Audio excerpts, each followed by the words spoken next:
Alright, hey, sorry I'm late. Forgot how to do everything. Seems like a month without streaming. Well, you'll unlearn how to do things. Anyway, I'm back. I'm officially a doctor now, which is a cool thing. Hey Willa. How you doing, Will? Valdevia.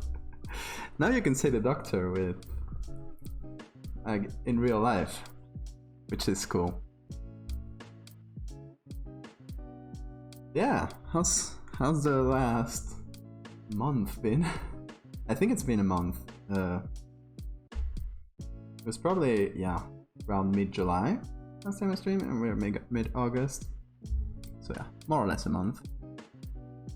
We're still doing the same thing. Creepy edits with bugs. Oh, and my wrist is busted, which is great. Month, yeah, okay.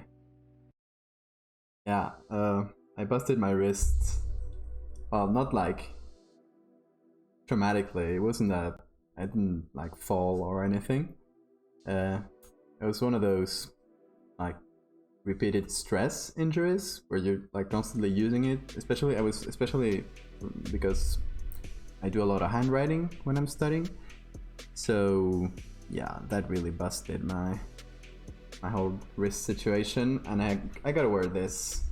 It says arm on there. It used to say another thing, but I just left the letters arm because I thought that was funny.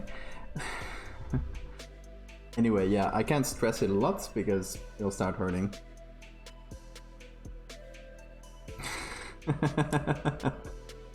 It wasn't that, okay? It was mostly handwriting and using the stylus for Photoshop. Hey, thanks for the follow, Stumpy. How are you doing? Anyway, yeah, what have I done in the last month? I guess before starting with this new one. Well, I've studied about 11 hours a day. Well, 11 is like the theoretical number. I don't think I get to 11 most days, but it's a lot of hours every day, which doesn't leave a lot of time for leisure, and especially the little time you have for leisure, however you say that, you're like super tired. It's not like I have a lot of energy for editing. But yeah, I've done like some commissions, which I showed this one in the new photography Discord because it was quite funny. This is the weirdest commission I've gotten in a long time. It's like this guy. He was like a frequent buyer kind of guy. He always comes and asks me for little things for his business ventures. And his pitch is just, can you do a purse falling into the toilet? I'm like, okay. You got it, sure. A little pain in the wrist. Also because yeah. And online gaming, yeah, that can really do it. Yeah, it's my dominant wrist, so it's definitely like a repeated stress thing. But I've had, you call it the same in English. I've had always in that part of the wrist here, like a little cyst kind of thing that grows. Hey Viv. So and I just did this last week actually. I did magnetic resonance imaging, MRI. Did an MRI of the wrist, and it turns out I have that same kind of little cyst that usually comes out the top, and you can like push it down. Instead, this time it's like deep inside, so it's not like a super bad thing because you can just drain it, but it is like putting pressure on all the nerves and stuff in the wrist, so it's kind of painful. So I'll have to drain it. So I have to get my appointment to drain it. It does, it actually helps, because it limits your movement, and it's mostly like this movement of the wrist. A little bit of this one too. But if you lock it down, even if it doesn't lock it down too hard, and I do have a hard shell thing I wore like pretty much continuously for the first couple weeks. Now I just wear it at night and stuff, but I do have it here. It's very uncomfortable for using a stylus for writing, so when I have to do something I usually go with this one. Yeah, it's been kind of annoying, and it's one of the reasons I haven't done a lot in the last month. Like, mostly because I didn't have time. Didn't have time to edit, didn't have time to research, which is a big part, and yeah, the wrist thing, which kind of annoying. I did do this one a couple days ago. It was kind of a quick one, just an idea that popped into my head. You know, has it ever happened to you when you were a kid and you're like in the back seat of your parents' car or in a bus or something going to school, and you imagine this little jumping man running from rooftop to rooftop or from street light to street light? Turns out a lot of people did that too, and nobody told each other. It's like a psychological thing. And I wanted to reimagine this like running guy as a sort of like entity that everybody sees when they're kids. It was fun. It blew up on Twitter, like big time. Let me show the tweet in a second.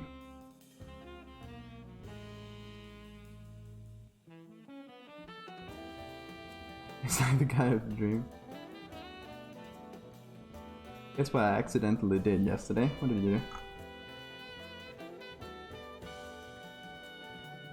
The guy that everyone sees on a dream. No, I don't think I have.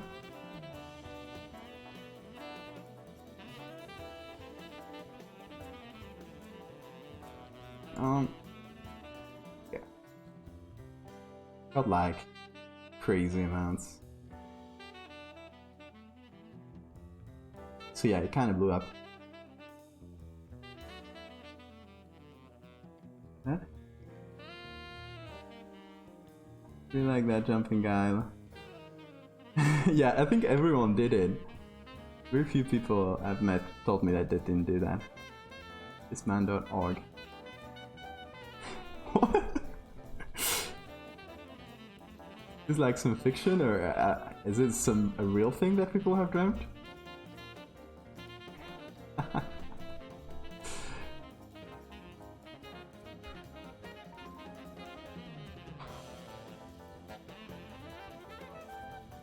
That was a burn this time.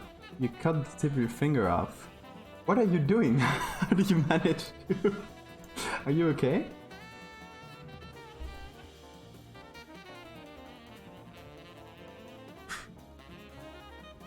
Anyway, yeah, that running man edit was like really like short to make. I considered doing a stream for it, but it wasn't that much. But let me open PSD so I can show you what I did. We're cutting tomatoes. What a classic. I just annoy myself. Yeah. Okay, so here's the whole thing. Basically, my whole color managing was one color lookup. Then I did the silhouette of the guy, which was like a combination of a couple pictures, but mostly this one.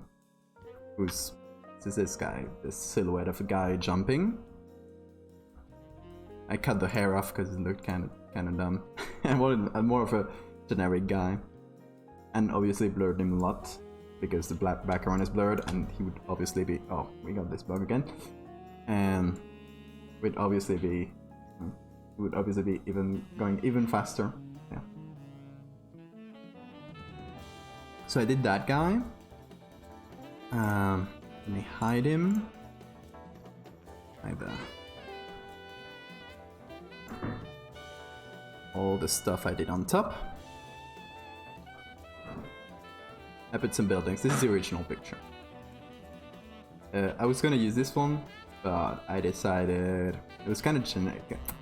I wanted it to feel like it's the drive back from school or something with your mom. That kind of feel, you know? So I wanted like a very generic suburban kind of feel. I went with this. You can see I really squashed down the darks because we are like looking at it through a window. And then what was the hardest part here, well, I guess, yeah, I blurred that whole area too. In like 2 sections. This was the original. It wasn't really suburban, but once you blur it, it's fine. I just wanted like something that matched the perspective, and there was like low buildings, kinda. I did that. And then what was fun, and you can see I did a lot of layers, and I was very unorganized, is adding the whole rain on top. Which I did in like many different steps. Gonna go through them individually because it was kind of a pain in some, but it was fun. Oh, that's one of the originals I used. So yeah, that was that. It was a pretty simple one. It was fun. I'm gonna close and open Photoshop again because I'm getting that annoying bug. I'm just gonna save this. This I'm not gonna save.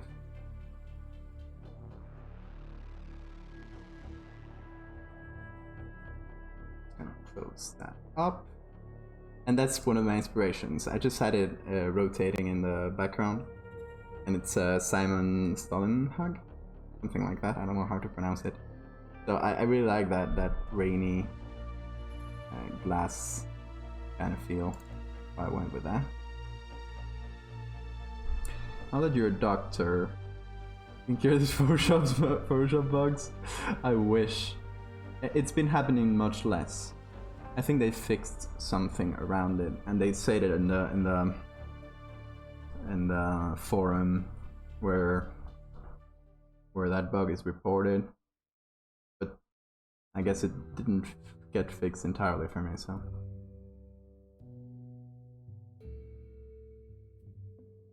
anyway, what are we doing today? We are doing another classic. I guess it's a classic at this point. Bug edit with old pictures, all that good stuff.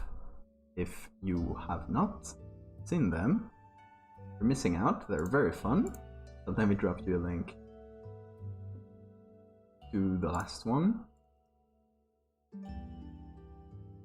They're mostly formatted in Twitter thread style, but they're kind of found footage, short stories that use mostly a visual storytelling, that use kind of same themes. They happen in like a similar world. But yeah, if you wanna take a read, just follow that link on top. How long have you been doing this? So this summer is the 10th anniversary of me using Photoshop. Because I'm very obsessive, so I save everything I do. Going back to like the shitty computer I had 10 years ago, everything is saved and I transfer it every time I change devices. So some of my very first Photoshop documents are still on this computer, and they are dated around 10 years ago. So that's when I started using it. Obviously, I didn't use it all the time during 10 years. I was 13 years old. I was just trying stuff out. Seriously, about around 4 years now, I've been doing this. Hey, thanks for the follow, Lucas. Thank you. It's really nice. So yeah, we are doing more creepy bugs. And which bug are we doing today? I was thinking of doing this bad boy, a spiny ant. really cool looking thing. And what is this you're seeing on the background? Well, as you can probably guess, it's pictures from a circus back in the early 1900s. So you can guess how we're going to combine that, right? I still don't have the story exactly thought out, the story behind it, but I wanted to do something with like old-timey circus aesthetics. Best anime designer. What's that clip? I don't remember it. Hang on, we gotta watch that. We gotta watch that now. Oh, opened it in the wrong. There we go. Little blush like this? Oh, I remember. maybe even a little.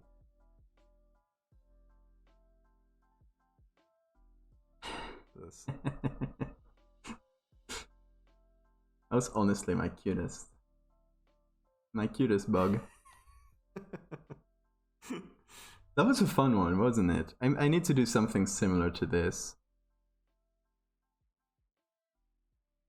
Not the anime, the mosaic. It was very fun.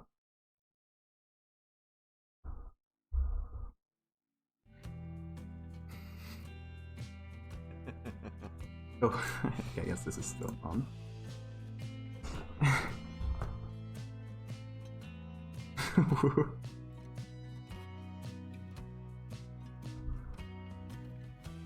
Anyway, yeah, all of them have a little story behind them. All of them, I try to set them in that time and place and try to bring some flavor and some story around the pictures.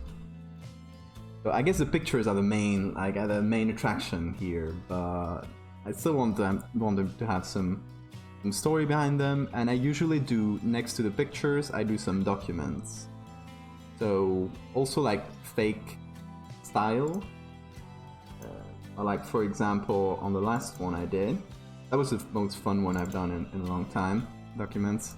I did this KGB report and use like actual scans of KGB reports to do the whole header and stuff.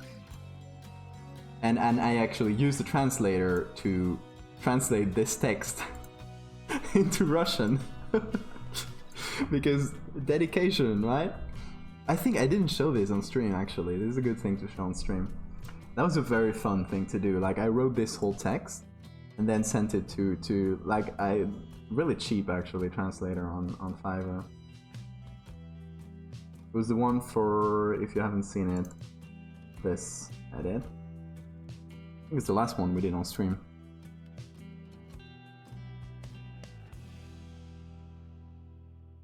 Anyway, yeah, I always try to do a little document, and since we're doing a circus for this one, I wanted to do one of those old-timey circus like flyers, all drawn and pretty, and edit, like take a tiger or something out and put our bug. I do not know how we're gonna do that, but that's like half the fun. It's like figuring that kind of thing out. I got a few of them I can pull up. Hang on.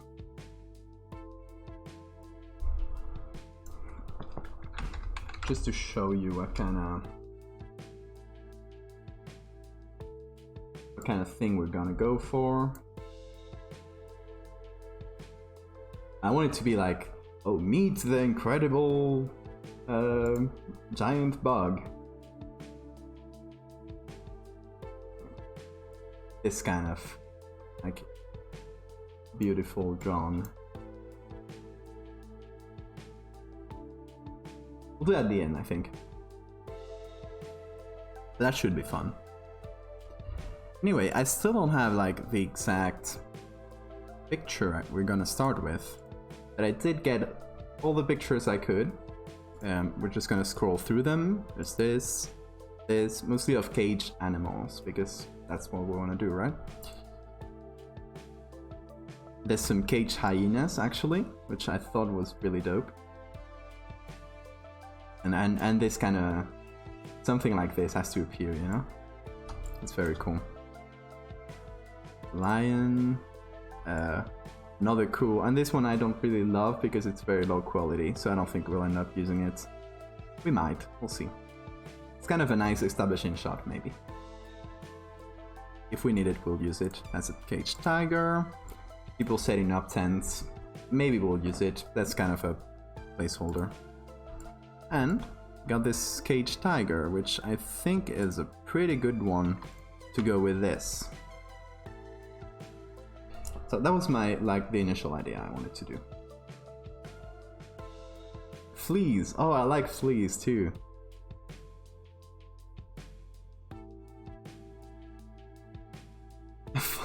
God damn it.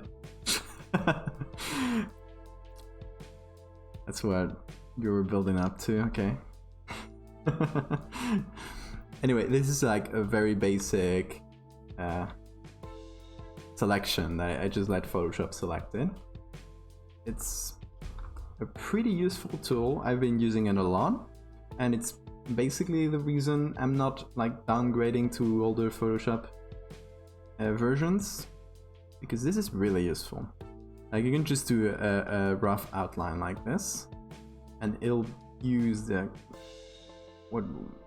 equivalent of select subject here, and just do like a lot of work for you. It's obviously not perfect, and you can like add and subtract, which is pretty nice.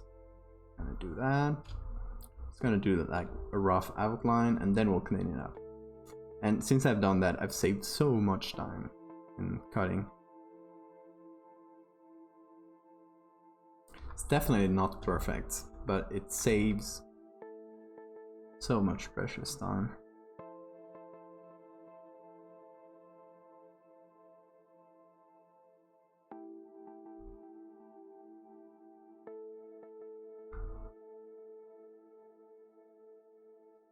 I don't know what I'll do with this pile of... I don't even know what that is. Probably bird poop. That's admitted. Didn't want it to be, but... Anyway, maybe I'll leave it on the ground, like, it's just eating, you know? We have him there in a cage. I don't know. We'll see. Well, first we'll do this selection. I know that I had another rough selection before, but it was much worse than this. So we're at least gonna start with something decent.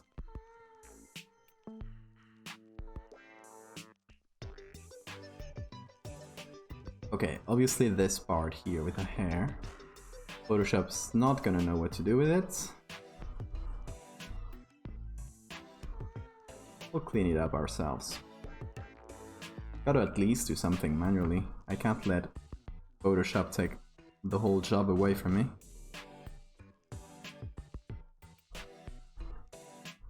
Okay.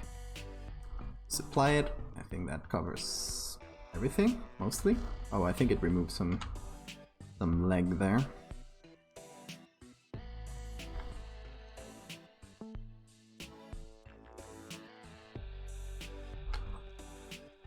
Anyway, what have you guys been up to the past month? Have you done anything interesting? I know I haven't. So don't feel bad if you didn't.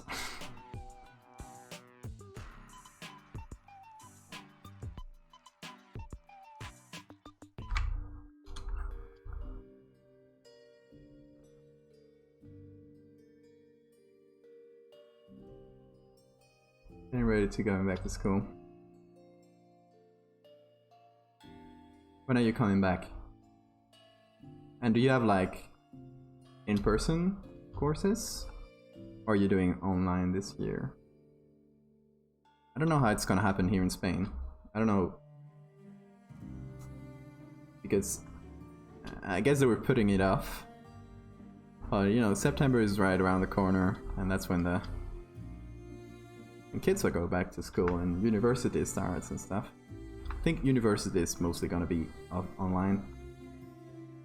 Because I guess you can do that a bit easier with older people, but kids, it's gonna be quite hard.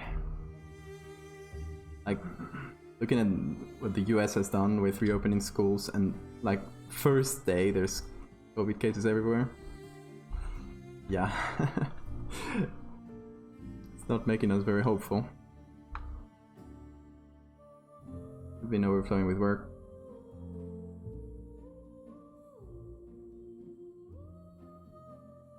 And what kind of work are you doing? You working on anything cool lately? Oh, this little triangle here. So it's not great quality what we're zooming into here, but this isn't great quality either, our background, so I don't mind. Just want it to be good enough.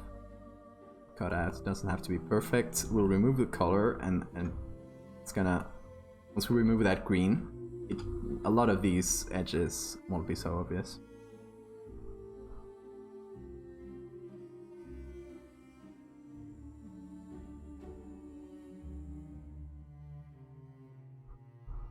At Monday virtual, Thursday virtual, fancy. Okay, so you're getting like a mix.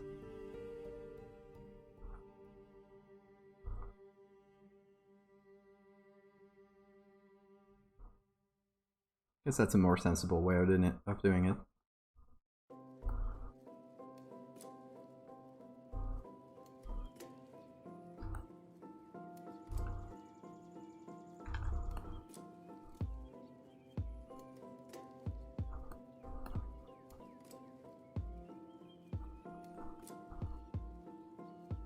So how does that work? Well, like the edges have photographers that send you their raw pictures.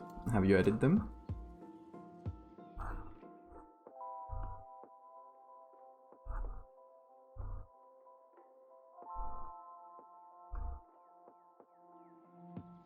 Oh yeah, ADHD people are gonna feel it.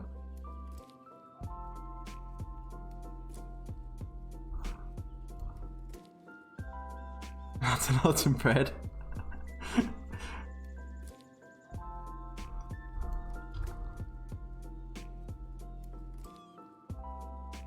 My mom has been making a lot of bread during the whole lockdown, which has been great for me because I've enjoyed a lot of fresh bread. Okay, we've got a rough cutout, and second, we are going to try to fit that into these bars. Hang on, maybe we can find, because I think there was another one that could fit this one. No, I don't like the bars that much there. And this one is vertical, which I don't love either. We got this one, which is pretty nice, and this one I really like. I kind of want it to be the main one, so I think we'll reserve it for the second picture we edit. Okay, so I think we'll use this. We have to make it a bit larger though, because it's not covering the whole area.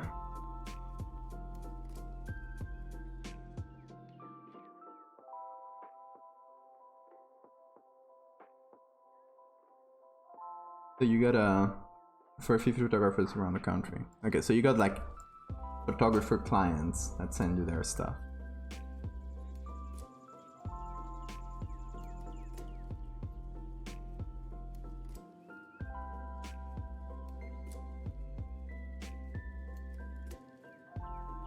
£13. I'm very bad at imperial units, so I don't know how much a pound is, but that sounds like a lot.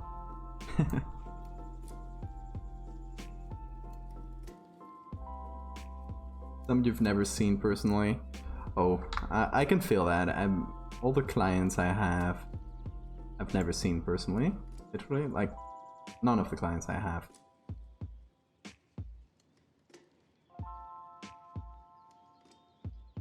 Granted, I'm not like a professional, and all the clients I have are just people who pay me from time to time to do something. But they come back, so I guess I do my job fairly well. Not acceptably.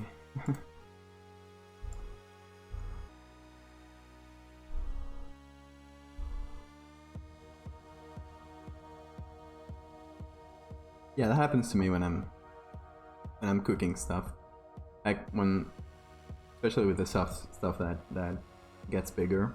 Haven't done bread, but every time you cook things with pasta or rice, I end up making so much.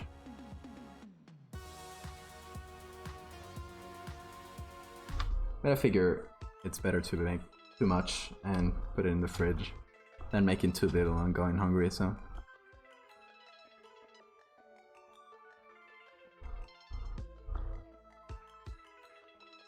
You're already working on your area? Oh, I wish, mate, it's been a month. No, so how it works is I've just finished my med school, basically. So I'm technically a doctor, but I cannot work on most things. I can't go work in a hospital. Right now I have to pass what in English I think it's called a residency or internship. I'm not sure what the difference between those is. Haven't watched enough Grey's Anatomy. But in Spain it's the same thing. It's like you finish med school, you pass an exam, and then depending on the grade you get on that exam, you can choose where to go. And you can choose, like, for example, plastic surgery in Madrid, or I don't know, whatever specialization in whatever place. And obviously the better grade you get on that exam, the better things you can choose. So that's what I'm studying for right now. So no, I still can't work. Unfortunately, it's very long. It's 6 years of school, of med school, and then 1 year to prepare that exam usually, and 4 years of residency. Yeah, it's 4 years, and 5 if you're doing surgery, which I'm not. I'm gonna do, I'm gonna do neurology, brain stuff.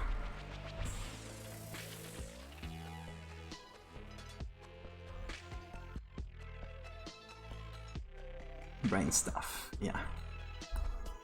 That's my jam.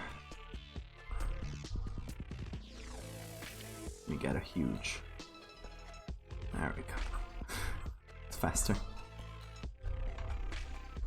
I always forget I have a key to make the brush bigger and smaller. I always forget to use it. I'm gonna make an effort today. I do like this little menu though, because it's really quick to access and you can do the hardness and the size. And I don't really love the Alt and right click, because I'm a bit clumsy with it, and also it's just clumsier than doing it 2 clicks with the mouse. I know a lot of people will probably chastise me for that.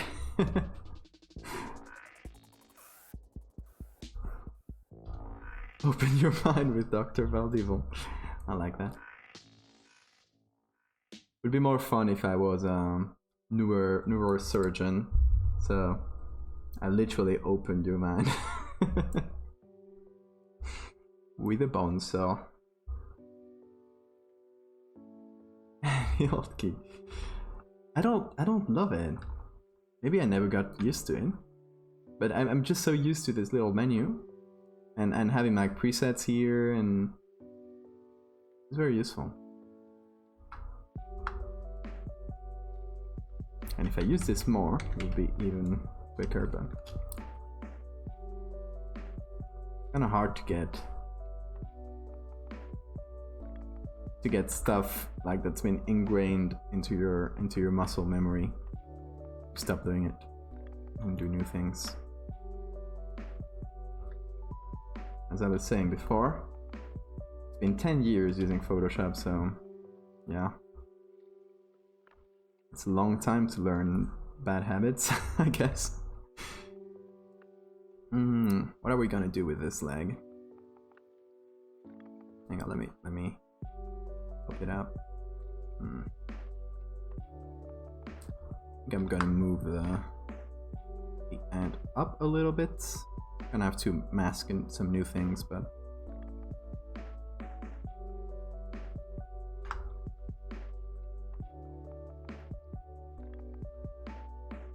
yeah, I think that might be better.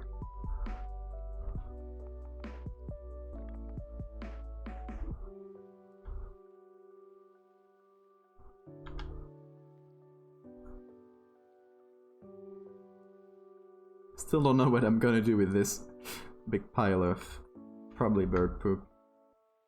I guess once you do black and white with it.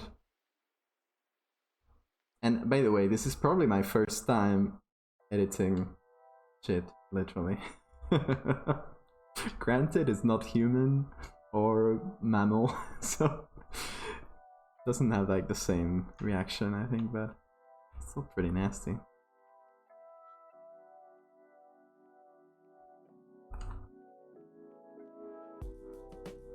You know, when you do a lot of composites, you gotta learn how to work with different materials. You have to know how water works and how light goes through water. Same with sand. You literally use sand and particles, and same with shit.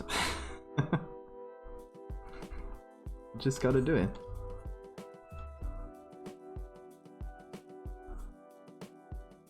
Yeah, just look up on YouTube your favorites tutorial channels. Look up how to edit shit.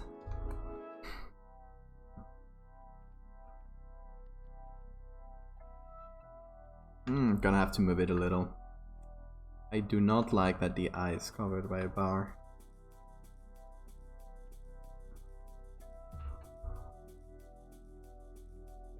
Hang on, let's finish that cover.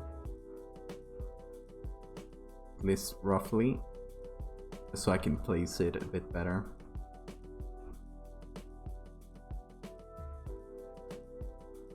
Basically, it's just shift clicking between the different spots to do lines. Okay. So I got the behind the bars, and just as a note here, if you see in the layers, you can see that we have a group with only one layer on it. I can have the layer with its layer mask, and then the group with another layer mask. And I can move them independently. That is key.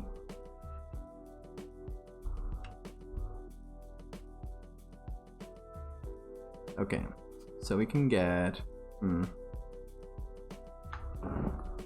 Kinda hard with the...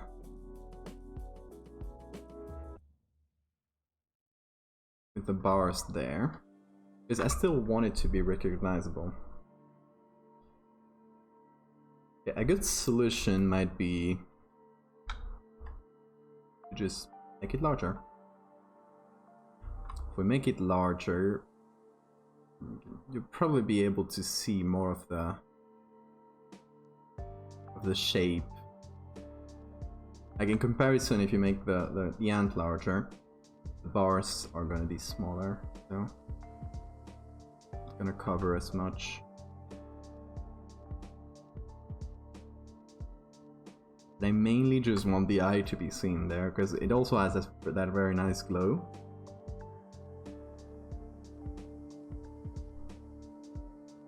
Yeah, I think that could be nice. I have to go back on some of the mask here, because obviously some parts are popping out right now.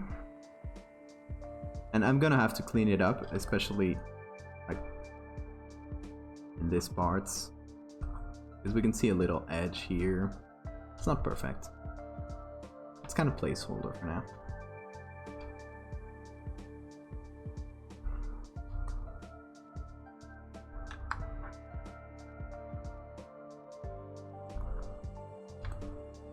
Okay, how about we pop a little black and white on top of this?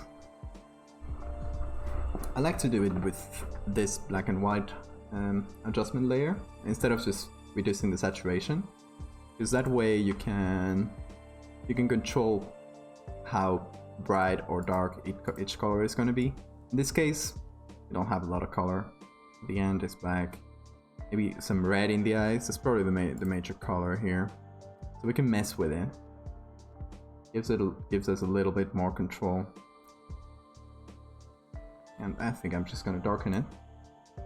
Yellow, there is some yellow too. We'll leave it like that. Not a lot of green, since that was the background and we removed that. Yeah, I think that's gonna do it. Okay. Now, gotta remove that tiger.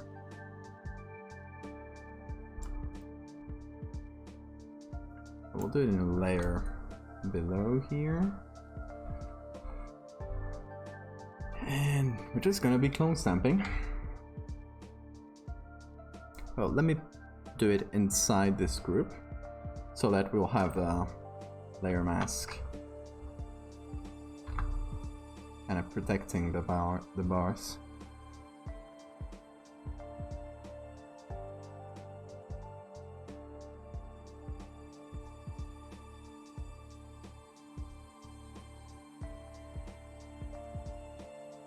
By the way, I've finally saved up enough to get a new camera. I've been waiting for that a long time. Yeah, I'm getting a fresh new camera, and I'm browsing right now to see which one I'm gonna get. Because the one I have is, I mean, it's not terrible, but it's very old. And it's not mine either, I just borrowed it from my parents. So I just want one of my own. And I'm thinking I'm gonna get a Fuji X-T30. I think that's what I'm leaning towards right now. I still have to shop for lenses before I make my final choice. If you guys have any hot takes on why I should or shouldn't get a Fuji, let me know.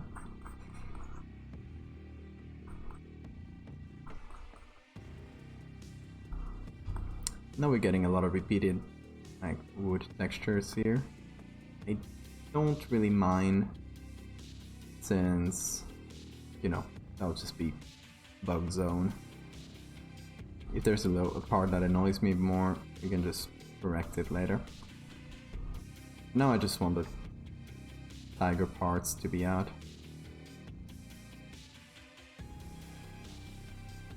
Oh, that one is a bit of an egregious texture. There we go.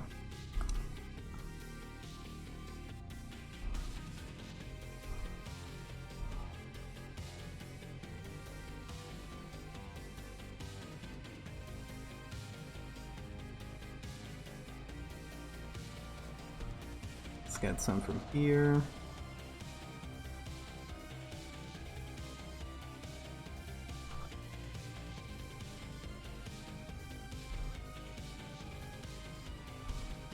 A lot of tiger to remove here. Especially hard to mask him out with the bars in front. What inspired me? I mean, at first it was just like I started using Photoshop as a fun little thing on my mother's computer. My mom's at least used to be, now she doesn't do that much nowadays, but used to do a lot of graphic design. And so she had the whole suite of Adobe, and started using Photoshop because it was fun. I could do little things. I think I've showed it on stream 1,000 times right now, but Let me get one of the oldest ones I can remember. Yeah, there we go, 2010. I could do this kind of things. And this is shitty, of course.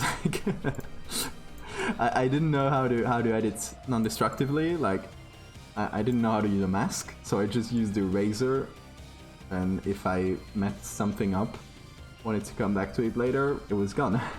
Those pixels were gone. Yeah, I got edges like this. I barely knew how to use layers at this point. Yeah, the pictures I used were shitty, like they were just first results in Google Images. But I was really proud of doing this L here and making it sort of look like the Superman S.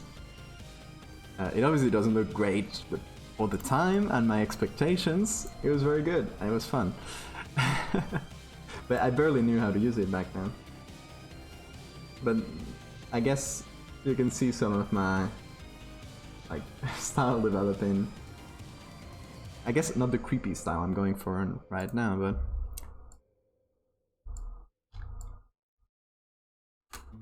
the type of things I've been doing up till this year.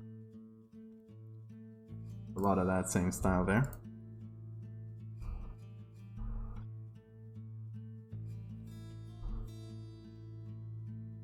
So yeah, I did it for a long time. I mean, yeah, 10 years ago I was just doing that for fun, but I learned a lot about how to use it. Like a lot of that learning curve was done. Then for a very long, I don't know, a few years, I don't know exactly how much time it was, I was trying to learn how to draw like more traditional arts, because I kind of thought that, and had this dumb idea that it was the real art, you know, and then like doing something on Photoshop is not really art. It's not like you're doing a painting or drawing. Kind of this dumb idea. And yeah, I tried that for a few years. I wasn't great at it, but at some point I realized, what the hell, I just have a lot more fun combining images in Photoshop than painting, and I can do things that can't really be done in that medium. So around 2017, 2016, 2017, I started like doing it, but more for an artistic purpose, more with a reason. And here we are.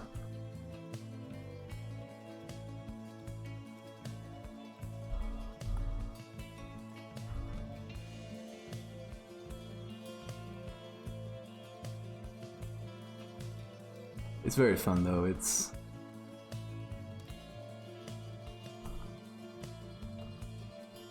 the most fun thing for me. Even this many years later, I don't really get burned out. I do have times where I have less ideas or I'm a bit uninspired or frustrated, but I don't really get burnt out. So far, might happen. Who knows? Cross my fingers it doesn't. Who the hell is this guy?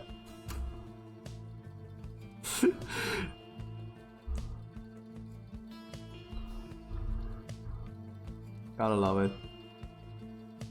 Oh, I guess it's not much in chat.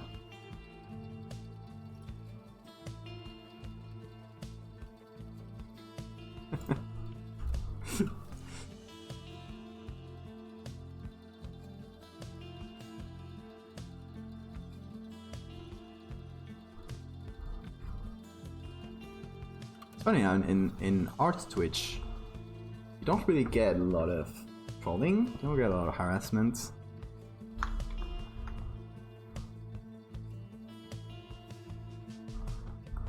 By the way, if you guys like photography and related things, there's this new photography Twitch Discord channel. I bet a lot of you guys watching this are already on there. In case you aren't, it is really good. People are super nice there if you're interested in like jumping in and learning new things. It's very good. Bear, you're alive, and I'm alive.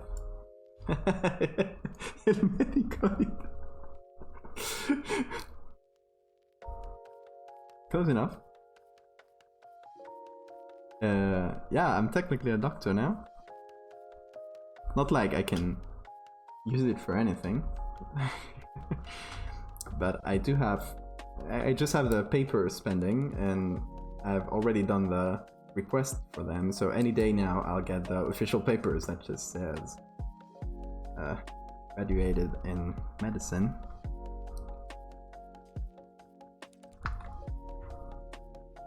But yeah, for all intents and purposes, I'm a doctor.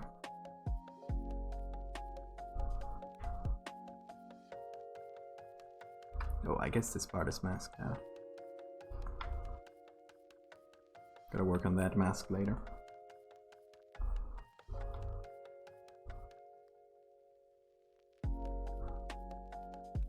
Just got a little bit of tiger left, and don't worry about some wonky edges. We'll be fixing those. Those are mostly in this mask, so we'll do that soon enough.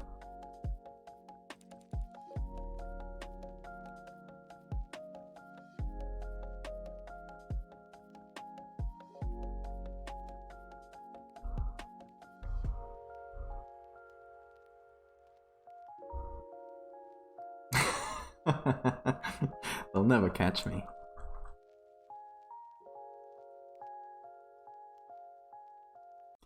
I've been just like super busy since I got to study for this national exam. I've mentioned it on stream before.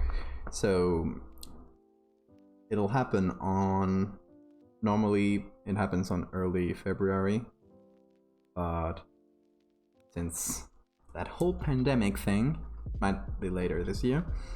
And yeah, the whole country, like all the med students in the country, or the recently graduated doctors, participate in this exam, and according to the grades in that, you get a placement for your residency. So I'm studying for that, and it's 10-11 hours a day of studying. So yeah, that's why looks like I'm dead. This week I'm on vacation, like sort of a short week-long vacation. Yeah, that's why I'm able to do this.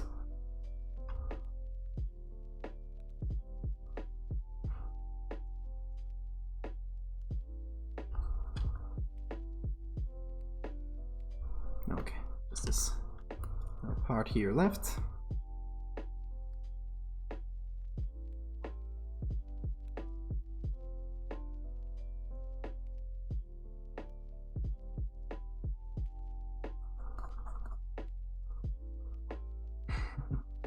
Thank you.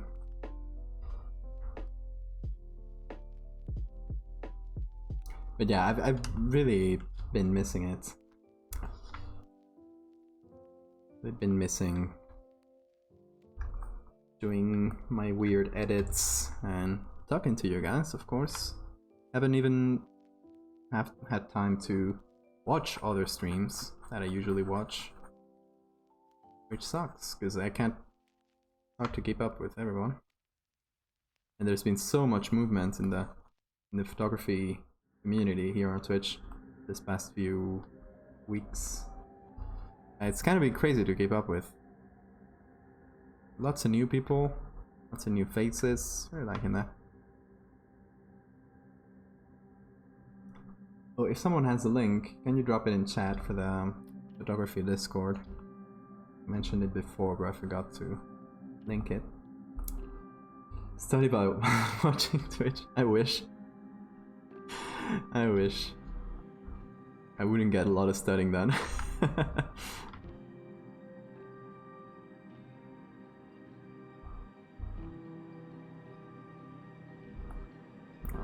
bad edge here.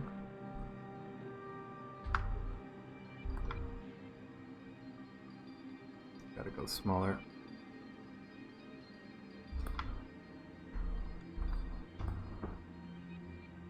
Okay, and this is still part of the tiger, but since it's sort of blurred out, I think I can just mix it with the background.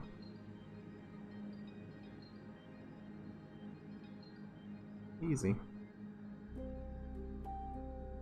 Maybe get a little bit of wood texture going down here.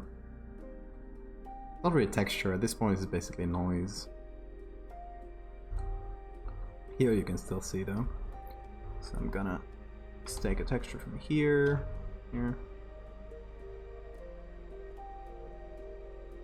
There we go. Yeah, this part has been a little bit time consuming, but it's necessary. There you go. You guys join that Discord if you're interested in the photography community. Thanks, Bear. Okay. There we go. We got some wonky edges on the bars. No worries. We'll get on those very soon. And we got finally our little buddy here. Gonna need some shadows on him. There he goes, just walking around. His little cage. Doing his thing.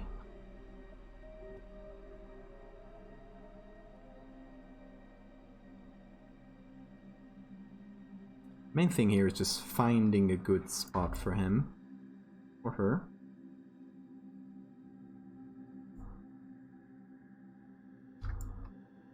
What is this guy's name? We usually give him names. Our little creatures. What could be a good name for it? I feel like most of them have been female for now. We should go for a guy name for this one.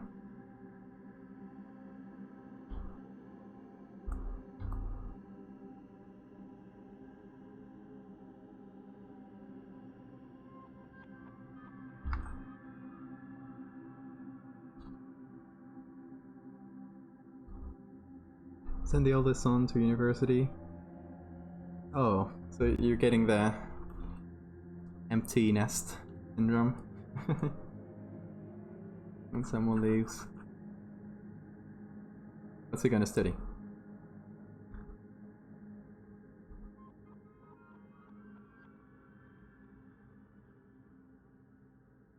History. Oh, that's cool.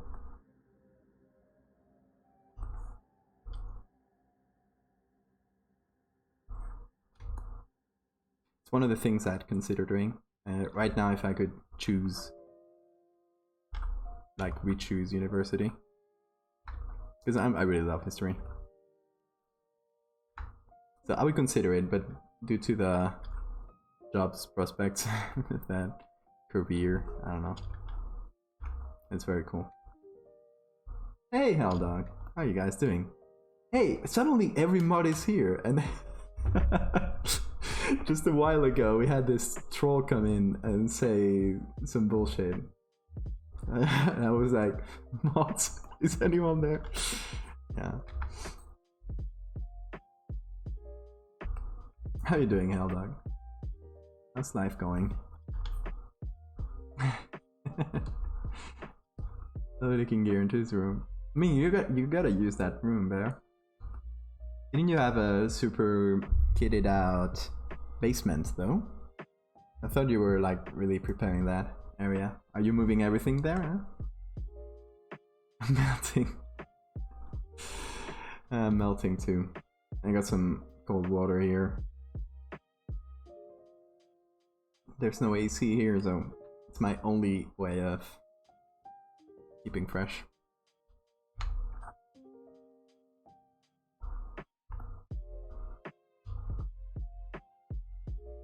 Sorry, but I didn't think it was too bad. It's a pretty classic troll situation.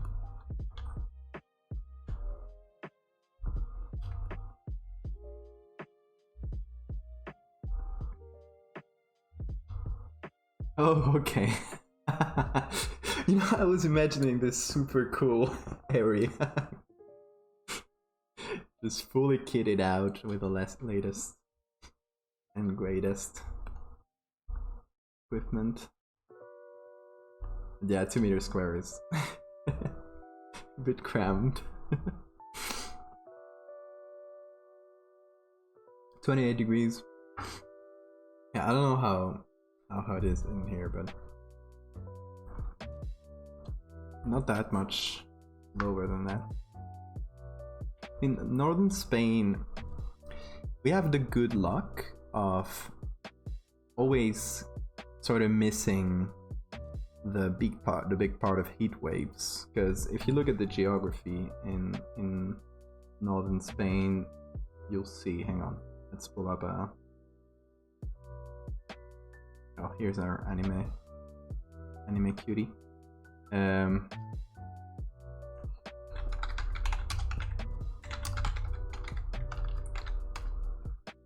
We're like, my region here is basically all mountains in the south and coast in the north, so any heat wave that reaches Spain kind of misses the north, or the bad part of it misses the north, so it's still pretty hot and really uncomfortable, but we do a bit better than most places.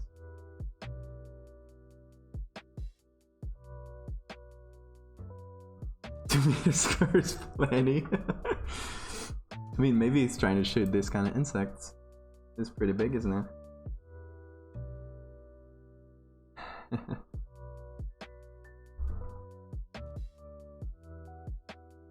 Lucky with AC. I think that's one of the things that Americans miss when they laugh at us, because we can't take the heat. Like, anytime I complain about the heat on the internet, or I see a European complain about the heat because it's like 30 degrees, you get a ton of people, oh, I'm from Arizona, and it's like 10,000 degrees here. And you don't see me complaining. But you guys have AC. You don't get it.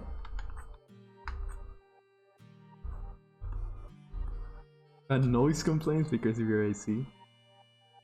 Okay. Yeah, I see what type that type is.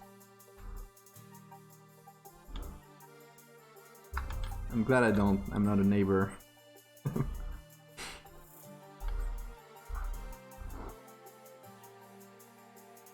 My neighbors suck.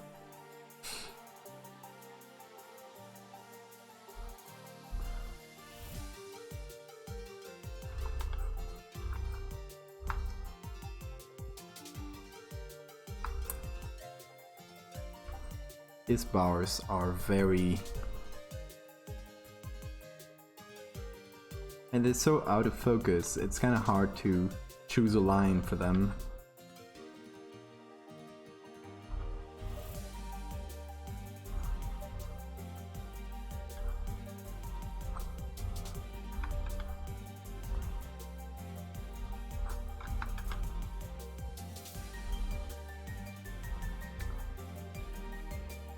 Arizona. See? See what I told you? It's like I summoned. We summoned the Americans. Run. I'm kidding, like I know it's super hot there. There's also the issue of dry heat and humid heat. I think a lot of people miss, because humid heat is just so much worse.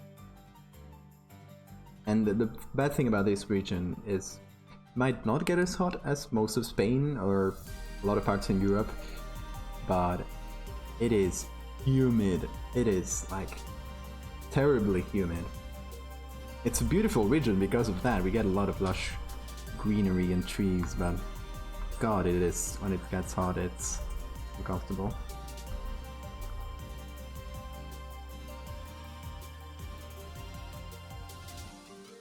You put a bowl of water with ice cubes in it and you place a fan.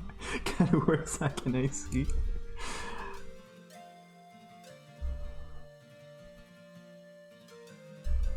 What's it? 32 degrees weather with 60% humidity.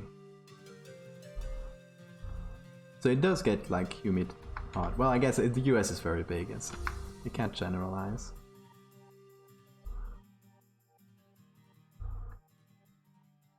Fahrenheit. Which makes everything so much warmer. I don't think it works like that, but 32 degrees and humidity went through the roof. Yeah, true. And you see the region, like the map of my region I showed you. It's very narrow, and you get mountains in the south and the sea in the north. So you always got like humidity coming from the sea and getting stuck in here, like in the, like it doesn't get past here. And actually, if you go to the south of this, it is super dry. It's like the driest part of Spain, because all the humidity is getting stuck before going south of there. So yeah, it rains a lot. It rains as much as Great Britain, I think, as much as England. Drove past snow a week ago. Where are you going? Yeah, we got a wonky edge here. There's also the thing about this old camera of how this blurry edge interacts with what's behind it. It might get just a bit blurred with the rest of the image. So if there is like where the tiger is, the bars look like a little bit thinner. I just gotta deal with that. You see here, it does this sort of shape, and that is not the bar that's doing this shape. It's just an optical effect.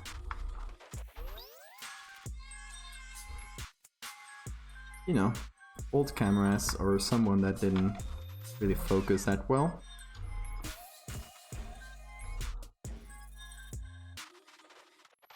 Snow. Yeah, we all want some of that snow.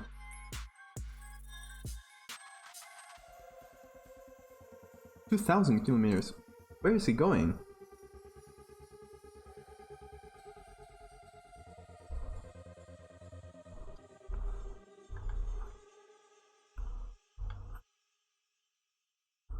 That's a long way.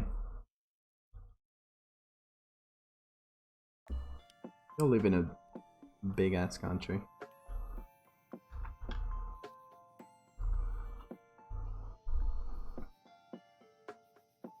Trondheim. Is Trondheim like super to the north? Or am I getting it? No, that's Tromsø, right? Hang on. I'm gonna fix that with Google.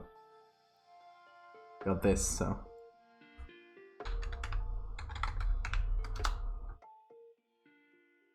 Oh, I guess I gotta look at a map.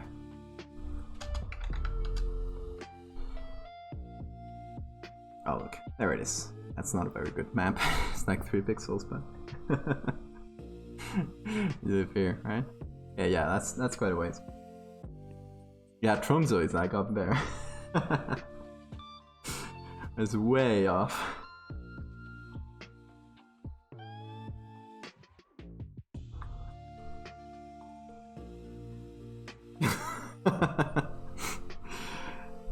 Yeah, I don't know if I would like to live in a 2-meter basement.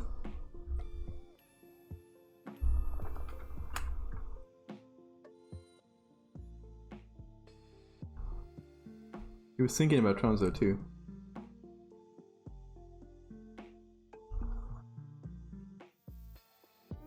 I think I've seen some people go that went to the university there.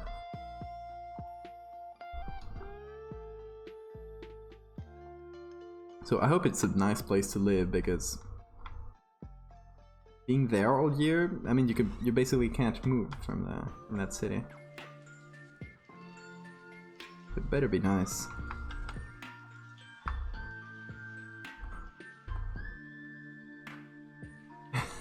Yeah, I saw you use the. I was like, hang on. Aren't you Norwegian? You were lying to me this whole time. Oh, there's some wonky... What's going on here on the bird poop? I think it's just a feature of the image. I think it's just kinda bad like that. Whatever. No biggie. Yeah, I think the bars are mostly covered.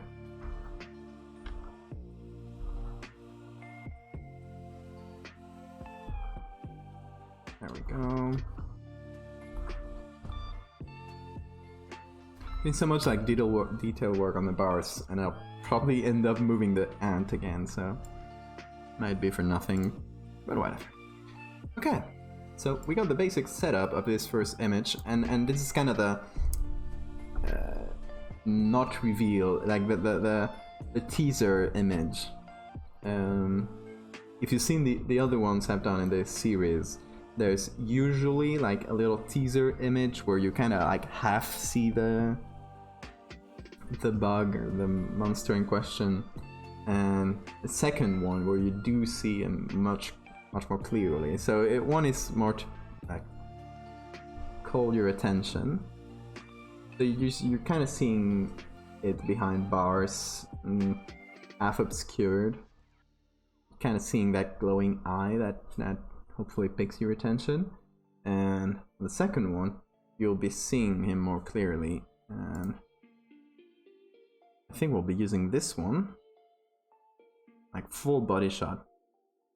I don't know. Might be a bit too like revealing. Actually, from the Vatican State. Isn't there like 3 point something popes per square kilometer in the Vatican State? Like, if you're from there, you have the highest chance on Earth of being the Pope.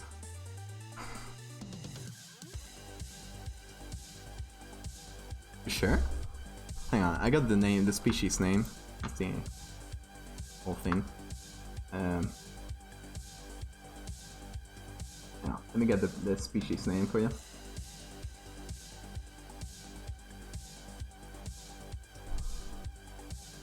think I saved it somewhere.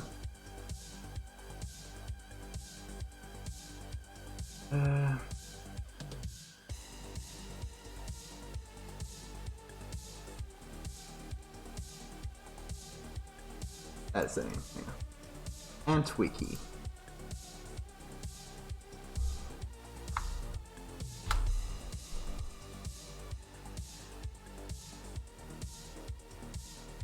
That is the bug in question.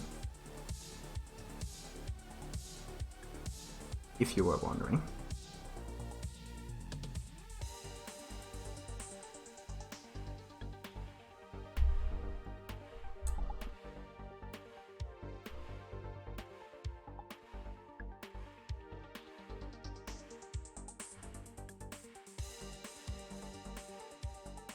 Oh, and I just found its name.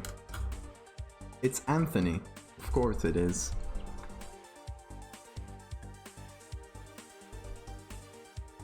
So hey everyone, meet Anthony. He's our little pet ant here in this channel. We love him very much. He does some tricks. It's very nice around children.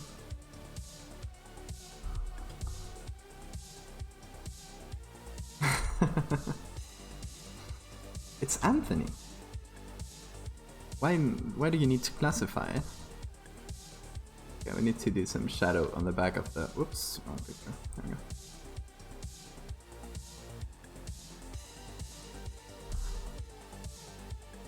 Basically just using a normal brush. Taking the dark from here. Antonio Banderas. Okay, I like that even better.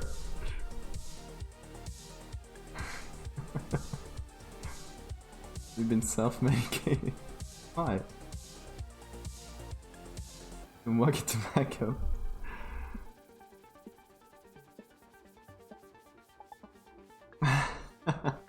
Hey oddball, how are you doing? Yeah, I've been posting them myself to cursed images, actually. They might have been posted also without by other people, but I've posted the first one I did, and it did like 30k upvotes, something crazy like that. This one. This is the one we might have seen. I don't know if there's been others that have gotten a lot of upvotes. They were posted by other people, and fuck them.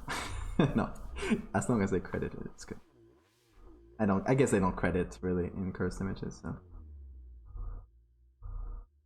it's too good for cursed images.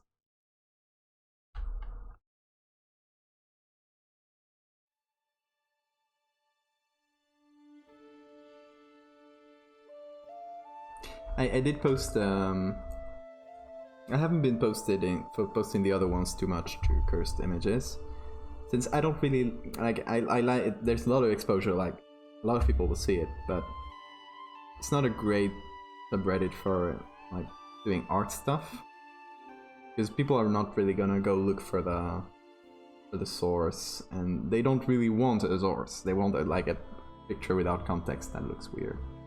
So I've been posting them to Imaginary Leviathans is a pretty good subreddit, and it's mostly just like cool art of sea monsters. So I posted this one, hang on. This one I posted there and did well. But I like those kind of subreddits better, even though they're much smaller, because it's just like people are gonna be interested in that, you know? Finish your flower pot.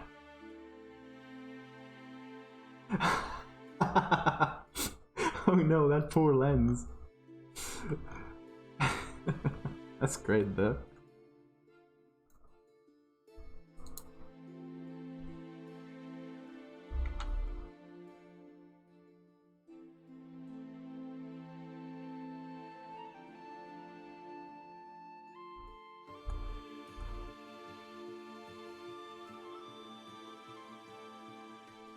Okay, we need to do something with this.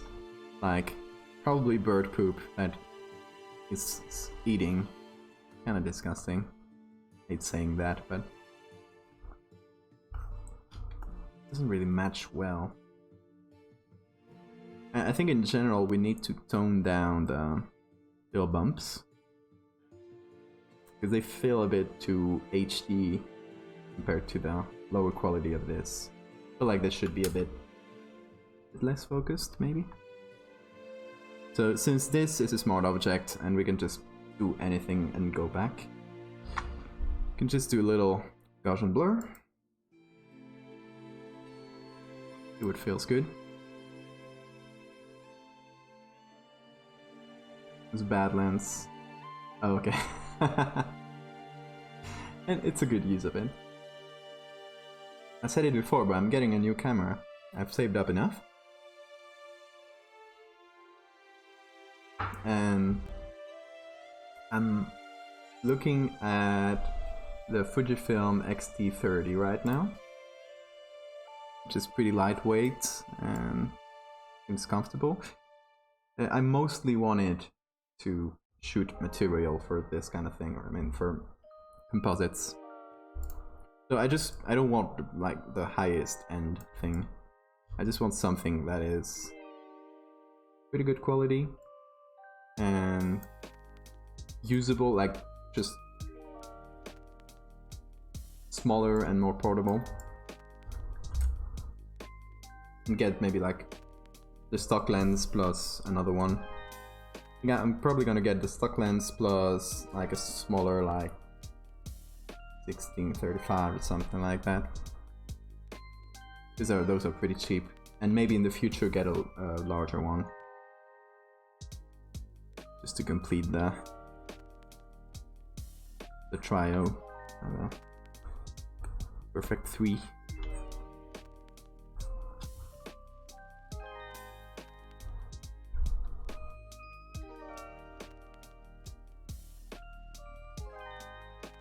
higher FPS. What are you doing? Are you doing video stuff? Huh?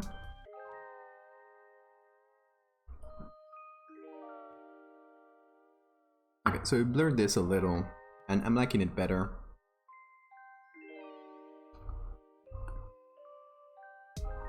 I feel like we could also blur the edges. So most of these edges were just like automatic Photoshop edges, which are not the best. But we can first let Photoshop do a little bit of smart radius here to clean them up. Then do a little shift edge and a little feather. Just bring that edge like in a little bit, remove some maybe white edges that have been left over. And then I'm seeing like over here and over here, maybe some places for manual cutting. Let's see.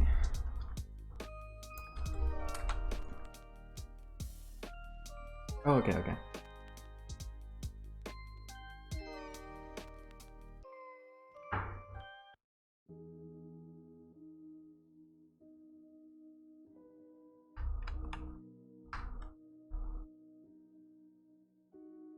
Oh, I think I need like in general pretty soft brush for this whole thing. It's not a super crisp image. I think I might be getting a bit of background there, maybe? Oh, actually no. Oh, I get it. No, it was the other way around. I was cutting a bit of leg, because this is part of the leg. Just so in shadow that hard to notice.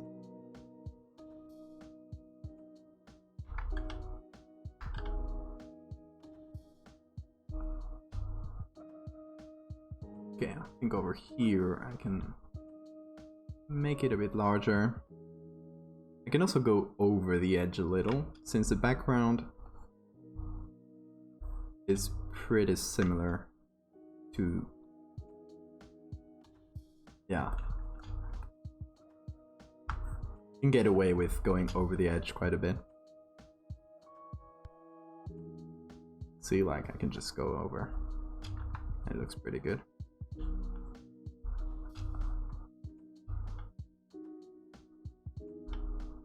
That way I don't have to compromise with the edge.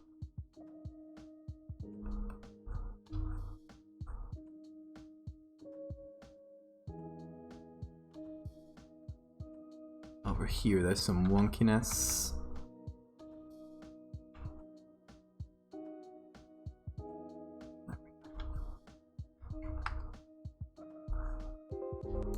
Shoo with the raid. 32 people. Welcome everybody. Let me zoom out from here so you guys see what I'm doing.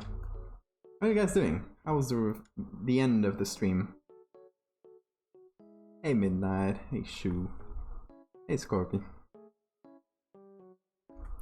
It's been a while since I've streamed, hasn't it? Happy to get back to it. Do some more creepy vlogs, of course.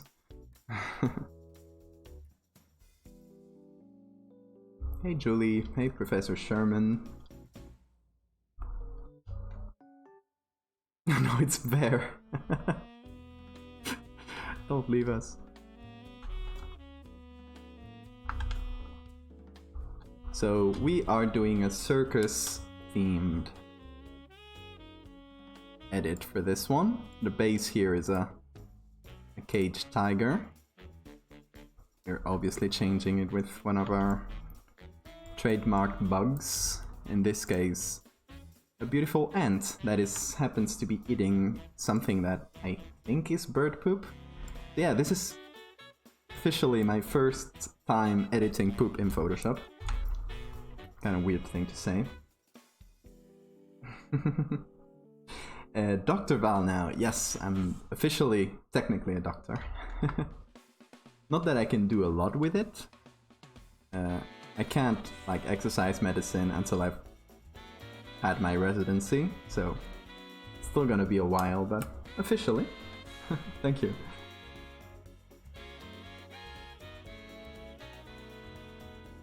I still have the piece of paper missing. I'm still waiting for it, but it'll be here any day now.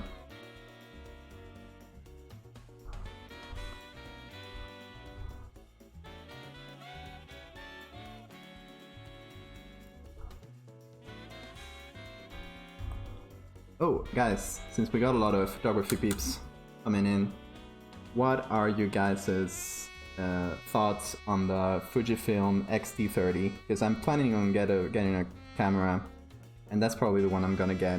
I really like the smaller form factor.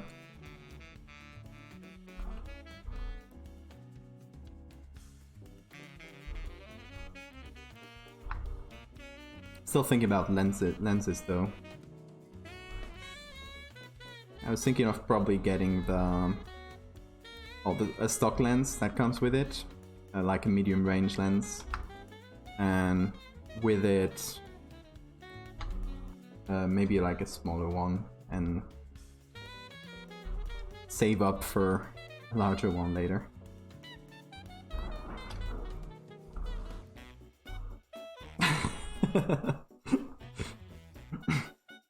Yeah, medical advice.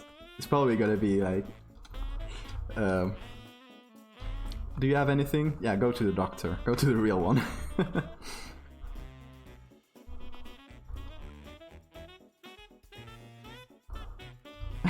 Yeah, and definitely do not trust Heldog. Is bought Canon RP? That's also one I've been looking at, but it's pretty like just the body itself is like 1,200 or something like that, 1,200. Just the body. So if you start adding lenses, it might get a bit expensive for me. It looks very good though.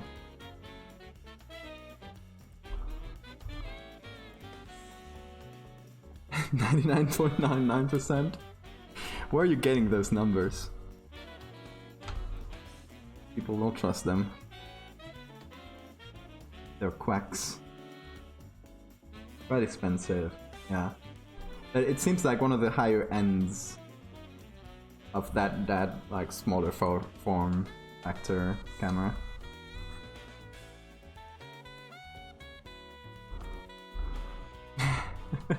You're a mod because you paid some internet points.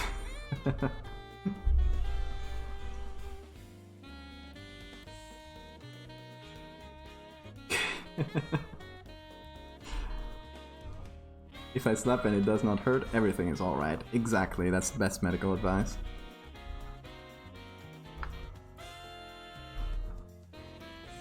Let's work on this edges here, since we did a lot of masking to get the tiger out. There's some wonky edges around the bars. I'm just trying to fix up a little bit.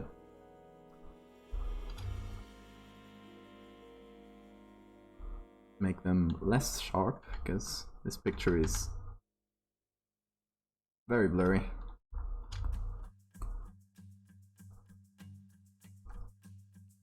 Anyway, we should do some more lights and shadows here. I've basically painted some basic shadows to emulate the base picture here. Whoa. There we go.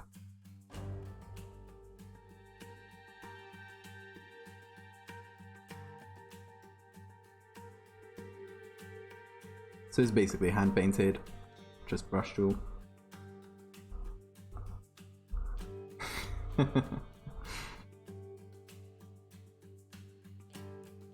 I mean, Bear is there and he has the cool mod sword, and a while back a troll comes in, literally says some bullshit, and he doesn't do anything. And it is rare that a troll comes into this stream.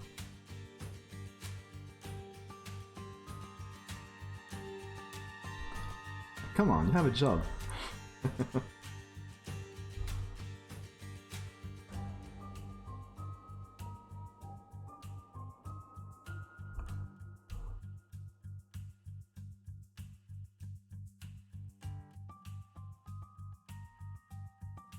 By the way, this is the Into the Breach soundtrack, And if you haven't played that game, there's a much better use of your time than watching this stream. Go get that game.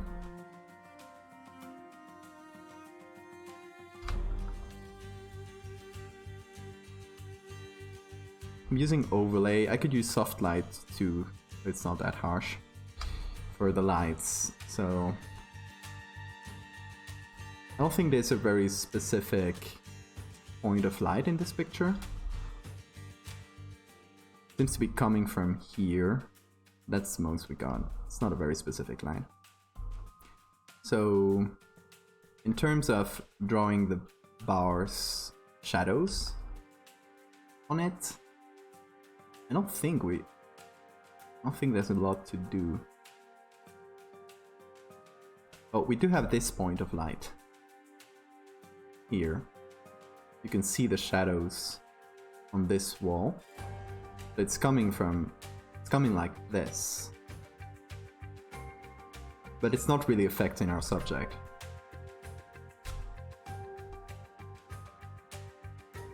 Not really doing anything to our little ant guy. What's going on here? Why is it not? Oh, we got the freeze bug. So you see I'm moving things in the viewer. It's not changing anything. And the only solution to this is leaving Photoshop and coming back. See, that's the same bug I've been getting, or part of the same bug we've been getting for a while, but it's gotten much better since the last update. Why can't I load cube files in Photoshop? Cube files are lookup tables, right? If I recall correctly. I'm gonna leave this.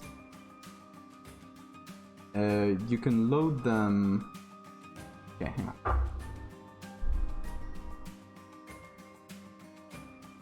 Open this, you do color lookup, and you do load. You just select the file. You can do that, or you can go to the hang on, your files, program files, Adobe 2020. Go here. I think it's in presets. There you go, 3D LUTs. You put it there, and it'll tell you need administrator privileges. You just say yes, and you can use it from the drop down here. That's how I do it.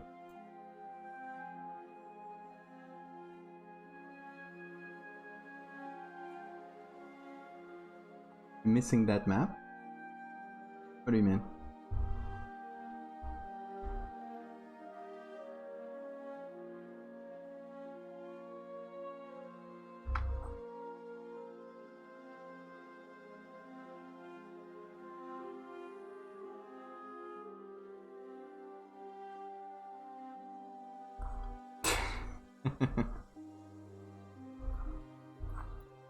Stop taunting her.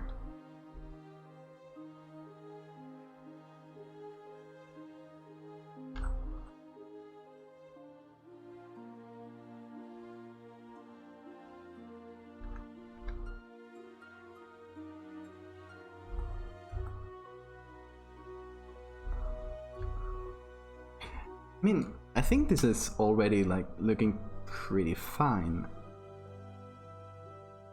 Lightning wise,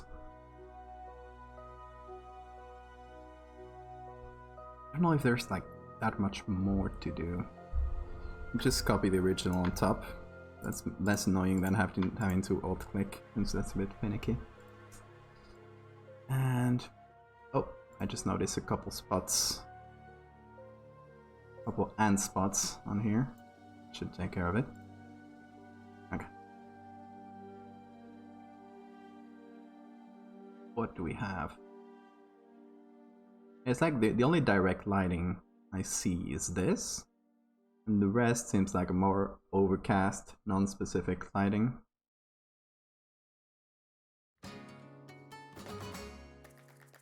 And it seems to be hitting the the bars, especially here, but here too. It does hit some of the bars.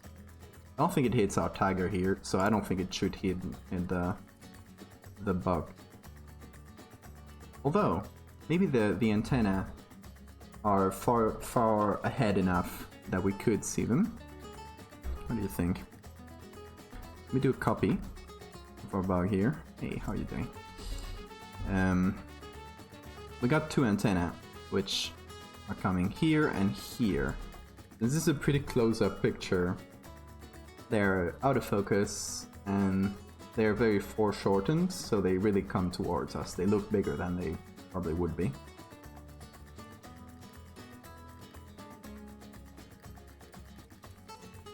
That's Pacific classic music. I mean, this one we were listening or the one before? This is a Zelda remix, as you can see in the below. Oh, Christopher Larkin, that's the one we were listening to before. That is the Hollow Knight soundtrack. Super good game.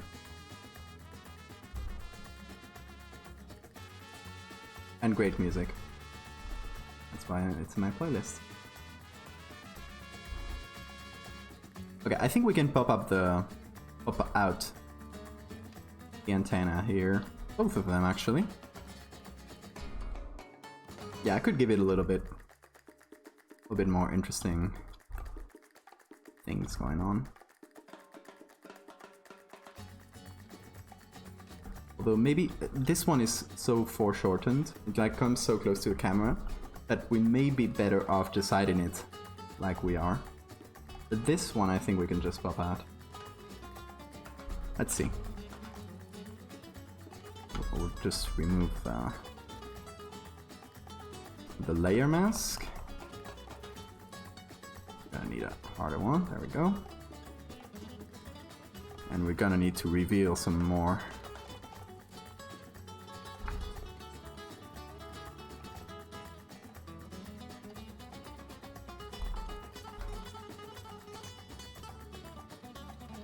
After having melted one hand and cut off part of the other. Your poor hands. You really prefer burning to cutting? I don't know. Both are bad.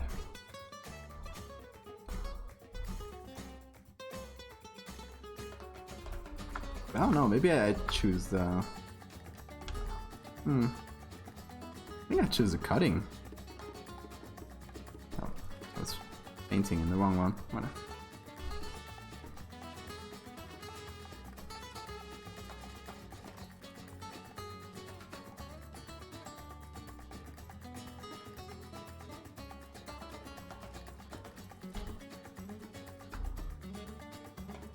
Yeah? We'll go with the cutting. I guess it depends on how bad each of those were. Because, okay, if you get a 3rd-degree burn, it doesn't hurt. A 3rd-degree burn, by definition, is one that is so large that it gets your nerve endings. So since it destroys your nerve endings, you don't feel pain. It's obviously much worse, but if it's just going to be a little, like, finger... I guess, no. Don't get 3rd-degree burns in your fingers, because you might lose function.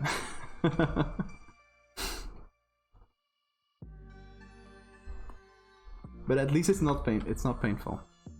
But 2nd-degree burns can be really painful.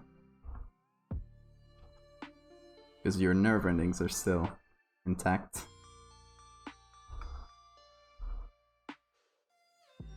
They're in pain.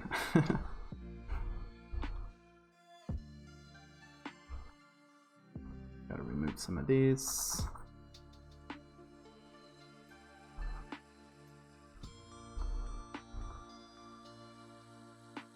Yeah, I like that. I like that it's like hanging outside of the cage. Maybe it's just trying to look for a way to open it. Who knows how intelligent it is?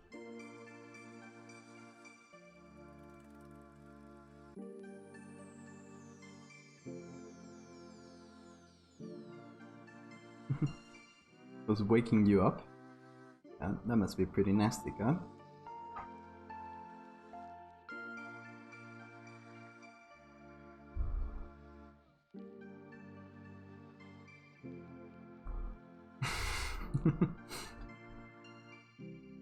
I mean, if I really had to choose, I'd choose neither, but...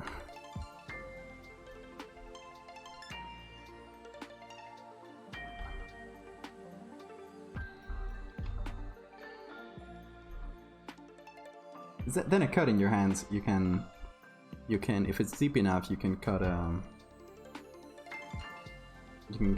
how do you call it? Tendon? Tendon? I think that's the English name. Yeah, if you get a bad burn in your hand, it can cause like an inflammation that'll compress everything, and that can really do some damage. Why are we talking about this?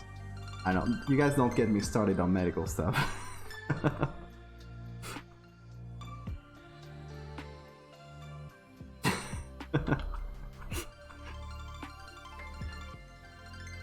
In Spanish we would say cortar por lo sano, which means cut in the healthy part.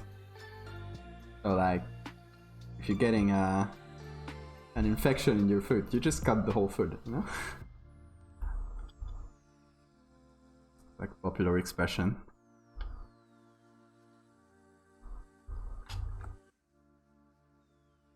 Or something Spanish doctors do, don't get me wrong.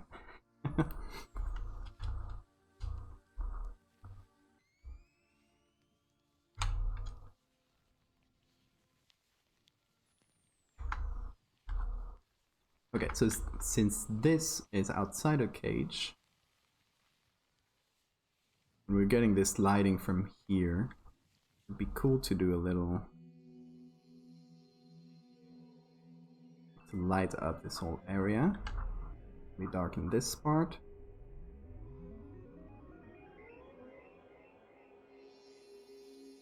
This is a soft light layer. Remove the normal.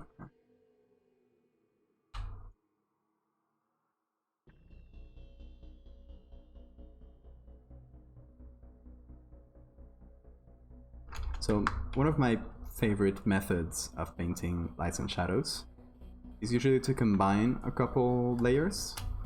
And on the lower one, this one you can see here, that is just a normal layer. That is just, I'm just painting with a brush. And I'm doing that very, very softly. And the one on top, I'm using soft light or overlay, depending. That goes over this normal layer, because say you want to put a shadow here. If you just do it on soft light or on overlay, it'll respect the white areas. As much as I paint this white area, it will never go away, and you won't be able to do like a perfect shadow.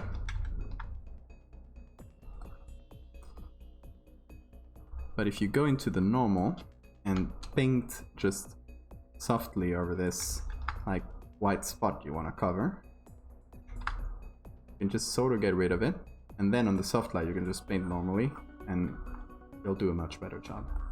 So that's usually my method, although it depends. With every edit you can pretty much use a different approach.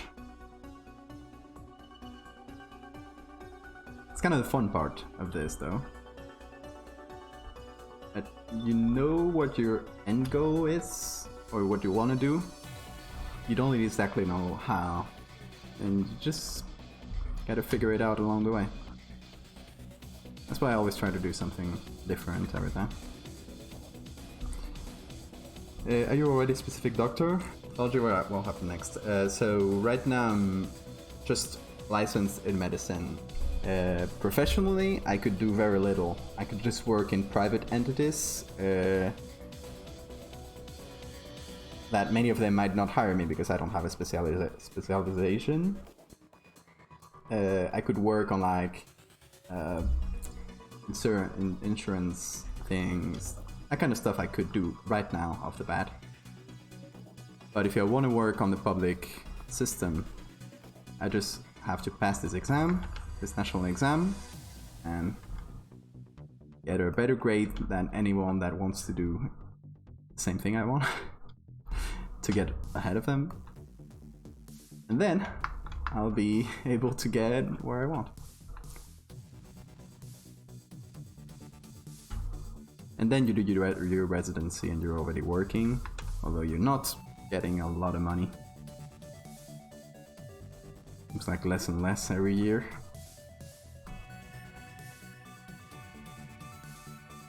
Some residents in Madrid and Barcelona, the big cities, during the pandemic, they had like 24-hour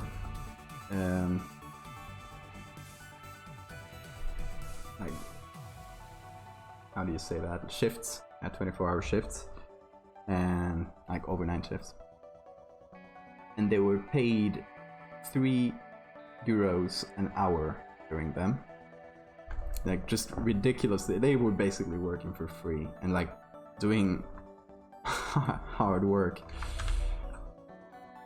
It's pretty incredible. They're doing this in the middle of a pandemic while everyone's like, ooh, yay for doctors.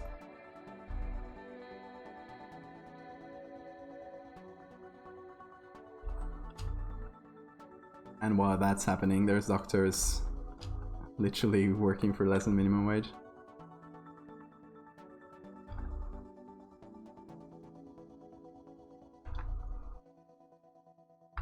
And during these overnight shifts, apparently many places, they've had to sleep on used beds and just like pretty inhumane stuff.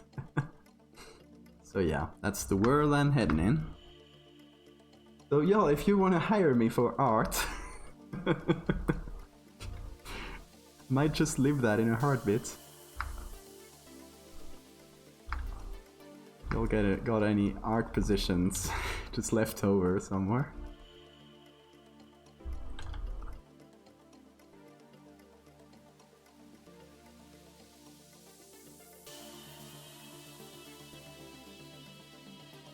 We need a shadow here, just the intersection of the bar.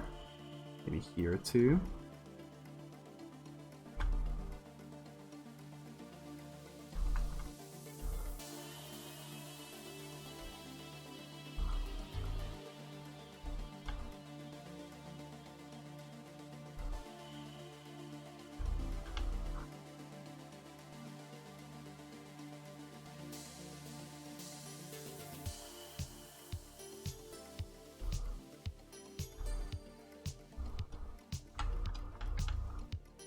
Anyway, this is looking fairly good.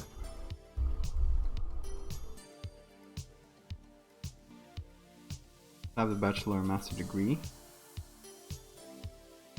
You have to get a master's for speciality? Is that how it works?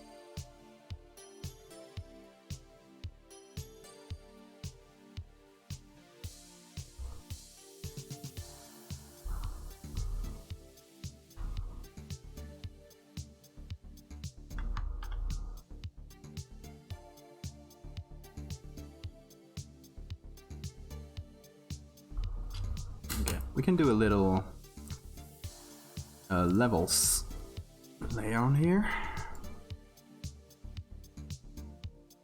Maybe just increase the light in general, and we'll see if our white balance is correct. So the widest areas here are like pure white. So that's good. And the darkest areas in the base picture. Oh, of course, that wasn't the layer mask. Of course, that wasn't gonna work. Dummy. Okay, that's more like it. Okay, it's not pure white. It's around here. I was like, that's weird that this old picture just has pure white. Okay. Okay, that's pretty long then, right? How long is the bachelor's?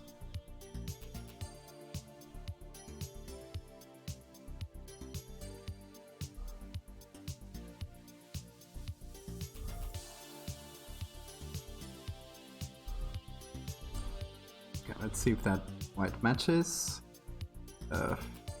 Doesn't really. It could be a bit wider then.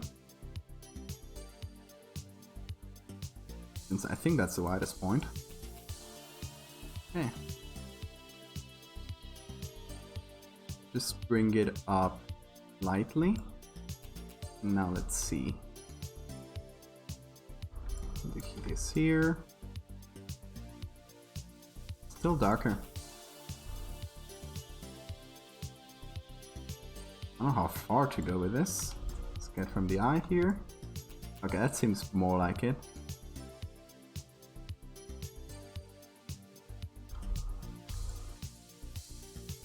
Yeah. I think it was a bit too dark in general. Now for the darks. Got this here, and on our little ant boy, Antonio.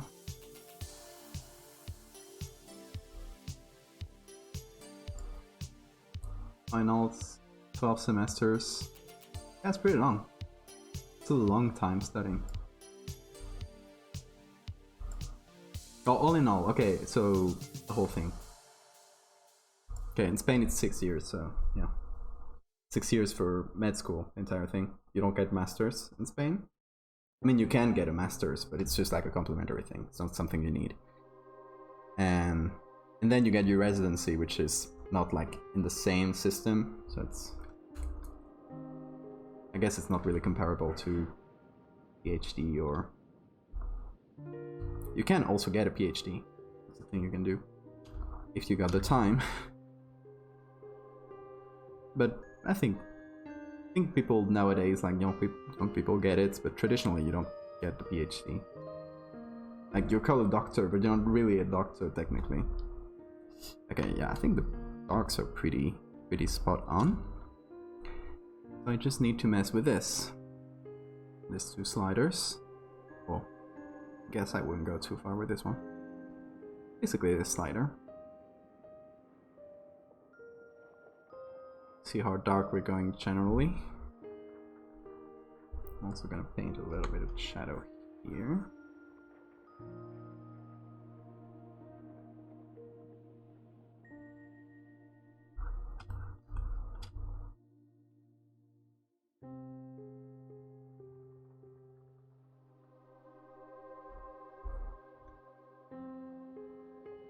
Okay, there we go. That's our cheeky first shot of our creature. Completely useless to have a master medicine. Okay, I get it. Yeah, then fairly similar to Spain. Just like different names.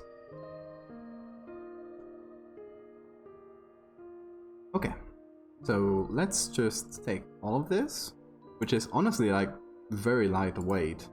Like you can see a lot of layers around it because I've just saved a lot of pictures in this document. The whole thing here is 1, 2, 3, 4, 5, 6, 7 layers. That is extremely lightweight for one of my edits. It's a simple thing though. It's like the teaser shot, I guess. Let's call it teaser.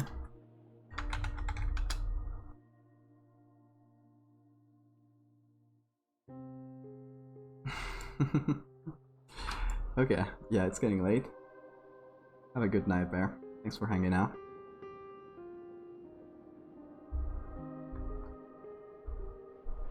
And over here, I'm gonna hide this. We're gonna go on to another picture. We're gonna use the same document since we're pretty lightweight still, so since we're probably gonna be reusing some stuff, I'll do it on the same place. Good night, mate.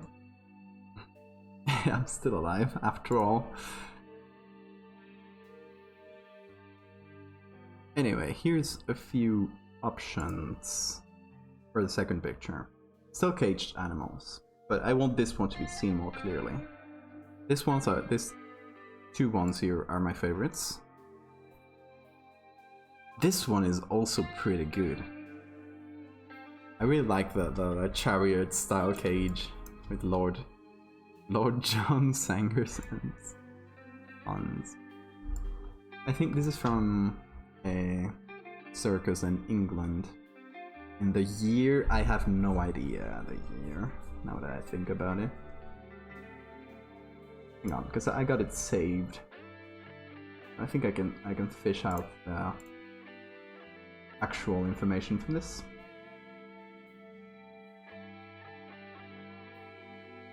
From the Flickr here.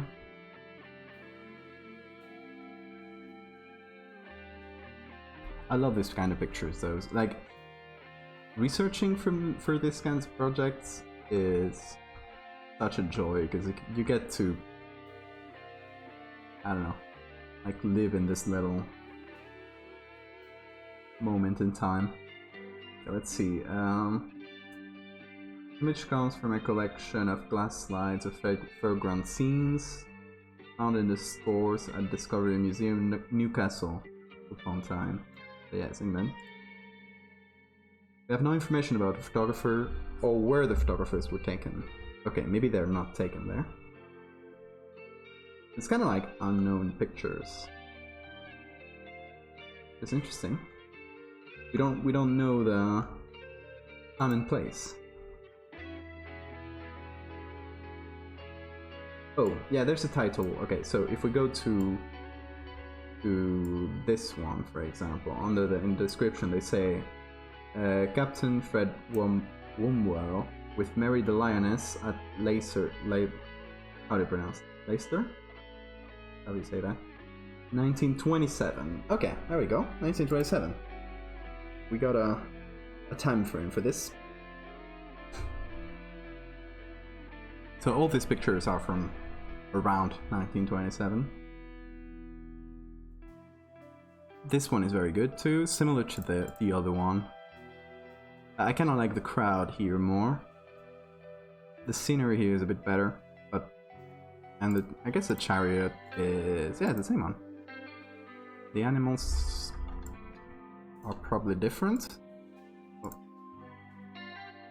Because here is a wolf and a hyena in that cage, and here it seems to be two leopards or another species.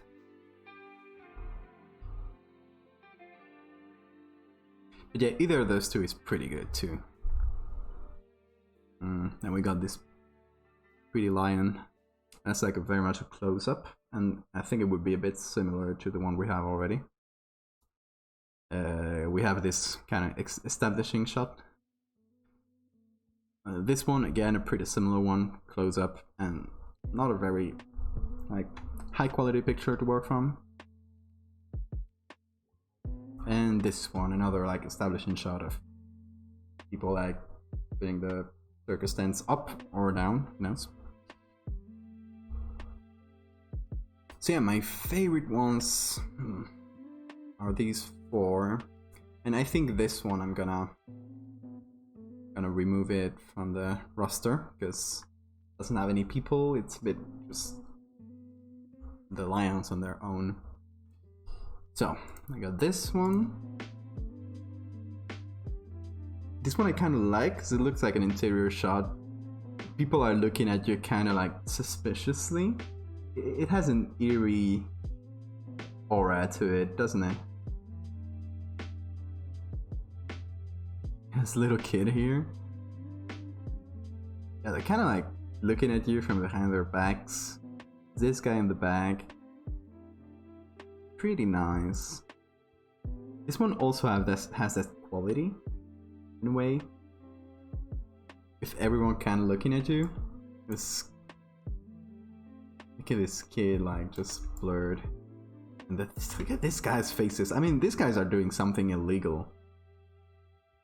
How can you look at this picture and look at how the people are watching you and not think there's something illegal going on here? Anyway, this one's pretty nice too.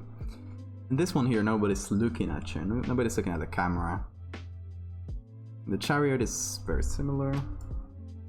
I guess it might be a different one. The cages are different. Obviously, it's not the same as this one. We can see that clearly, but we can also guess that this one is like a transport thing. You can get away with replacing the bars completely. Which one do you mean?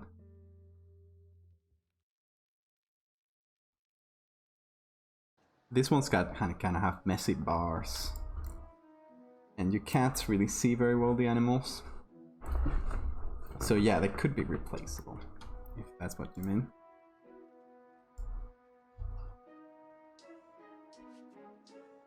Okay, out of these two, which are very similar, I like this one better, because they're looking at you. It's a very, kind of intimidating even. So, it's kind of between these two.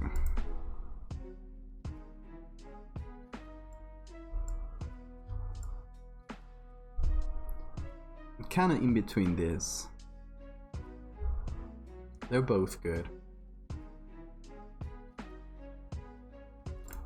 Let's crop them to their full size. So this one, I guess I can fix it, but the edges are rounded, and if we want to make it look like the other one, like that we're taken with the same camera, which is the objective, we either need to crop it a bit closer so it's not visible, or we need to fix it with some clone stamping. It's not a big deal anyway.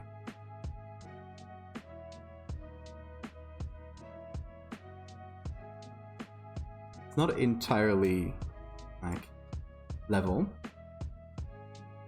It doesn't have to be. I think that the asymmetry is actually pretty nice. And then there's this one, which is pretty much cropped perfectly. Obviously in both of these, the cages are different. Not the same as the... We can leave some of the edge of the picture, because that's pretty nice. Let's see, in the teaser here, we do have some edges, yeah. Kind of like they were scanned. I kind of like leaving some stuff around the picture sometimes, so it looks more like scanned thing, not like a digital like object, more like a real physical thing. This is bothering me. Hang on. Let's go in here. I'll just make a new layer.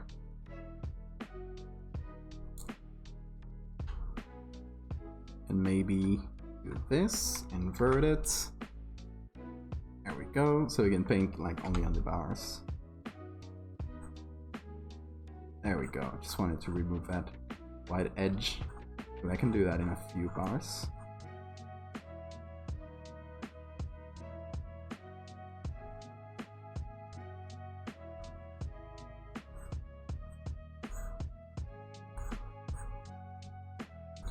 Let's make them a bit less dirty.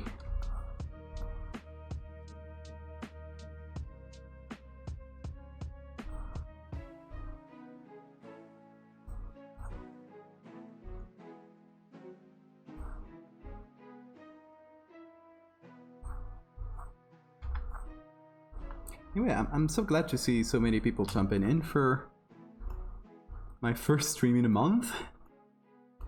I was kind of expecting it to be pretty quiet.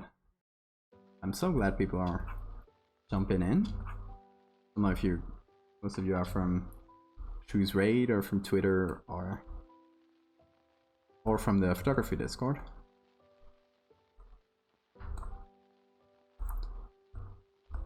In any case, I'm glad to have you here. Okay, there's some bad edge here. Need to cut it a bit closer. A second look can help a lot. Oh.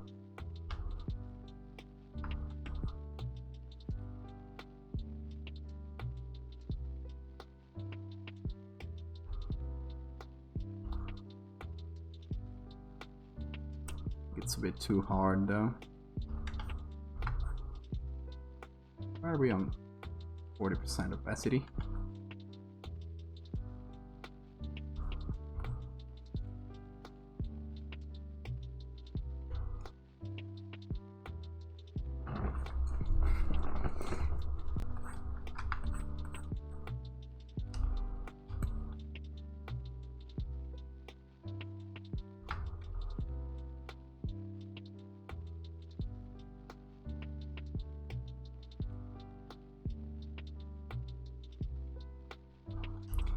It's a lot of white edges. Probably some of them are from the bone stamping.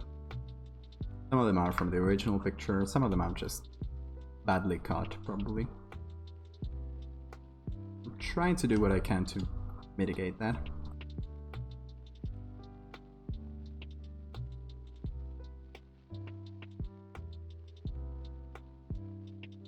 Sometimes a good old brush is the only thing you need. The best tool in Photoshop. The most reliable one. Don't let people fool you with all AI things. A good old brush will never fail, yeah. Anyway, that was just a little touch up here. We're gonna have some more messy powers to deal with. Which I'm honestly not like super stoked about, but there you go. I think we'll go for this one, because just for the simple fact that it's closer and you'll be able to see things better. Let me get it a bit closer though. So I'm able to, like the other one, as I was saying that the asymmetry was pretty nice. Do something similar here and just make it purposefully skewed to annoy people. It's not to annoy people, but it's just to add to that feeling of that uncomfortable feeling. So yes, to annoy people. Just a bastard.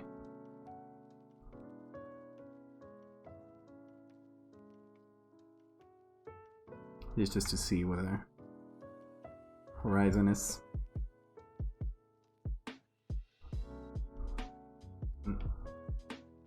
pushing it a little bit to this side. There we go. Okay, so I think we'll use this one. Let's push it up here. That's our background. And now let's just go through all the pictures I got. Does this include the background? Yeah, so it's just copied.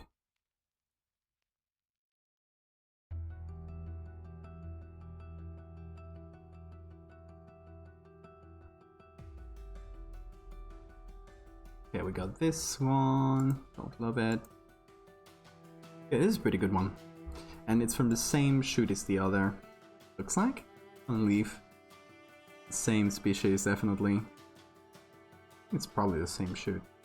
And here, that was a pretty good one I found, but it's like two of them fighting, looks like. Or mating? Who knows? Either fighting or mating. Or both. Anyway, I thought it was pretty nice, but pretty hard to use. If I had a good base picture for this, I would definitely make it so there's several ants and they're just organizing fights. But yeah, I don't think we'll use that. Oh, this one is kind of nice. It is... I don't know what it's doing. It seems to be on its feet, but... Its thorax? No, the thorax must be this. Its abdomen is kind of like under him. It's very weird. I think that's nice, right? Same species, definitely. Got the same spikes in the same places. So I think this one could be pretty good. I just like the posture here. It's very strange. And that's what we want to go for. Strange. And we'll go with looking towards this side, like a lion. We'll see. Let's see if it works. Let's try to cut it. Yeah. Just use this tool. Let's see what good of a job Photoshop it does here. This shouldn't have a problem for the parts in focus. So for the main body and legs, the parts that are further away, like that leg in the back, would be a bit troublesome. And the antenna too. See, it did a weird thing there. I think it also detected the shadow as part of the object, which I don't love. See if we can get this. No.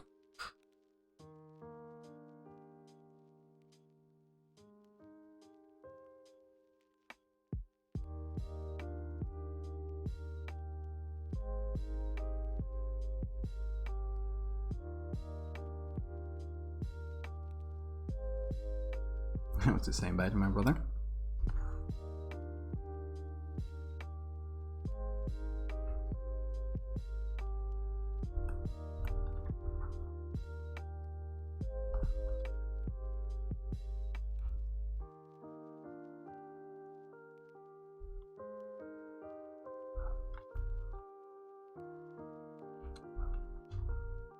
So is anyone here in chat actively doing composites, things like mine, or interested in? Or you guys here for just to catch on to some techniques for whatever you're doing, or just out of interest? Out of just interest. Show this to me again. Not doing a lot there. Photoshop here has trouble with anything that's out of focus. Oh, this part is really gonna struggle. This part I'm just gonna do manually, I think.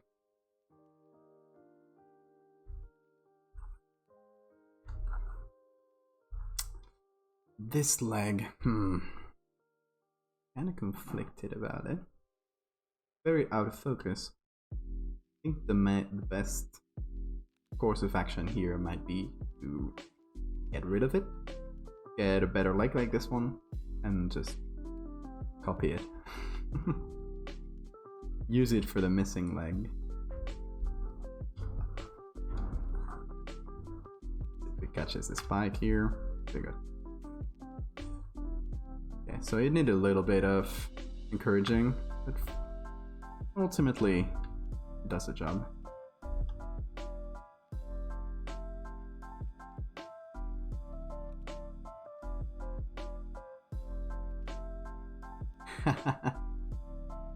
You don't need a reason.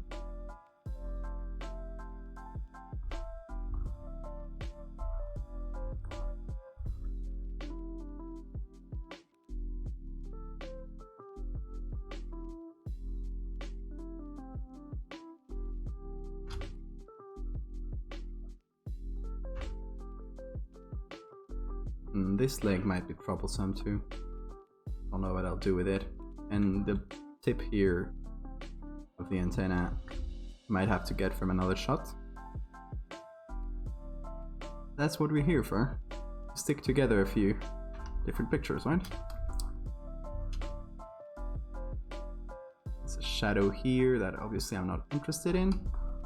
Make my own shadows. Homemade is better. And over here, kind of blurry too. Don't love it. This is... what is that? That's the antenna, yeah. Okay, let's see if it can catch this.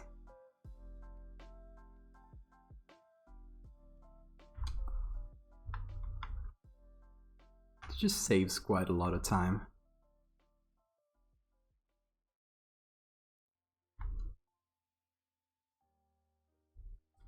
Best feature they've come up with in Photoshop in a long time. Like they weren't adding anything new, like really just like small things to Photoshop in the past few years. But this is a good job they did. Finally AI doing something useful.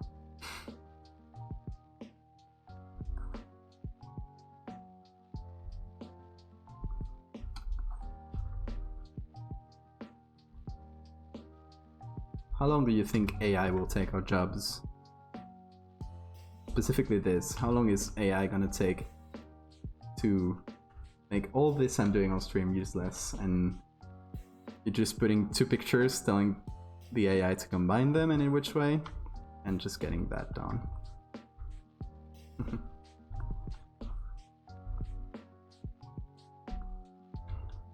Yeah, it's a good way to learn. I definitely agree with that. I watch a lot of photography and photography related streams exactly for that reason. Even if it's not the same kind of photography I'm doing, it's just a good way to learn, and I think it's, for being free, it's a super valuable thing, learning tool. I think that I also do manually. Yeah, that's a pretty good job. Now, first thing I'm gonna do. Oh, what is this? Ooh, got a missing leg. Hang on. Just gonna do properties here. I'm gonna reduce the density of the mask. Hey, thanks for the follow, Cast. How are you doing?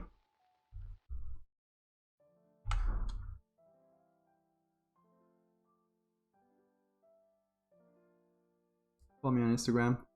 Zoe, hey, yeah, I know you. Yeah, you should. You definitely should. Zoe here does cool animal mixes. You can drop your Instagram if you want. You can. Links are allowed.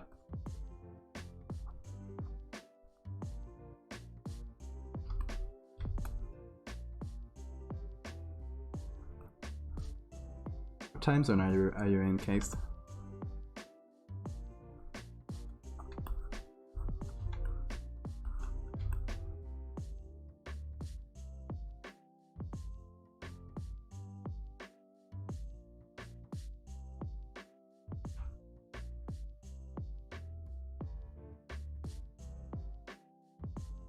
US Eastern. What time is it there? I guess it actually is with dinner time.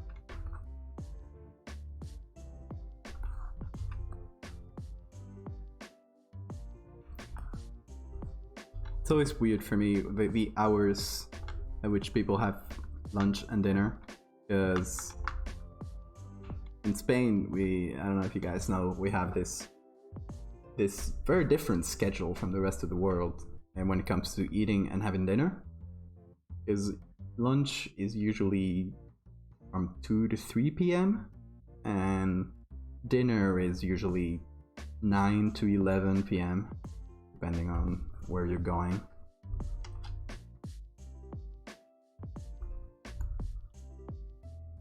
They're like super late for everything compared to the rest of the world.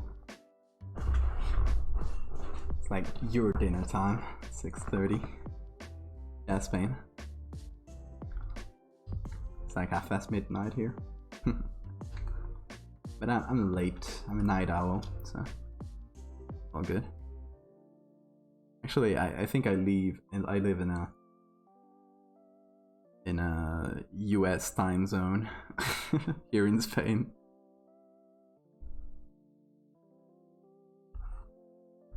When I catch streams, I usually do so at super late hours in the evening, but it's like evening hours for the US.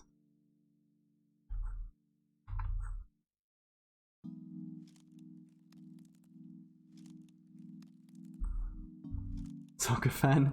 I'm not. I'm like so out of the loop on soccer. When I was a kid, I used to like it a bit more, but now I'm completely out of the loop. Which, when I mention that to people outside of Spain, it's like, what? Isn't that like your religion? Kind of a weird one here. Which I guess football, yeah. I guess in the US it's kind of the other way around, right? There's not a lot of soccer fans in the US.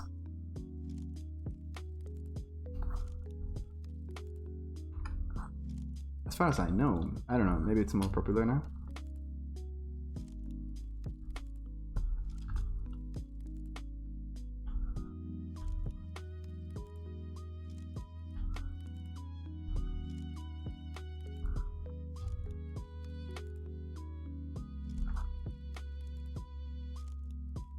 Some pretty blurry edges parts, but it's what we got. I think we'll probably be switching some of the feet textures.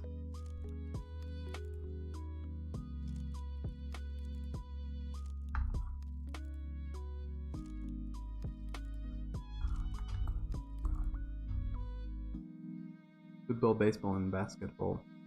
Football. Oh, American football. Yeah. Okay. So if you're a soccer fan in the US, do you guys usually get into European soccer since that's much bigger, or do you become fans of your local soccer team in the US? Because I know I got a friend in Australia, and I guess they're a bit more into soccer there, but he became a fan of a random English team from the, like, not a big English team, just a random, like, second league team he saw once, and he just decided, I'm just gonna become a fan of these guys, and goes to England for matches and everything. It's crazy. He's a huge fan, and I always found that really funny, like becoming a fan of a team that's an ocean away.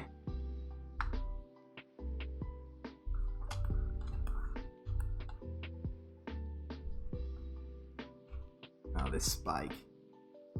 Where do I even start cutting this spike? It's all black here. What am I gonna do? It's gonna make it up. Make it look spiky enough, and we're good.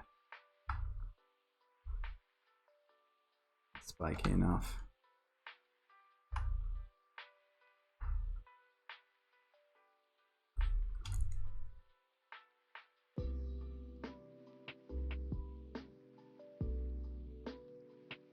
Yeah, I think that's a good balance, right? And which European teams do you go for?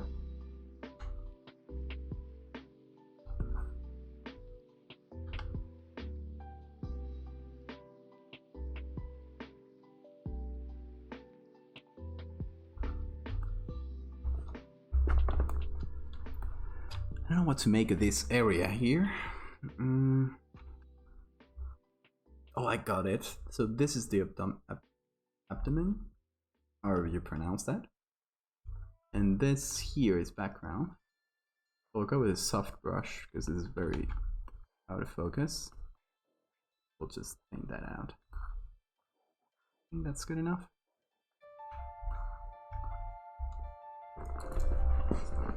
This is also gonna need some white balance, and I don't care about the colors. I was gonna say stuff about the colors, but it's gonna be black and white, so actually let's put on the black and white. Let's do that first. And I think below that we'll do the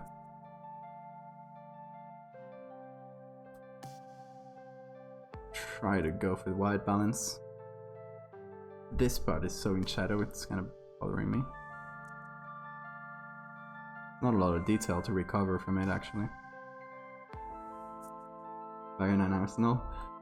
It's well, I guess not in Spain, but in terms of European soccer, that would be like very normie teams. Should go for a super obscure one. I'm kidding. I know that, so my local team is Real Oviedo, which is it used to be like a first league team in Spain, but right now it's just like pretty small, and second league it's not very good. But there's still fans of what did Automod?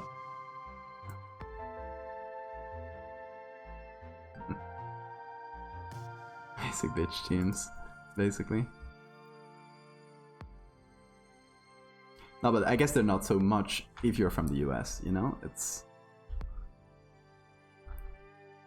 But here in Spain, I roll my eyes every time I see people that are super fans of Real Madrid or Barça, because that's like...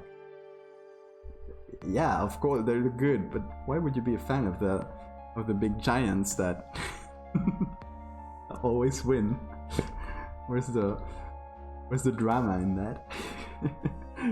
Valencia and Atletico Madrid. Oh yeah, Atletico is definitely, of the big teams, it's my favorite one because they're not like, they're always kind of up there, but they're kind of underdogs, and they have like their big brother Real Madrid, which is way scarier team. I don't know, I like them. I don't know if I'll be able to recover a lot of detail from here.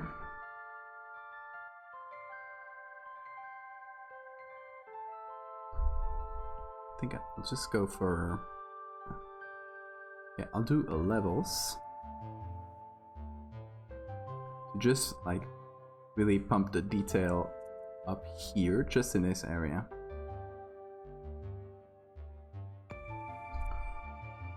Then I will invert that layer mask, Control I. And those are the most fun teams to root for. There we go, we can recover some.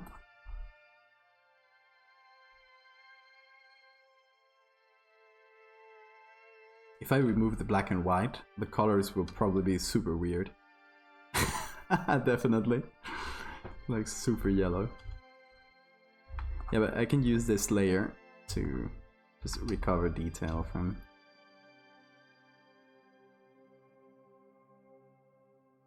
darker areas. And usually if you're trying to insert something into a very different lighting, you usually want pictures with the flattest light possible, because that'll allow you to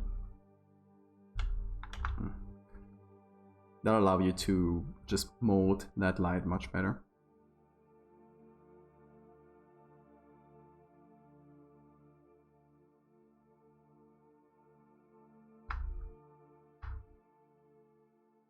Anyway, there's just so much detail I can get out of this.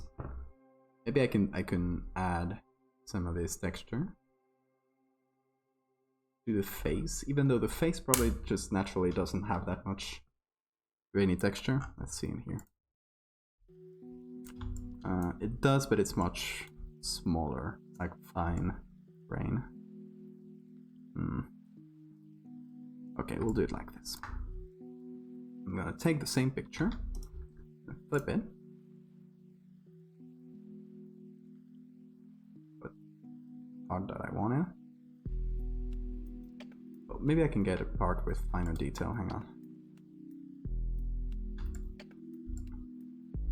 Oh, this perfect. So we'll just get this leg,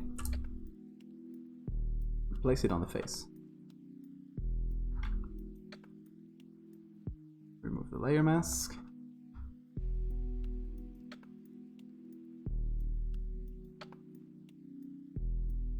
Okay.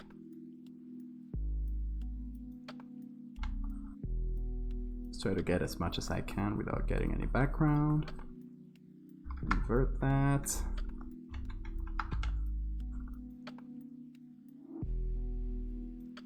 I'll flatten that. I just have a small layer that is just some texture. Always the bugs, of course. Hey, Kustika, how are you doing? Been a while, hasn't it?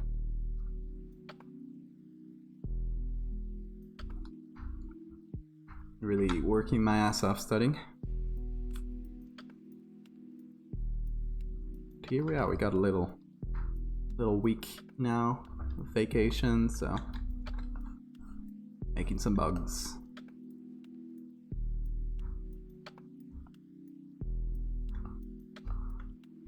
Right now we're just adding some textures to this guy's face. Bringing back some detail because it was very low detail. Like if we just take the original here, it's just like that. It's just really sad. So boring there. That's what we did.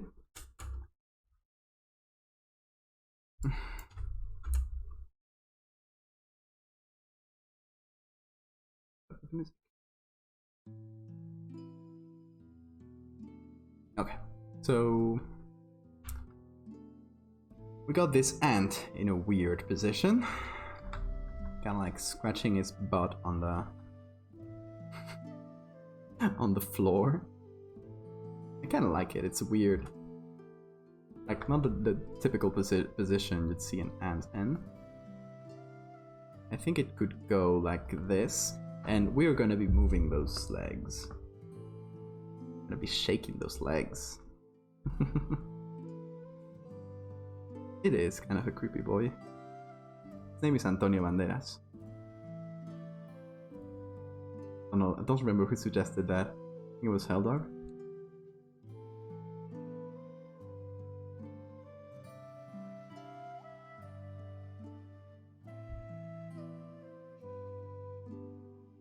Yeah, I think now we'll chop off the legs.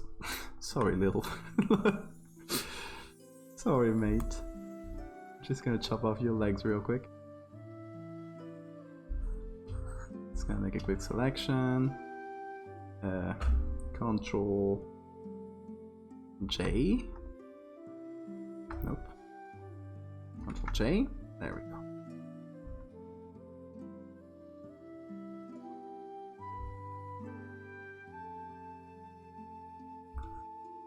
Now we got that leg. And we'll remove it from here. Why doesn't it? There we go. Up in a friend in a stream. That's nice of you. Okay, we got one leg out.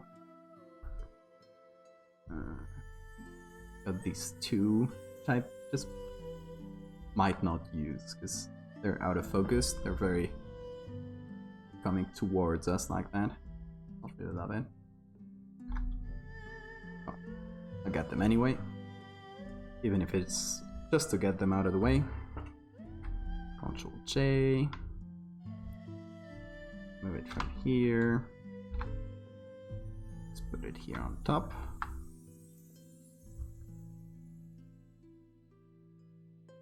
Why is it not working? Oh, I'm dumb. Oops. Didn't have remove it. There we go.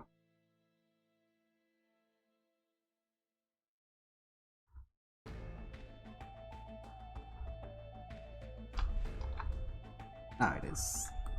Now it's all good. No, I'm not gonna flatten. Never. What I'm doing right now, every leg I'm getting it out as a flat layer. So that's very destructive of me. Not something I love doing, but just more practical.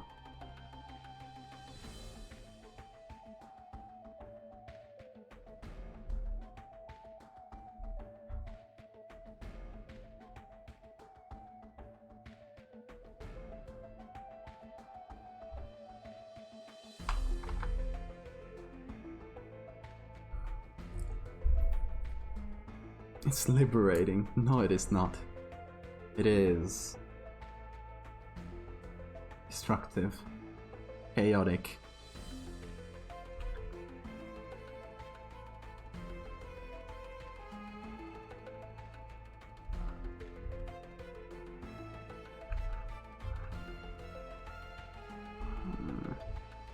Select the other part here and then in the same batch.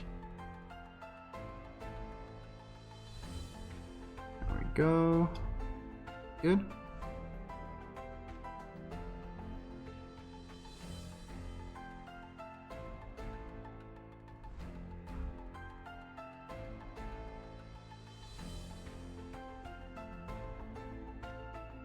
And then here. Yeah, now it's a little legless ant. Poor guy. I think we're mostly going to be using. Which one is it? We're mostly going to be using this leg, or which one should we use? just a copy.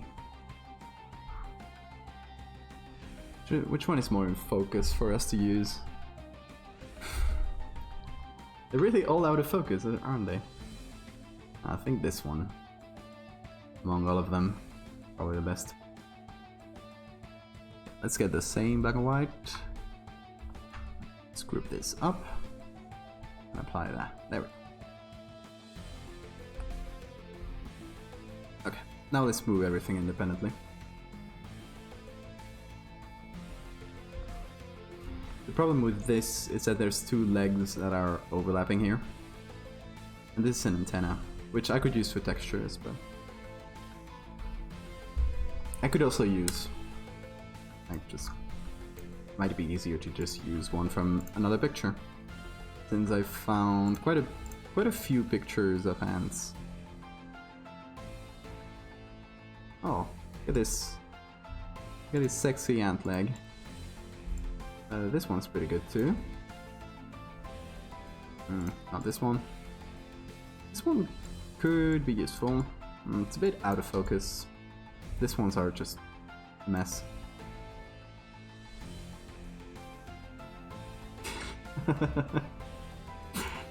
I just mean sexy as in focus. Don't get my words twisted. Even though I literally said, what a sexy ant leg. Okay, I think we just might use this one. Pretty good. Okay, I'll do a copy of this layer. I'll use Photoshop's nifty auto select. Oop, missed a bit there. Nope, did it wrong.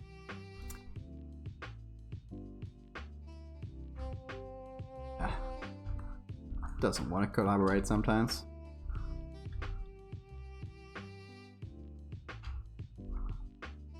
Or just get them here. Should be fine. Okay, let's clean that up. Let's get 35%. Very good. Cool.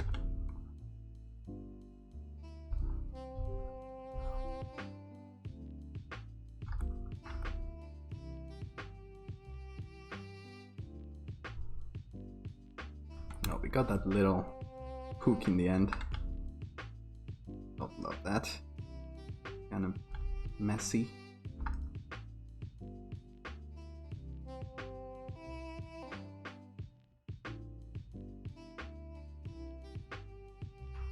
Guess there's more here.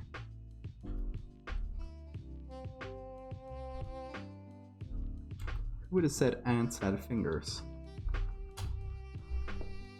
Okay, this is very usable, because I can just take this, just edit it on its own, give it some black and white, and then just use it as a puppet warp object. Actually, put it inside the script so it's already in black and white, and it's grainy and spiky. Very cute. Come on. So we will flatten this, apply the layer mask, and then again make it into a smart object. And why do I make it into a smart object? Because I don't like destroying things like Acoustica.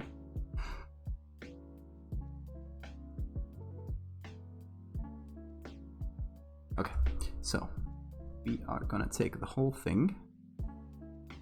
So this, try to place that ant. Now we don't care about the legs here, and if they contact the ground, because we're just gonna make them contact the ground on our own.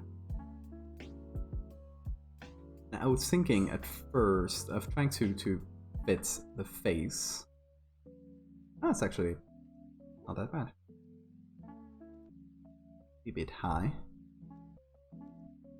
Since we don't have a very specified size for this, we just have a shot of it in the cage without any like size, like anything to compare the size. In this second picture we can just make whatever size we want. That's a point in our favor. If we go like this and just make those two faces connect, because we don't, we'll have to recreate this guy's face, and that is not something I really want to do.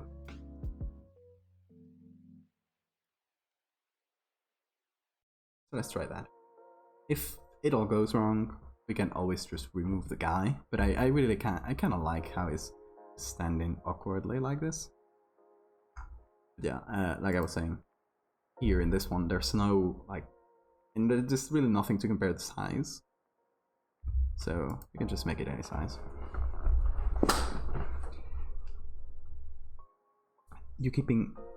I'm pretty much keeping it like this. I think it's pretty alien on its own. If I can think of anything cool to add, we might add it. Maybe a flying ant and use the wings to hide it. That's pretty good too.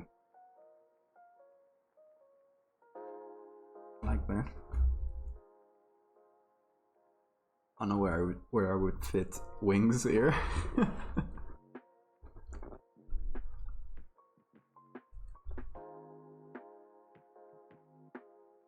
Now let's try to fit this legs. Okay. We got this. I guess we can move this part too. So let's not worry about if it connects or not. Just try to make the shape of them look nice, and whoa. And a noodle legs here. Doing a little dance. Looks like one of those old cartoon characters. Wait. Kind of the hard thing about moving this in Puppet Warp is that you still have to make it look rigid. You can't do this.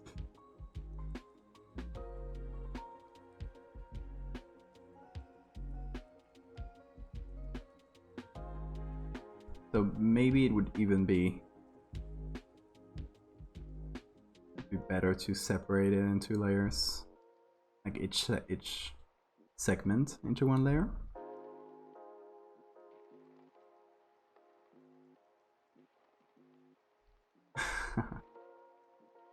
Puppet Warp is great. It's one of the best things in Photoshop. Do that. That might be better than Puppet Warp since we're working with rigid bodies. Just doing Ctrl J, so we just have a. This is just gonna be a piece.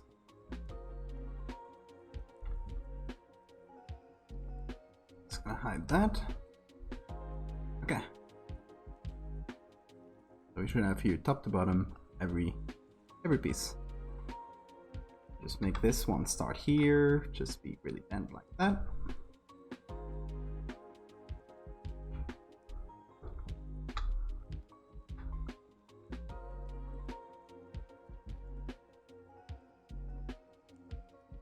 Exoskeleton. Yeah, we could just make some soft exoskeletons. That'd be cool.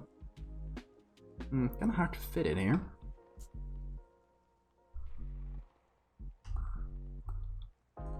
I might need to make it stand up a little bit more.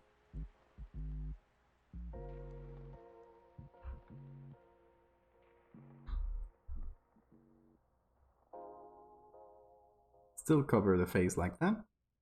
Maybe little bit more upright, closer to the actual posture it had.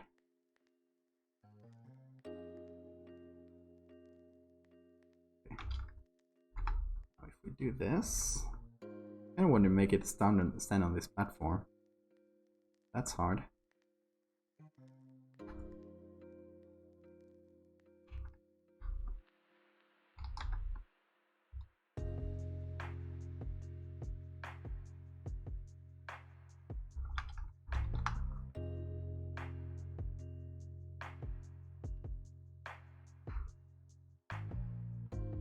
You gotta consider there's gonna be bars in front of it.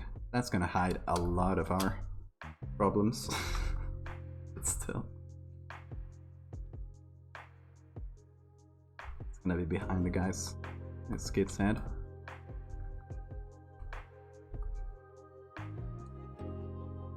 Okay, that can work. Check the original. Where is it? Here. Got this, okay. Second leg. I'll just group this one up. Leg 1. Oh. There. So, for leg 2.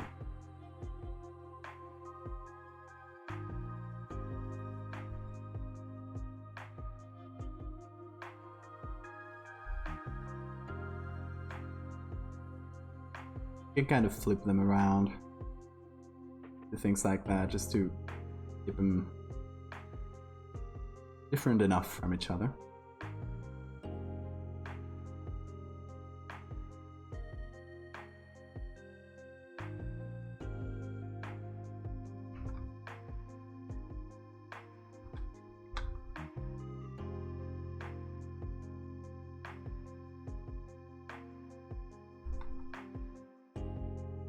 This is kind of fun. It's like those articulated toys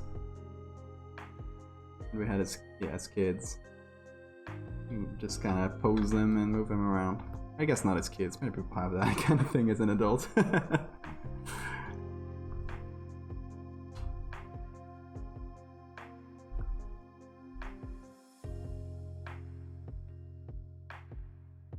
Not loving that one that much. I think we can move this to... This is here.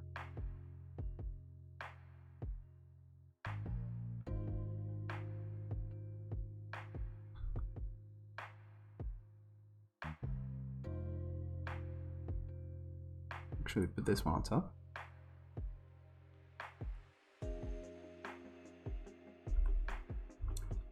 So this is going to be a circus one. And the idea is to make it go with a flyer kind of thing. All those old-timey circus flyers with like drawn lions and elephants and stuff. Just draw this thing or put it in the middle of those animals and do something like the greatest or the biggest insect in the world, and like a made-up name for it. Something that sounds like really sketchy. Something that sounds like you would obviously see today and say that is such a fake. Obviously it isn't, but it's like the vibe I kind of want to give with the flyer. Like coming from the depths of the Amazon or something like that.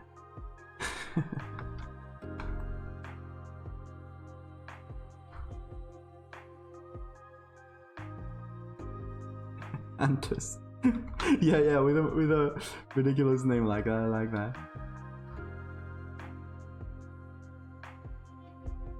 Or like a fake scientific sounding name.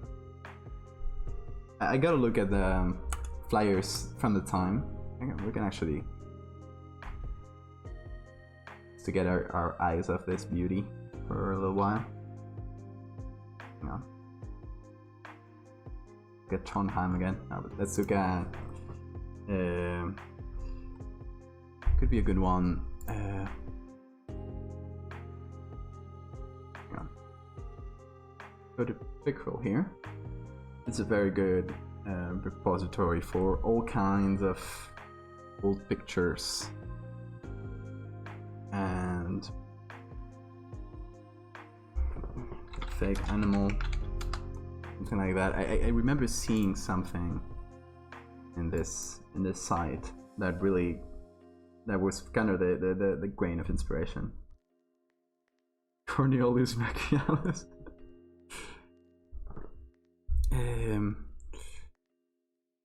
It was like a sea serpent or something like that.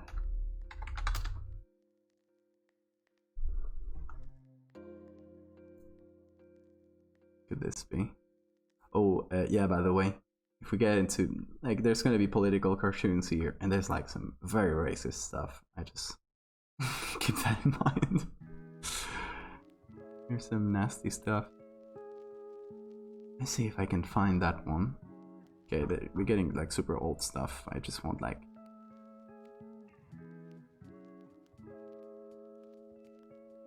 around this time, probably get better things.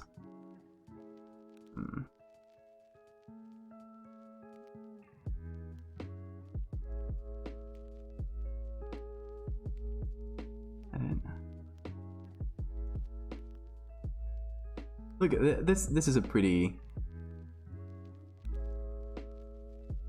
It's not the one I was looking for, but this is kind of the vibe.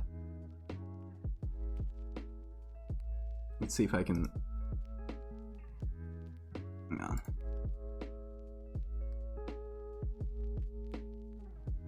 Oh, not really readable there. The enormous rattlesnakes or Egyptian viper. Female grizzly bear. See, this is Romulus. Like they gave him a stupid name. Romulus, the fighting California grizzly bear. So that is more or less the vibe we're gonna want to go for. I love these.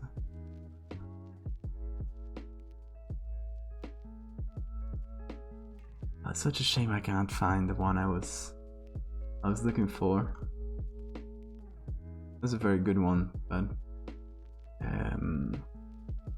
let's see, Google maybe has it.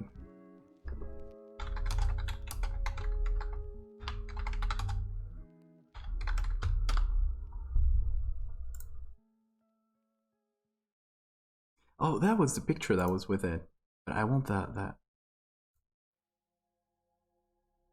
On the ad that went with this. That's probably the name. And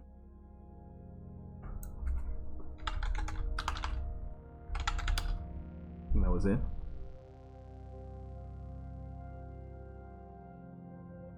Okay, this is not the... Okay, this is one of the illustrations of this thing. This was basically someone faking, making a fake sea serpent. Well, maybe it was like a dinosaur, a real dinosaur thing, but they gave him a fake name and...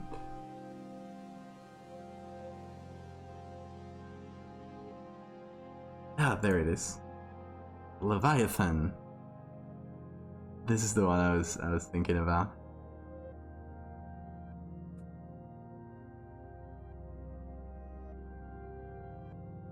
So a flyer like this one. The immense skeleton of a sea monster. I love this. This is great. So that is the vibe I want to go for. Like the enormous ant of the Amazon.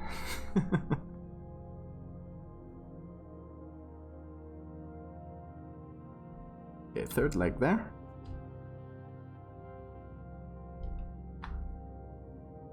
The best thing would be to get a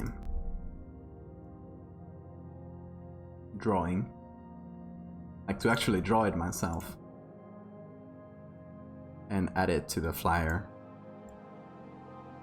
If I can manage that, because I'm not great at drawing. But I can try. Okay, where's the real leg? Oh, there it is. I just took a big chunk off that I probably should have left in.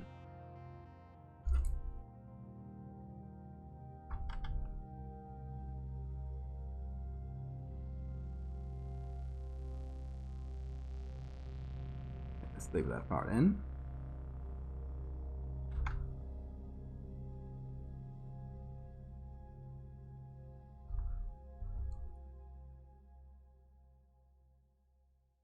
I think that's going to be a good base for...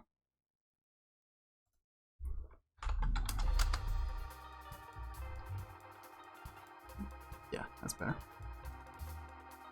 Now let's just move it around so it looks... So each of them look a bit different from the others.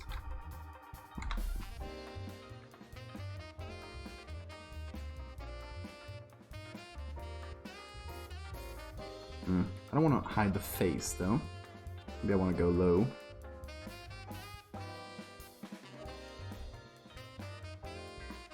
It's gonna be a whole mess of legs. This one I don't mind shortening it. You can just say it's foreshortened.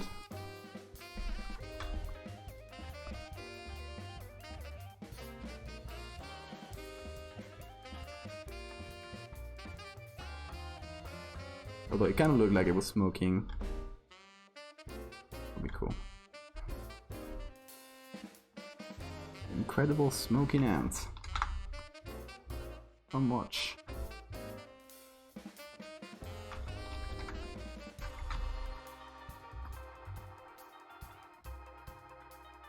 I don't think they bend that much.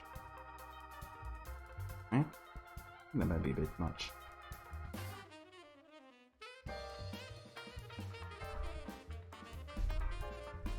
God, imagine with the effort it's taking me to just get those legs looking decent. Imagine the effort that must be for an ant to control so many of them at the same time. Yeah, I think we can go like this.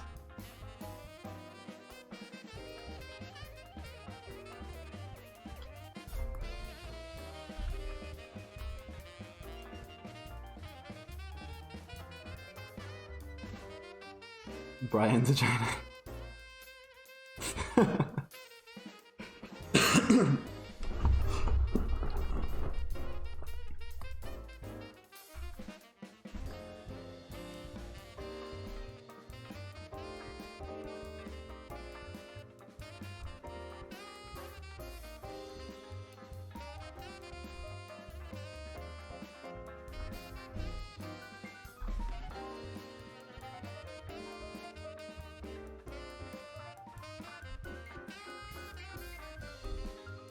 Okay, we got 3 legs. Alright, good night, Akasiga. Thanks for hanging out.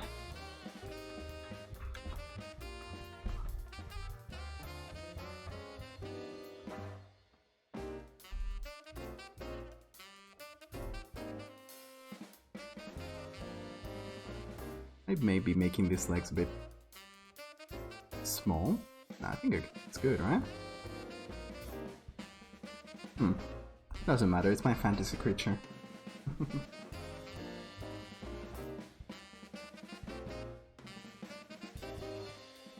Let's actually copy the 3 legs. Put him behind him. Group him up.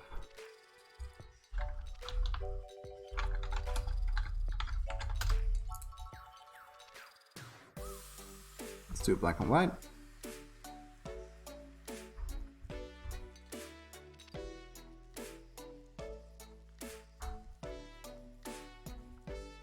There we go.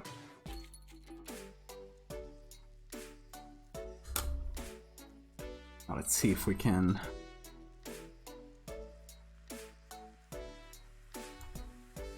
make him look acceptable at least. There we go.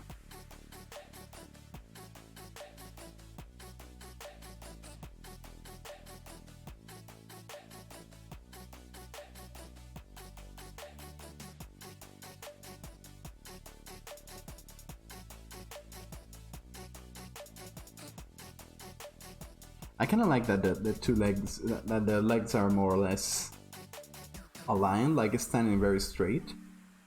Kind of like it's tamed by this guy here, just obeying.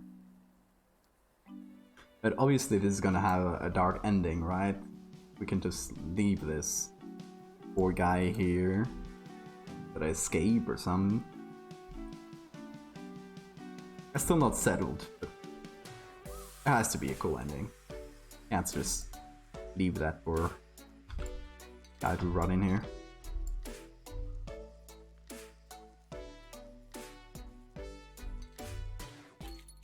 I don't know, what could be a good ending for this?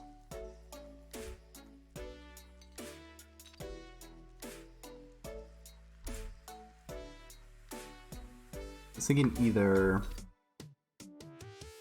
it escapes on its own, or maybe the its handler something gets like, so gonna say falls in love with it, but gets obsessed with it and escapes with it somewhere. Could be a good one.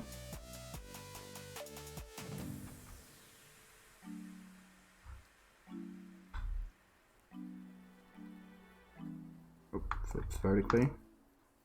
There.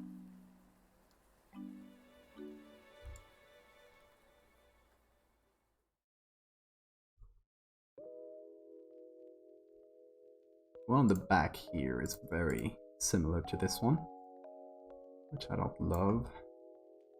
Let's move him around.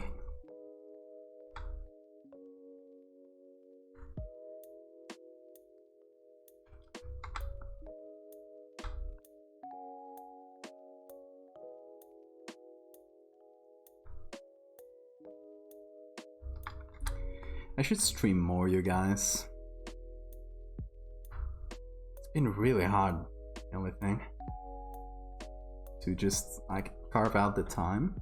I think it's mostly been about not having the time to do the research and to prepare and to find pictures. Because once you got the pictures, it's fairly easy to just start up a stream and do this. Even if I'm not just taking 3 hours, even if it's just like short streams, but fall in love with a giant ant.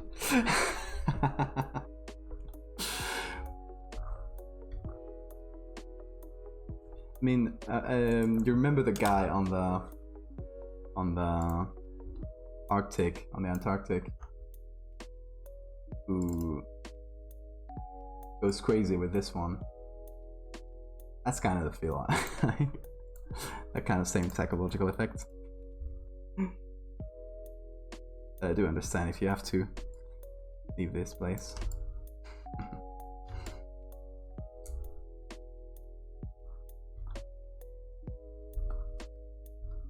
Leave this cursed place.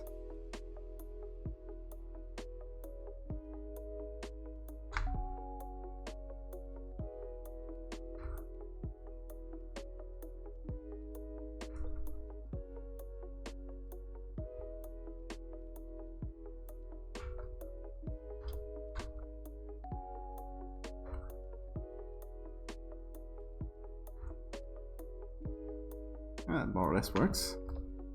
Just straighten it up a little.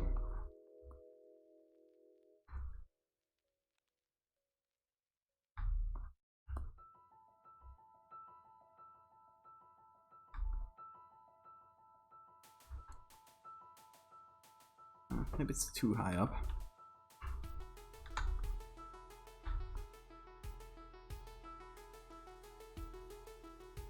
Maybe we just get the descending part of it.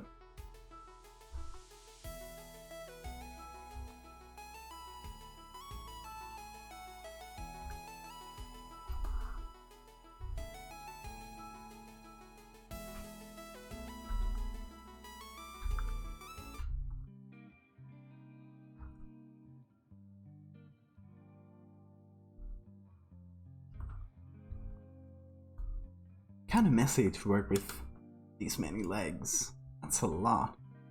Anyway, I think it works more or less.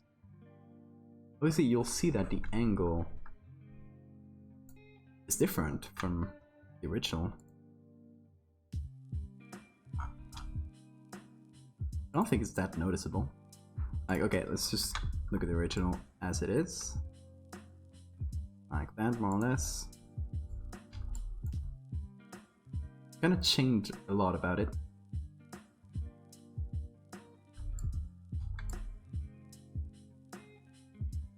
I don't think that's bad. Obviously, we'll need to remove this from the body, and maybe we'll move the head a little bit down or something. Actually, maybe we could take the head from one of the other pictures, not this one. Actually, this one I don't think it does anything.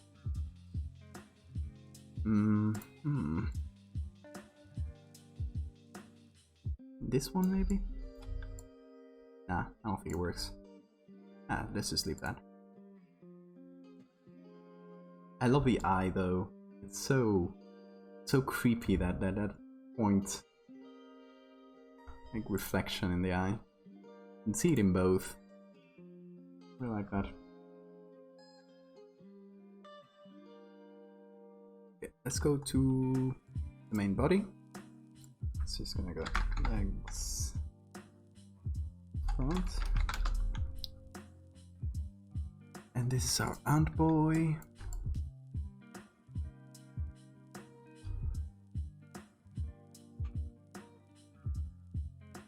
Okay. I'm just putting it down like this because I want to take this whole thing and do Ctrl J.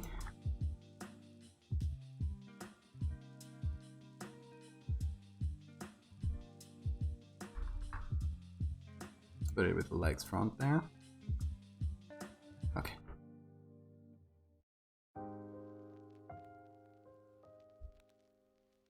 It's gonna take the head.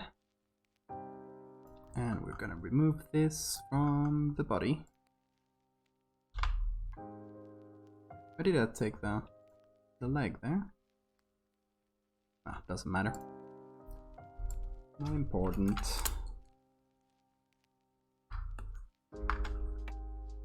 And just do this.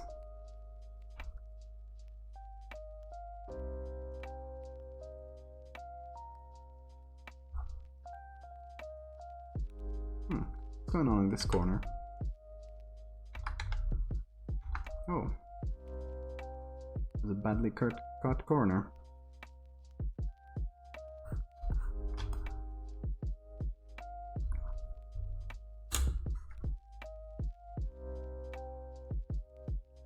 Oh, dang it. Of course, all the things we did on the face, those just disappeared.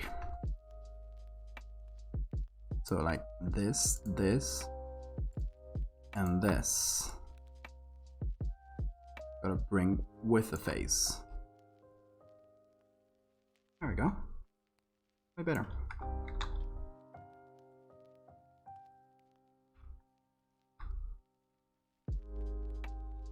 Oh. Whole thing.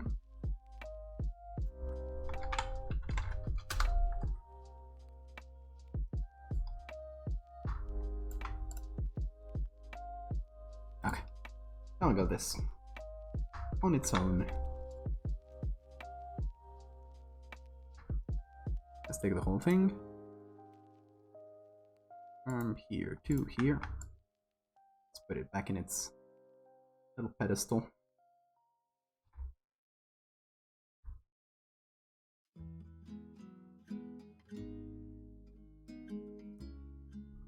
Obviously some of these feet are going to go behind the bar here.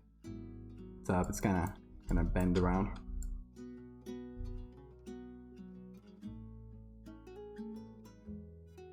Yeah, so the original face did this. It looked very high up. I like it better if it looked down like this. That's better, right? Ooh, problem. Of course. Need to do something about this.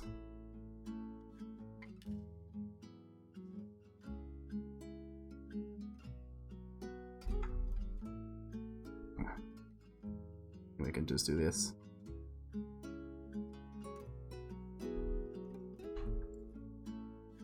I was thinking of also bringing the antenna from another picture and combining that, and yeah, boring. What we will do is this, because obviously it cannot go further than the corner of the image. Yeah, but it's pretty good.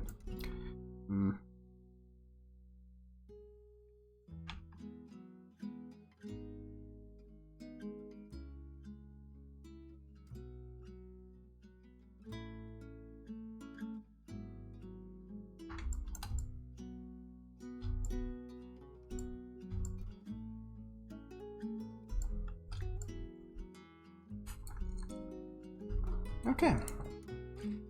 Liking this creepy ant. It's pretty good. Now let's go on the abdomen, whatever that is. Let's add a new layer here on top and remove the legs. There you go. So, gotta remove this whole blurred out leg.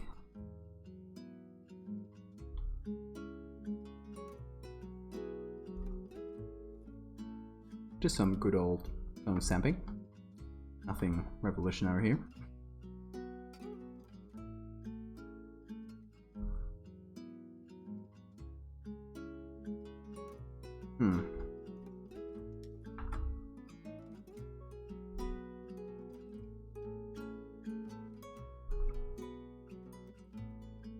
Okay, that's pretty good. This part here, though.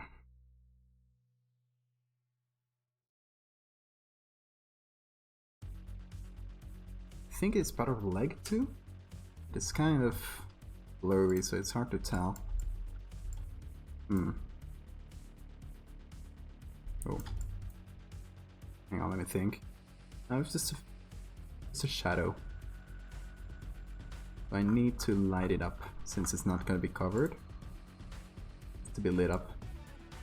The lighting here is a flash, so it's all front lighting, which is pretty good. Pretty easy to work with. I always appreciate. Okay, we're just gonna copy that same pattern since I don't really know how the body goes. That seems pretty good.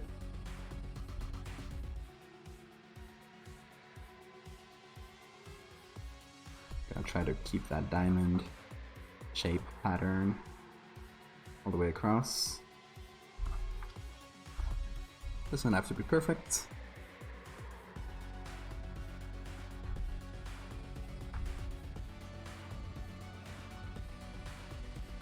Let's go with about this amount of hardness.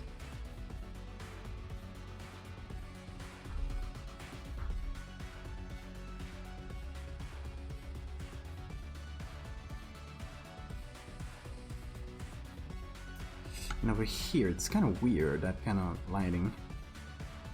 There's just some shadow there. Alright, next up, this part here. First, we'll remove the legs, and the one in the back. There.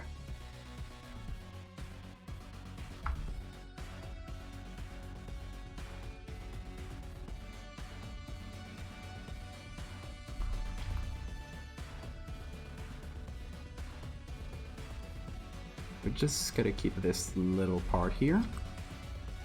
This we can remove. So here.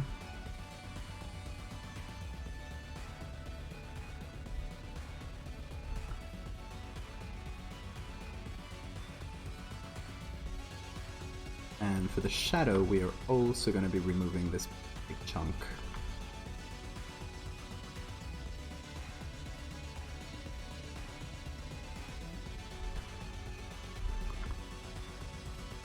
Gotta remove some repeated textures.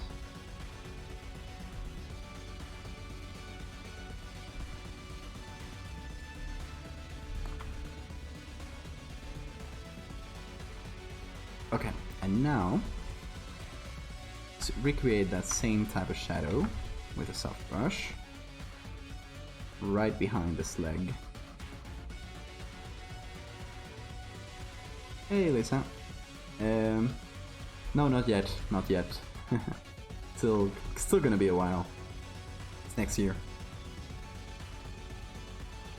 Right now I'm preparing the exam that will allow me to choose a place for the residency. Doing good. A lot of studying, a lot of not broken, just kinda messed up wrist. It's fine. Did you?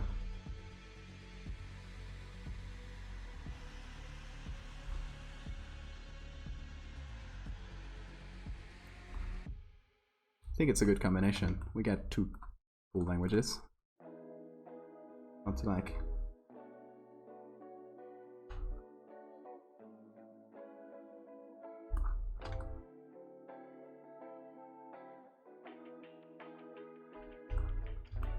I think I'm just gonna wrap the shadow around, kind of.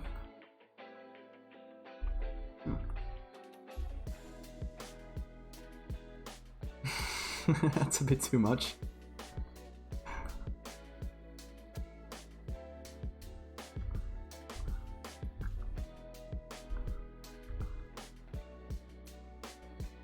Oh, that's cool. I always find it interesting how Americans really like identify, apart from American, from like where their family comes from. Like a few generations back, even.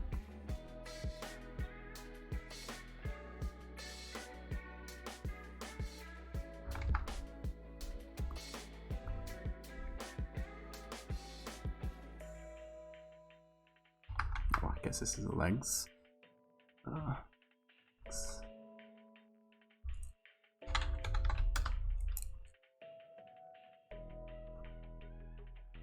Like you get the Irish Americans, which are actually like this Irish descendants come from way back, that kind of thing.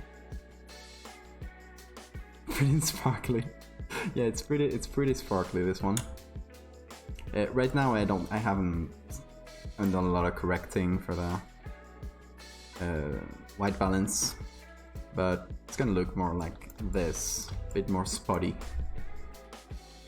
once we're done with it. This is the first one we're gonna see. This kind of teaser image. It's like the full body shot.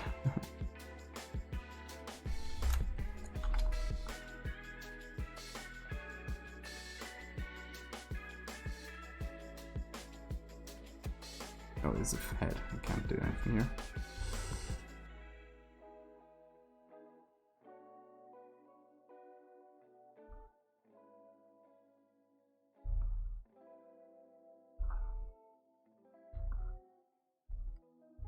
Oh no, it did the thing, I think. Oh, yeah, got blocked. Twice in the stream. Been so unlucky today with bugs. Computer bugs. Time, space, and in potential, the tidy anthropocentric proceed.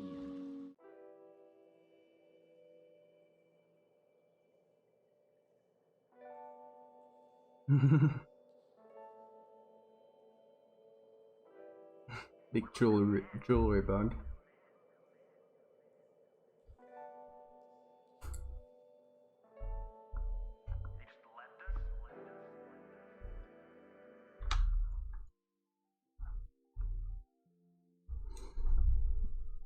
Okay, we got the leg shadows. That's more or less covered. This is not very good. Better. Oh, over here. Later, a lot of this is going to be covered by the not a chain, it's a cage. The bars. So that's going to hide a lot of errors.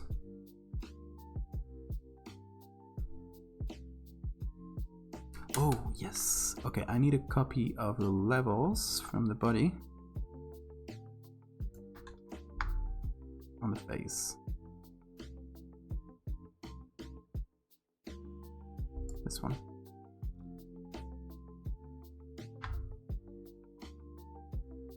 That's better.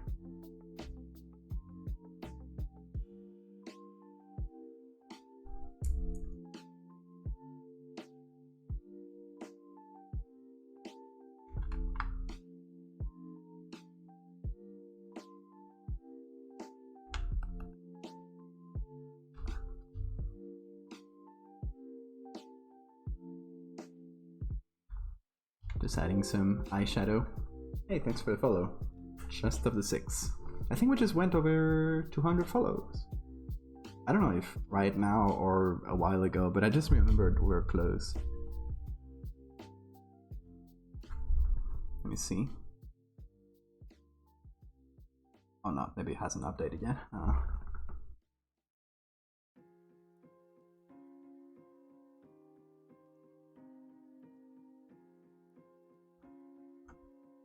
Yeah, 203.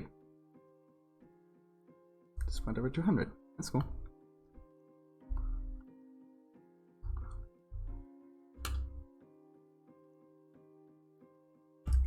Okay, we should do something about this.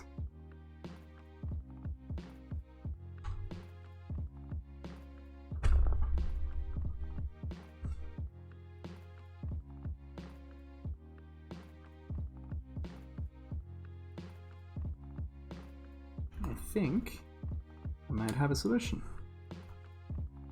So we get this ant here, this teaser ant, has a pretty clear antenna here. Mexican and French, that's still a pretty good combo.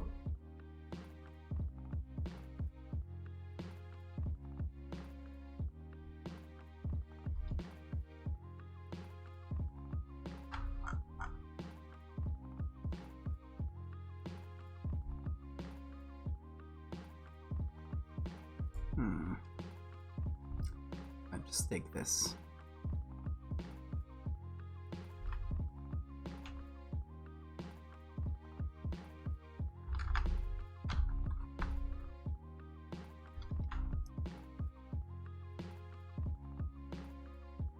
So black and white.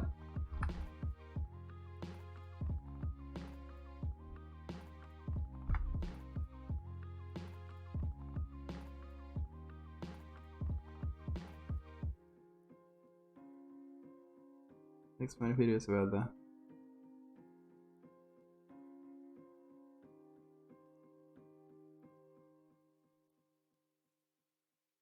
Check them out later.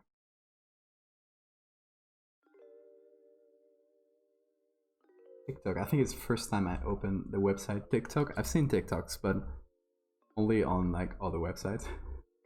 It's the first time I've seen it. I didn't know they had a desktop version though.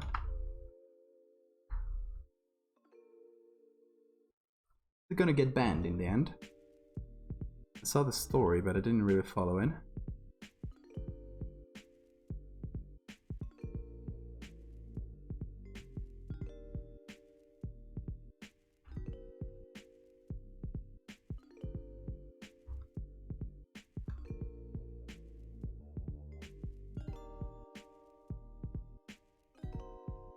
Yeah, they still want to ban them, but they still haven't done it, right? It's still like pending or... Oh, got a little leg there. How did you get in there? Come on, get out. Didn't. Huh? Yeah. Now. Okay, so we got this bit of antenna. Pretty good. Whoa. Wrong key.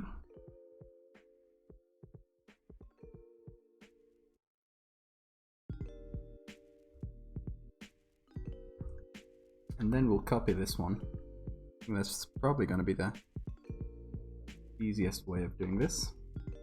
Ooh, wonky edge. Oh, what's up with the edge? Hang on. Why is it so wonky? That is very bad.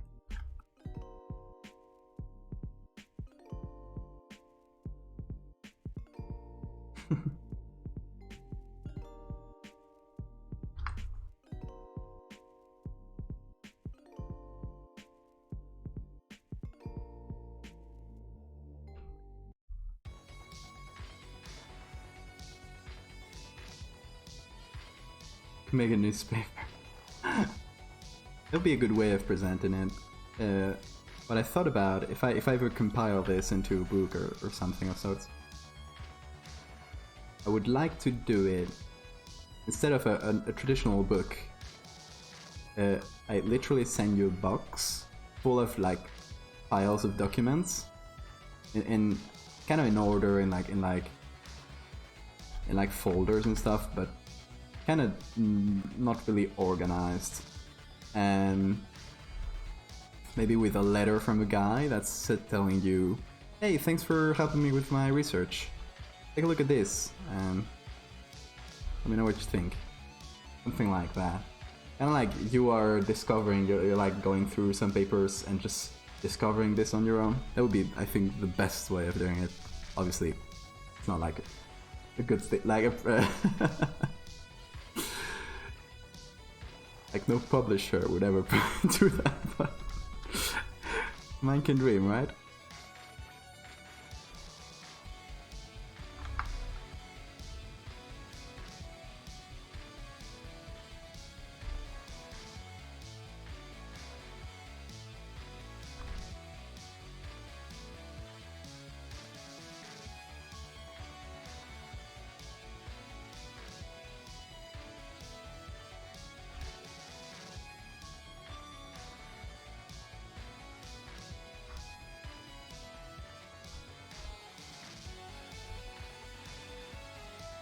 Okay, that kind of works, actually.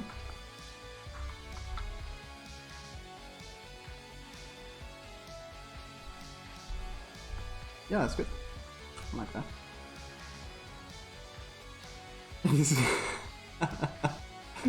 You heard about 2020, right? Well, you didn't hear half of it.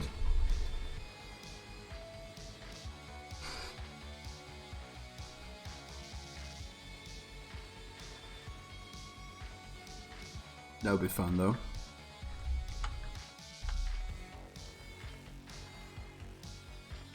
I always think if I really tried, could I hoax and make some people believe that all this, or some of this is true? Because there's some real conspiracy nuts in the internet.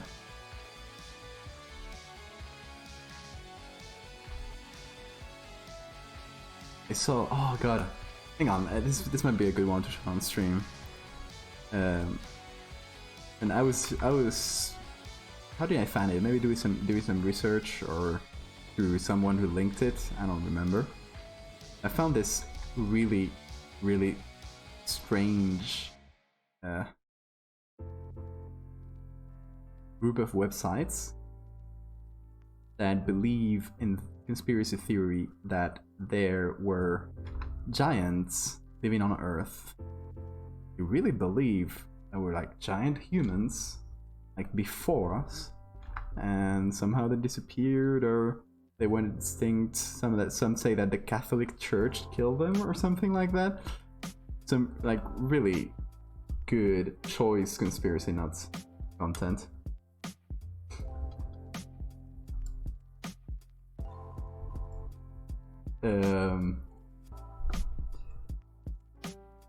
STI stuff should work. What about the eyes? Hang on, let me I'll find that. I think I tweeted about it at the time. Sometimes I love looking at conspiracy theory blogs, and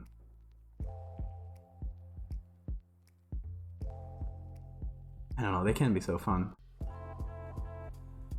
Hang on. Sea monster.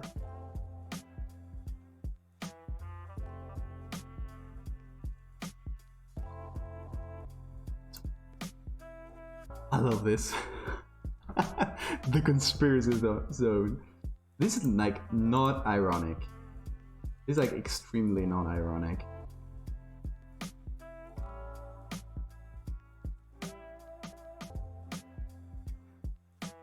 No. Don't get me wrong. They believe like actual giant like this. That photo is so tiny. So all of this is obviously Photoshop, but some of it is so ridiculous. Look at this one. It's so choice.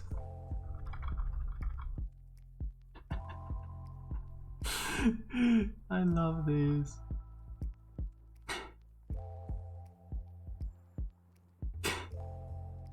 And it's really like, it's so rambling, this whole article. Obviously, if you just go through this website, there's some ridiculous things. Angels that sin, like, and aliens, and it is so good. I love like watching these kinds of things and just getting into the minds of these people. Depends on how you sell it. Yeah. Yeah, but not giant like this though, I hope. Oh, okay. And then there's this video, which is just... We're just gonna play it.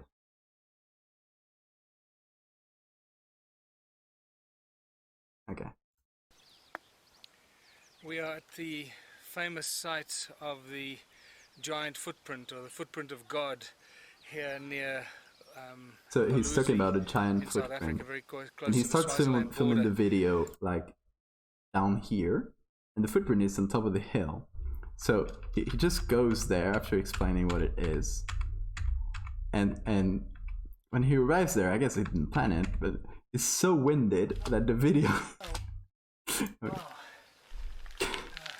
He's trying to speak like while being so winded. Beautiful. Look at this. There's the, you know, when you, there's the big toe, and the other 4 toes down to the small toe, down to the heel.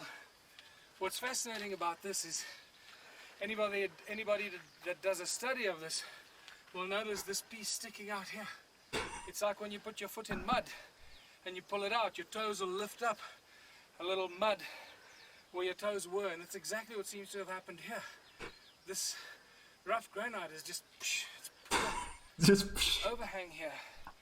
It's spectacular. And I see that people have been visiting here because they've been leaving little coins here, which is wonderful.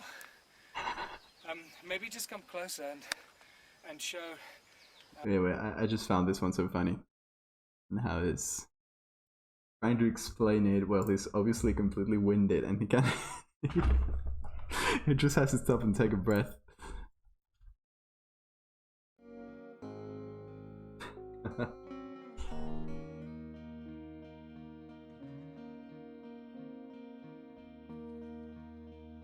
I mean, the thing is archaeological evidence, what they're looking for, and there might be like archaeological evidence of taller people, or people that today we would consider tall, and obviously in that time would be really tall. And there's obviously always been conditions such as gigantism, or you know, this one, I don't know how you say it in English, like Andre the Giant had something like that. He had a growth hormone defect, where he was producing too much growth hormone. So these kinds of things obviously have always existed, and it's very easy to like mythologize and turn this condition into like a thing of myth, or I think the explanation is so mundane if you stop to look at it. Obviously not what this conspiracy nuts are talking about.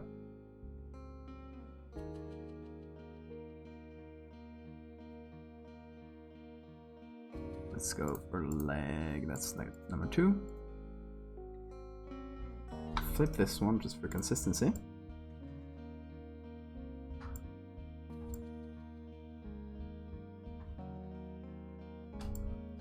Okay, we're done with that, like the main ant here.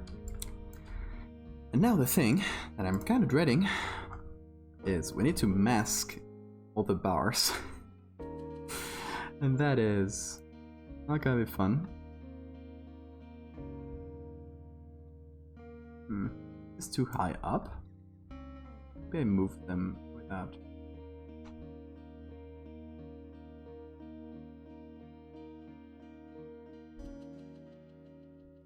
Hang on, I think some of these are a bit too high. Like maybe should just be poking out a little.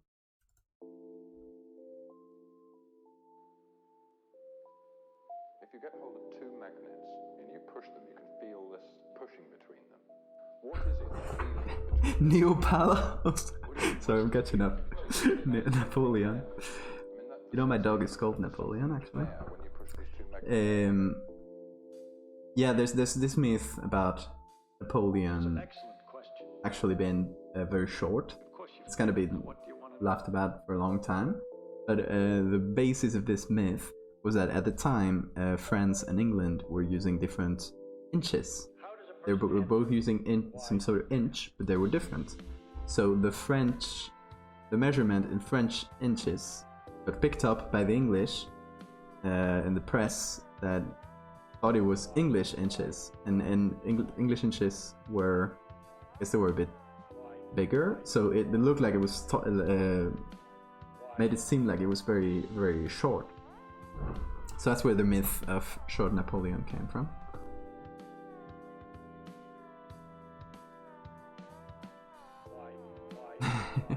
Make request video command. Kind of wary about this kind of thing, since a lot of people have started getting copyright claims. But if it's something that's obviously not copyrighted, you can drop a link. You begin to get a very interesting understanding of the world and all its complications.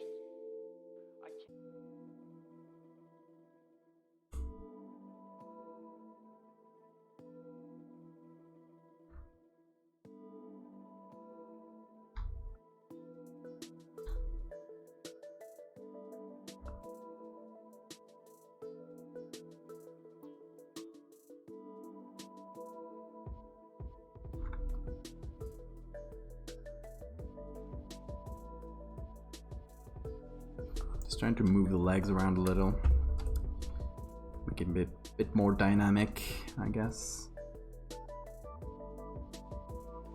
It's French and wearing high heels, who would do taller. French people didn't wear high heels at that time. Maybe at the time of Louis XIV, Louis XIV, that kind of like emperor, really fashion emperor times. They did wear high heels at that time, but I don't think in Napoleon time that was on.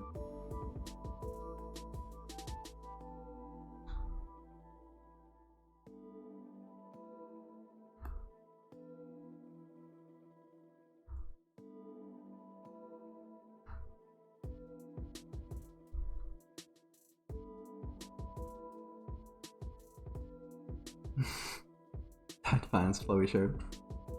Hang on, I got something that might amuse you from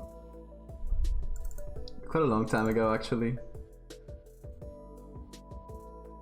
Didn't have a beard at that time. It was just for a joke with my classmates. Did a bathroom a mirror selfie as Louis XIV. That was back in 2016. God, those were nicer times.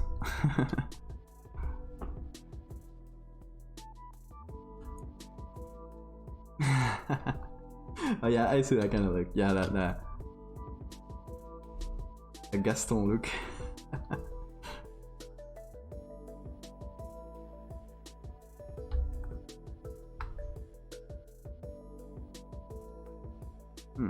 Okay, it's just part of the leg.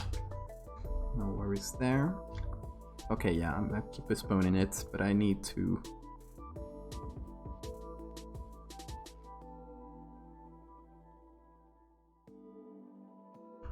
group everything. Let's call it whole ant. Let's just call it Antonia.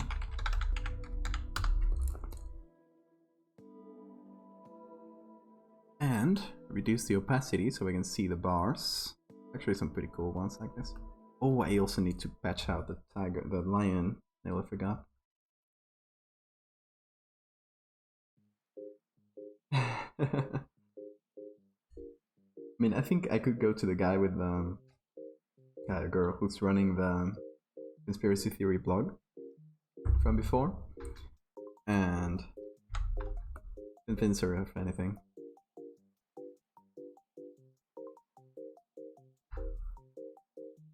No, but it's fascinating how with a few steps removed, you can make any like fake information look passable.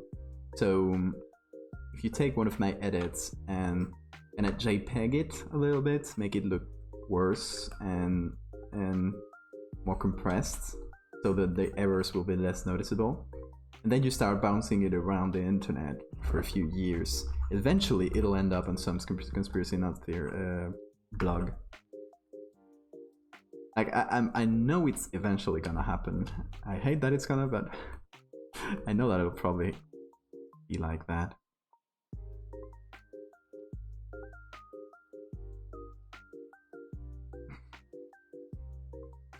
Sparse looks Photoshop. No, but for real, okay. Oh, let me show you an example actually. While we were looking at this kind of thing, because I tweeted about it. That was the inspiration behind me looking at that blog. There it is. Okay, so this guy, this weirdo here, tweets: giant skeletons found by the thousands. The Vatican and the Smithsonian destroyed most and threw some into the bottom of the ocean. Because having to explain how they existed, contradicting the evolution of mankind from apes. Which I love, because why would the Vatican try to contradict evolution if they didn't even accept it until a few years ago? Anyway. What we've been led to believe. What do you believe? Okay. So I see this around the internet. And I kind of got desperate, but the fun part is if you look at this picture, it's kind of weird things like this. What's up with this edge? And if you look at this, you can see that it's clearly a copy of this part of the image with some more dirt added. And this here is copied from here.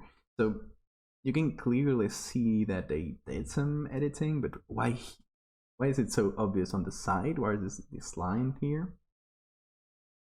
Anyway, of course it's edited. I mean, you know it's Photoshop when you see a giant skull.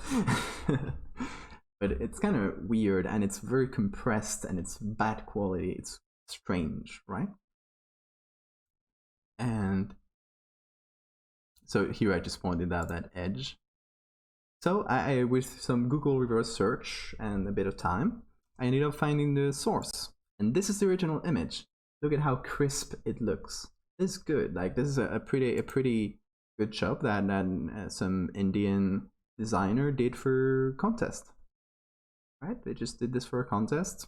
I don't know if they won or anything. It's from a design crowd. I don't know what site that is. I couldn't manage to find the guy on other social media. In any case, it's a pretty good job. Obviously, it has some errors and stuff, but like,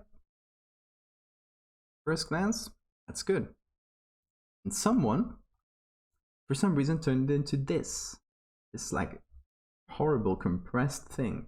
Obviously, it's gonna be easier to hide the errors here. Like, look at this shadow that looked a bit wonky on the original, right? He did a shadow and he didn't really put a lot of effort into it. That's fine. Here, you don't even notice it because it's so compressed. Anyway, that's what happens to an image after years on the internet bouncing from conspiracy blog to conspiracy blog, and it ends up looking like this. If you just take one of my images, you put a fuck ton of JPEG on that, it'll end up looking like this.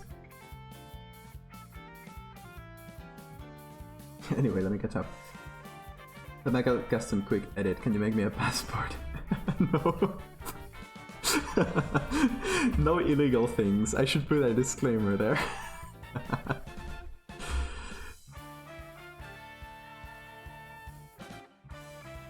I should have included this part of Caribbean.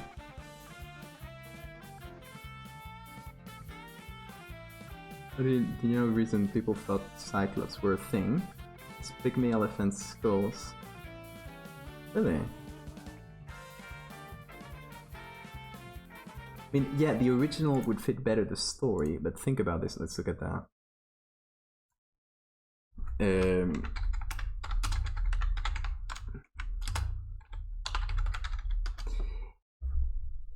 if you look at the original, and it's very crisp, and it's obviously made by an artist. That's absolutely true. It looks like a Cyclops. That's very cool. Definitely. Very nice.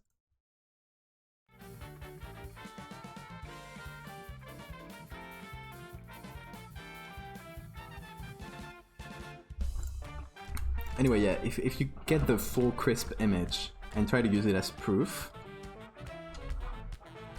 it's kind of harder to buy, I think. I mean, I don't think anybody has purposefully made it worse to make it more passable as a conspiracy theory thing. I think it's just a natural result of it being bounced around the internet for a long time. But it does also have the side effect of making it less... making the errors less obvious, I think. I don't know. I don't know if you guys agree with me. But I think it does. There must be a reason why all the conspiracy, like, proof pictures you see are so compressed and so bad, really. There's no, like, high quality UFO or cryptid or this case giant. There's just none. It's all bad footage. Because the worse the footage is, the more you leave to the imagination, I think. The easier it is to believe something fake is real. I don't know.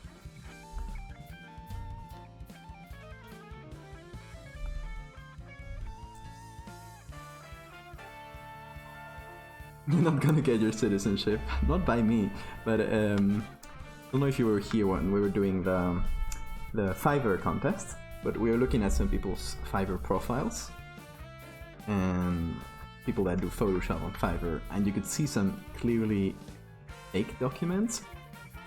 And I think that was probably illegal.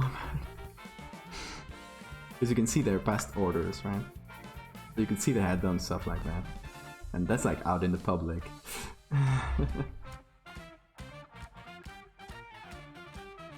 All old pictures are pretty bad quality. Yeah, but... yeah, of course, and that's kind of the feel you get for them, is that they're pictures taken in old cell phones or something. But it's still... I need to hide this. Like, in the age of smartphones, you'd expect that there would be tons of pictures of Bigfoot, right? And suddenly they dropped off after smartphones were a thing. There just weren't that many pictures. That's if you want to look for a simple proof of those pictures not being real, I think that is one of the easiest things.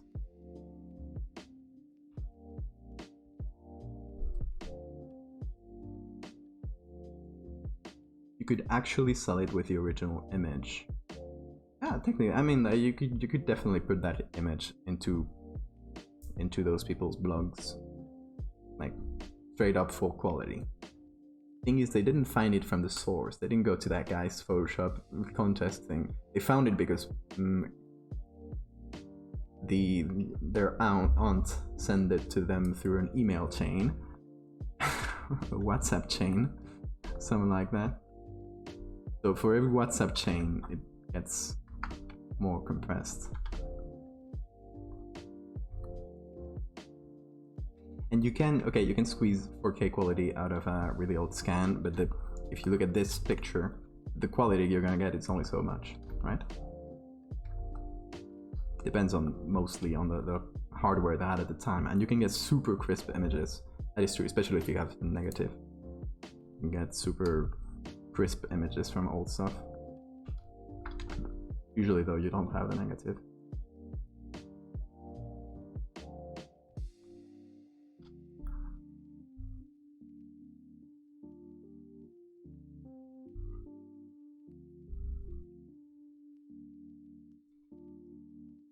Hey, I picture your grandpa.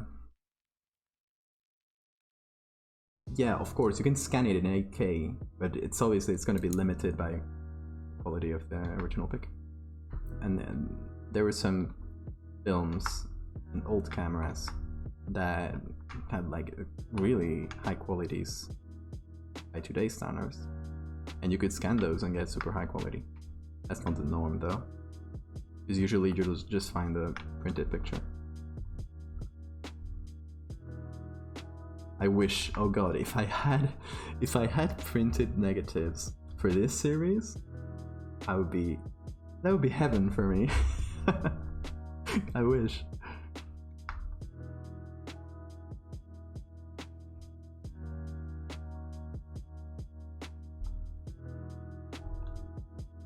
Yeah, and if the print is in good condition, you can get a lot of detail. And if the print back then was good too. By the way, do you guys see that my new profile picture? It was a fun one to do. It was like a fun, like little side project. It wasn't even worth a stream. But I wanted a new profile picture that kind of fit this old-timey picture theme. And I went with one of the oldest, I'll show it up in full size. I went with daguerreotype? I don't know how to pronounce it in English. This one. Oh, there's a version with blank eyes, which I think is the one I use. Anyway, this is one of the earliest types of photography, and it was actually printed directly on a sheet of silver. There was no negative. It was like a small sheet of silver, and it was printed on it. And people used it to make portraits. And the exposure times were so long. At first, you had to wait for like a minute to get the portrait. Of course, it would mostly get blurry. Later on, it just was a few seconds, but still, you had to stay very still for a few seconds. And as you can see, very small detail, and this is completely drawn by hand. I drew the spin with my signature.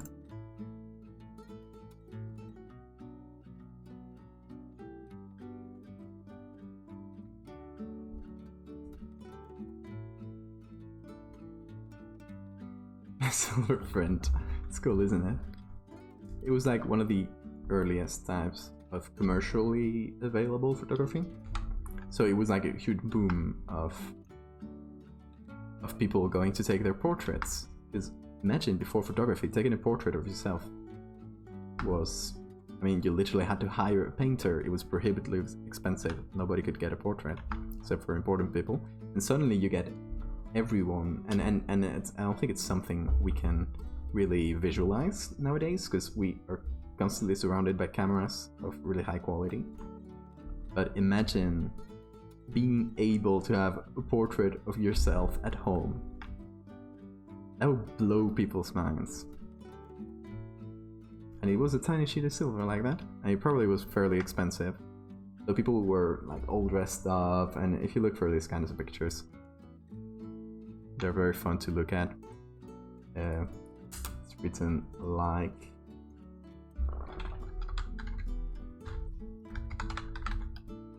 I think I wrote it right.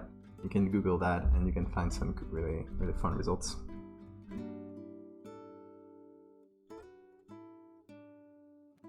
It was photographic paper, yeah, sure.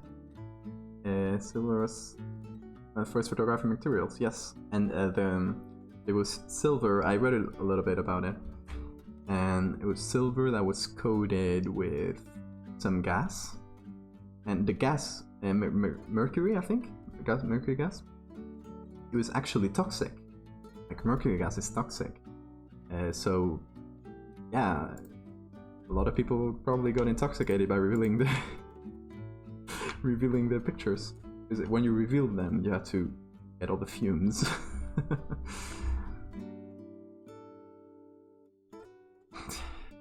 Original photography was mud, slap in the head and wait for it to harden.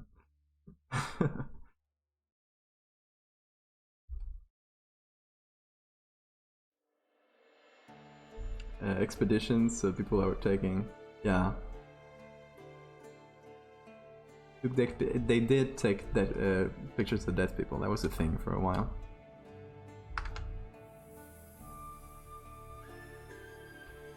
That was weird.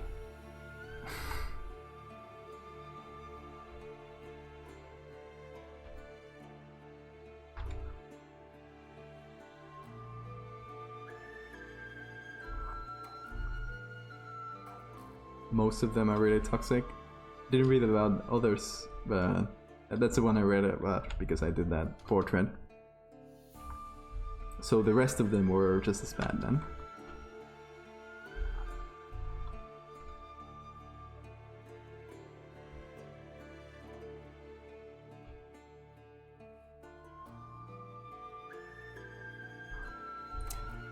I mean, could you show them Snapchat? You wouldn't have internet. But theoretically, yes. If you show them, if you get your Wi-Fi through the time portal.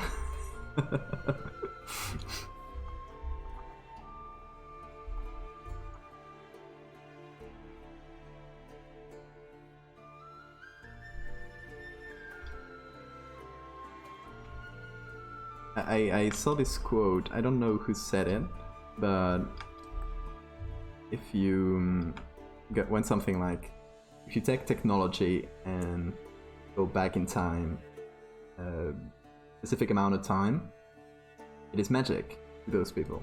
So magic is just technology and time. I find that funny because, yes, if you look at what a lot of people burned witches for, a lot of it was kind of like medicine and things that weren't accepted at the time.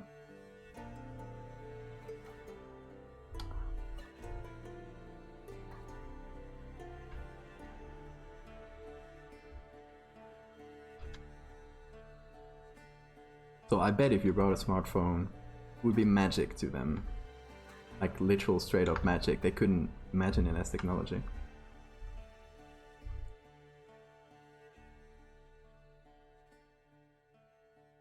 I just found new land, gonna call it America. I think America, the name comes from the guy that made the first map. The European guy that made the first map, obviously. It's called America or something like that. Thankfully they didn't name it after Cristobal Colon, because that guy was an asshole. Still today those chemicals are pretty toxic. Yeah, I mean, yeah. True. Fair enough.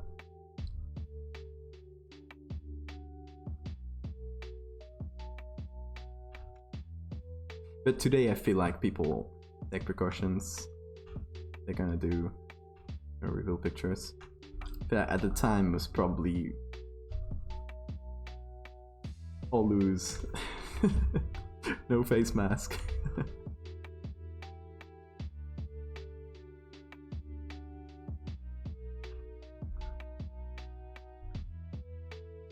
And guys, water into wine.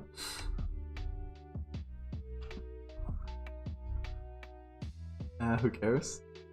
I mean, your body cares about not getting intoxicated.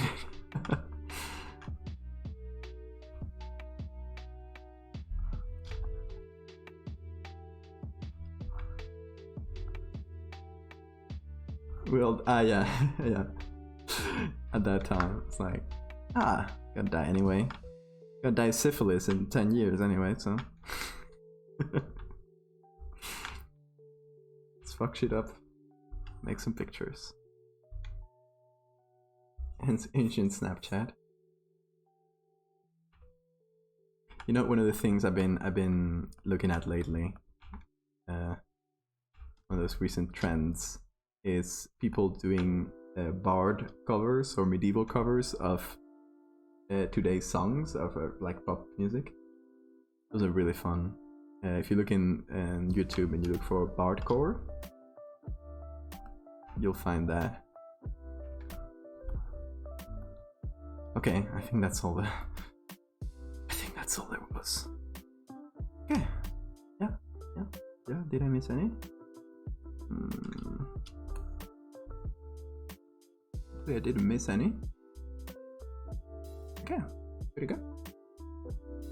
Pretty good. Okay, next up, I'm gonna hide this lion, and well, we can get away with not hiding this part of the body, but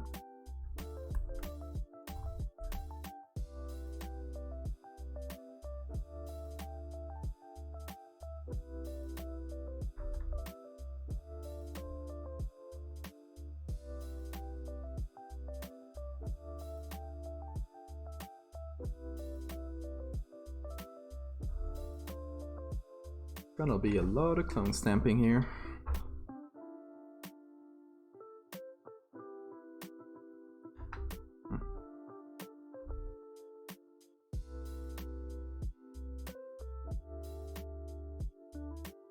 You don't plan dying ever? What's your plan? Get me on it.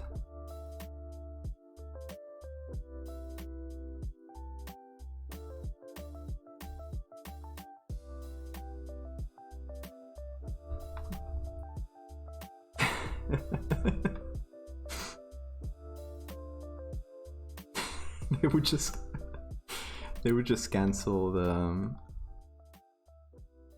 guy. I don't know. I don't remember his name.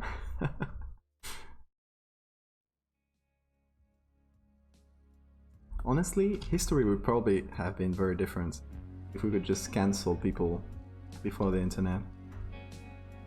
Like, oh, that guy Napoleon, what a douche. Let's cancel him.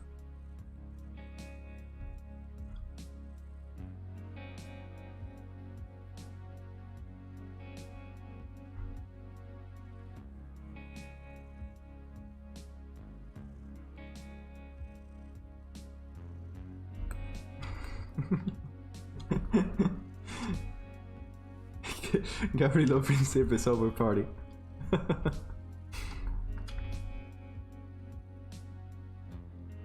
People should do this kind of things for like historical stuff. Just adapt it in that way. That would be fun.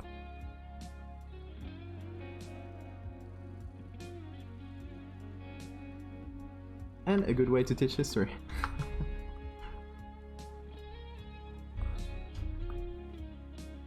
I think I'm just gonna take it square by square here.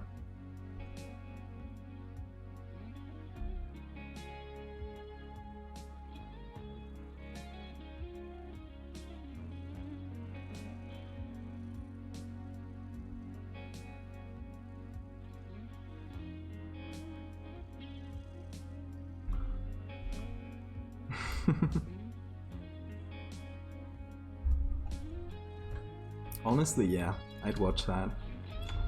I've been following this YouTuber, the Spanish YouTuber, that does something similar to that. He's an archaeologist, and he's like very theatrical with everything. It's very ContraPoints style. It's fun.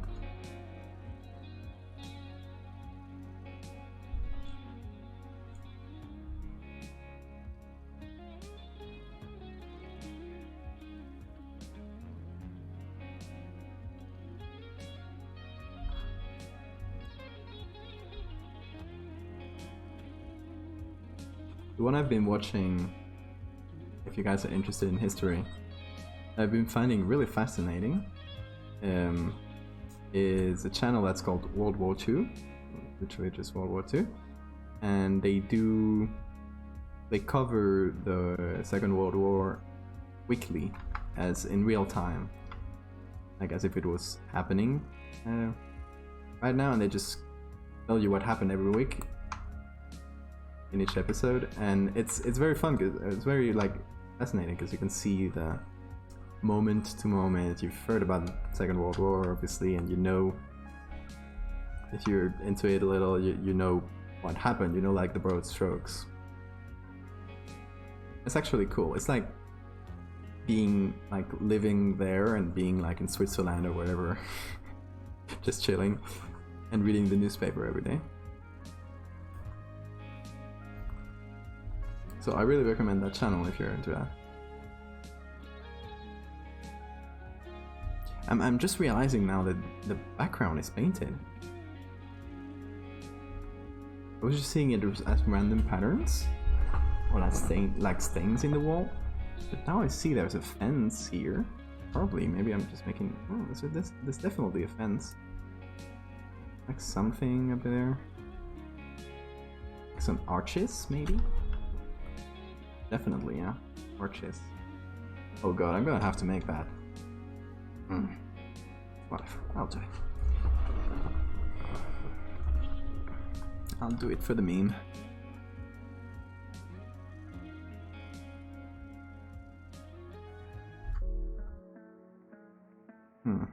Okay. I think I'm gonna leave Antonio here on top, like stuff like that. So I can skip a few parts, because if I have to remake the whole thing, I'm gonna die.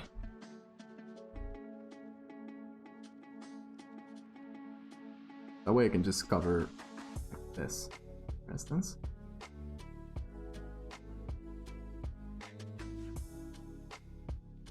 That'll probably save me like hours.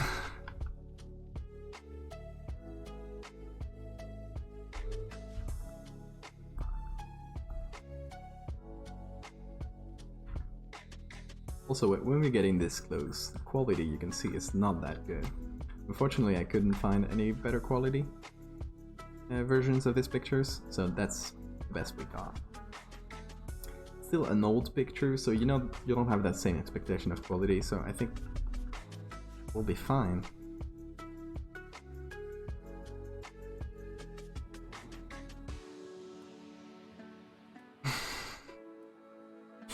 Cardi.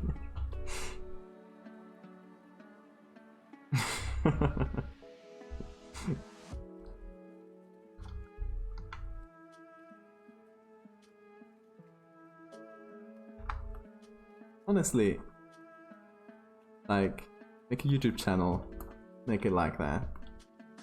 I think it would be very fun to like, just see history in this different way. Why am I covering stuff that it's not supposed to be covered?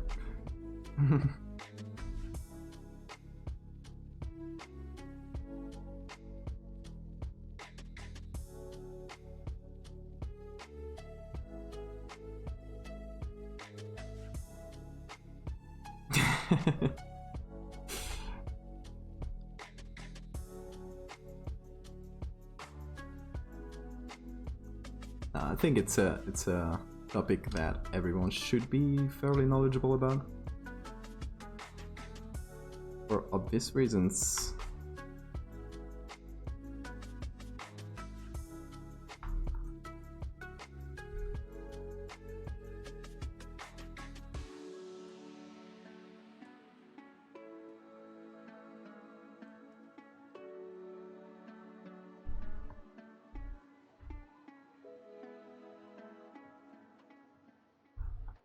Okay, fairly good. Not perfect. I don't think it's bad enough to be noticeable.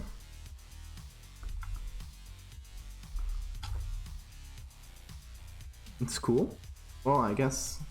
God, that must be a grueling thing to do in school. I went to one near Berlin. When I went to visit Berlin, like, what's the name of the camp? I blank on the name right now because German is hard. But that was a fucking gut punch. Those kids, that must be a bit harsh.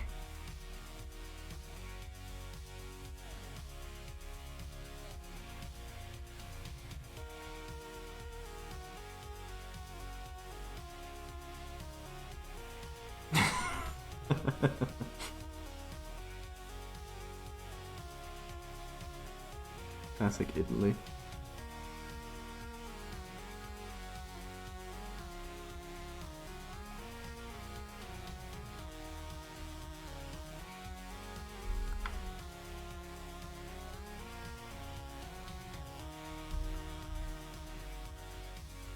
Yes, that's the one. Oh, that's a hard name. I think it was a pretty small one, all things considered. But I was only gonna be in Berlin, so that's the only one I could, like, realistically see in my trip.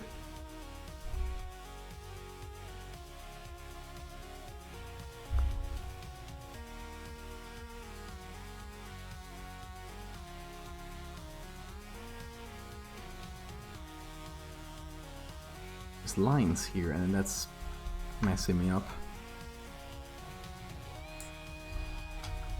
Guess I'll follow them. Play your games.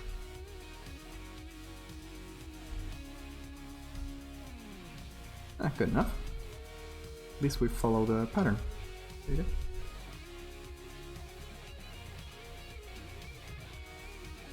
You're Munich. You only are your brother. Guess you only visit one with school.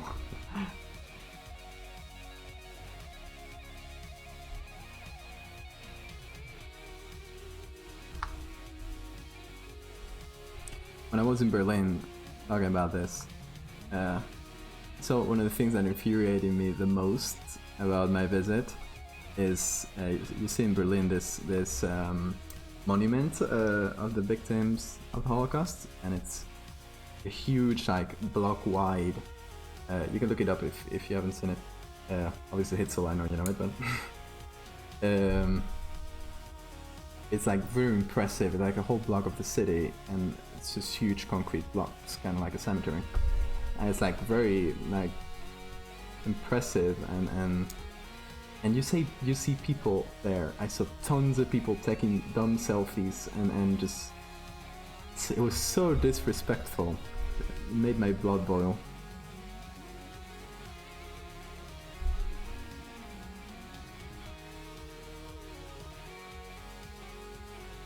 Yeah, exactly, Lisa. That's okay. And it's still not enough. They'd say that? God damn it. And I've seen the articles about like neo-Nazis infiltrating the military, like high-ranking military posts. That was a pretty big story, I think, right?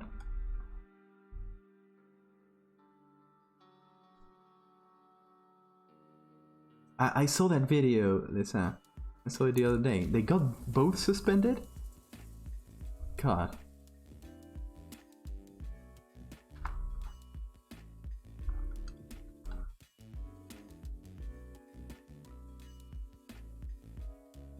Oh yeah, hang on. Automod. Some words banned, understandably.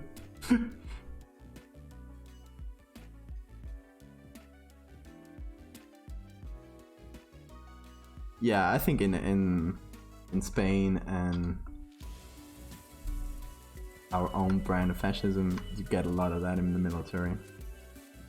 Got a friend that's in there, and he tells me, well, the stories he tells me of, like, actual Frankistas, like fascists. It's crazy.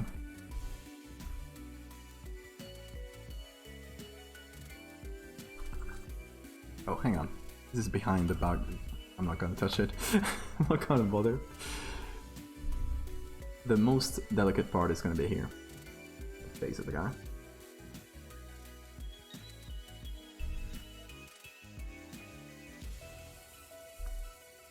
Yeah, of course you didn't do anything wrong. It's like the most natural reaction of hearing bigotry targeted against yourself.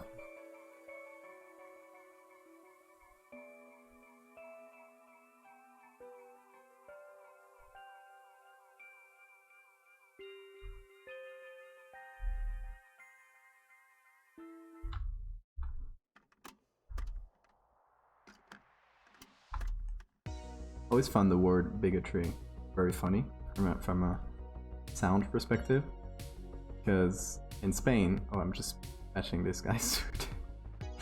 in Spanish, bigote means mustache. So to me, it just sounds like mustache. And when they told me, when I hear or see something about someone being bigoted, I imagine them with a mustache, with a really large comic mustache. It's always funny.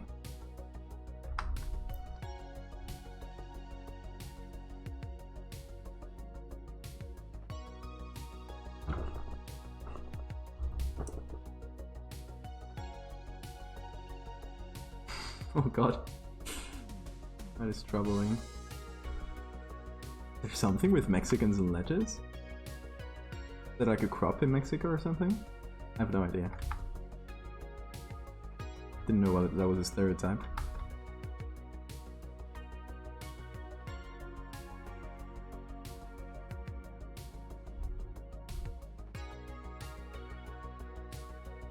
No, bigote.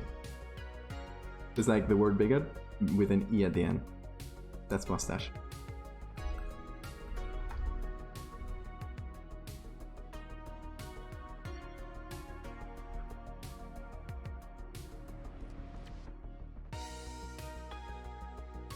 Looking produce fields. Okay, that makes sense, huh?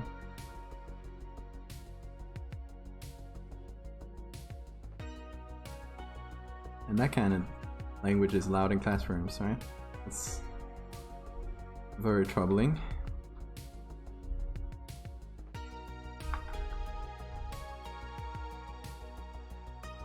I mean, every time I hear about the US and that topic I'm always like disgusted and surprised every time, because we do have our fair share of like racists and stuff in Spain, obviously. But it kind of feels like it's not even the same brand.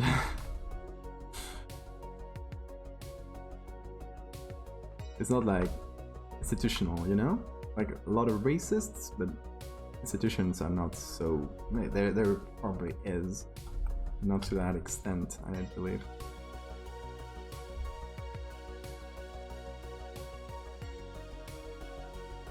Yeah, it's the same thing with immigrants here in Spain, from the north of Africa.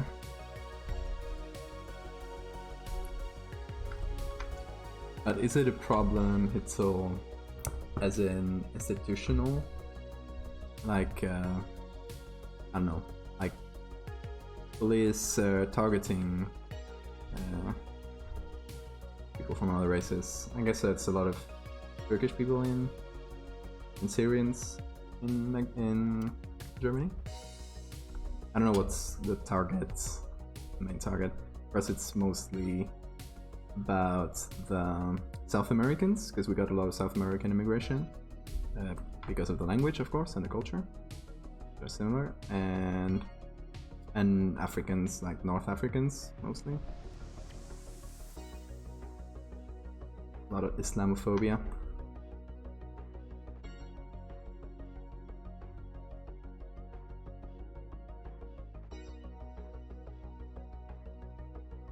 I can Photoshop this one. Now I'm gonna leave it. It's cool, I think. I think everything that makes this image look a bit more uncomfortable is good. That's why I turned it a little. I made it so it's not parallel. Just to mess with people. Okay, we are getting there. Slowly. Yeah, this part is kind of grueling, but and you guys to thank for giving me company.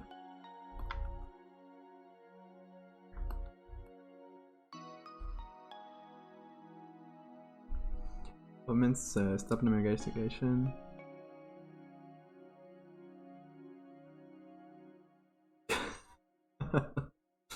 Oh god, that sounds a bit troubling.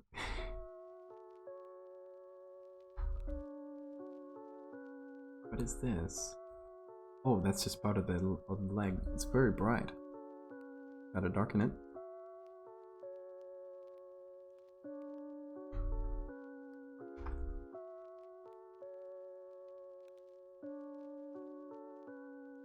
much better.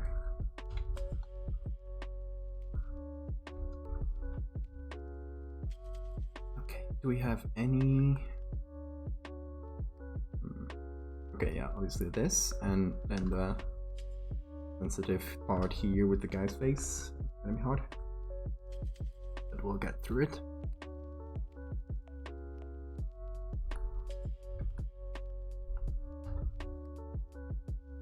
Not a bad job.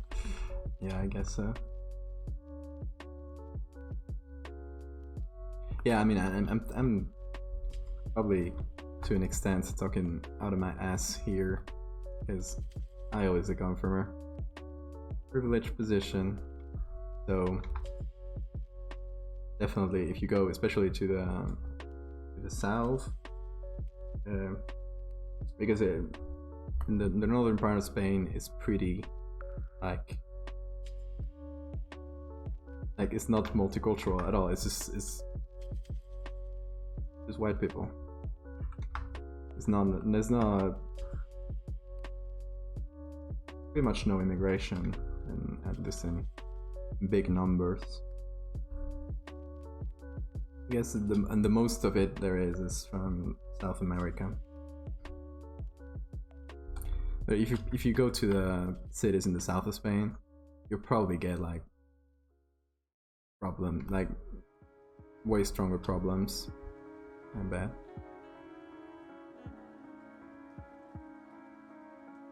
Oh, also, obviously, so Spain has two little cities in the north of Africa, Ceuta and Melilla, which are like leftovers from colonial era, but they've been in Spain so long that their population is very like Spanish and very right wing, and since they're obviously in the north of Africa, they get a lot of immigration, and over there they've voted in the last elections, they voted for the rightist right-wing party.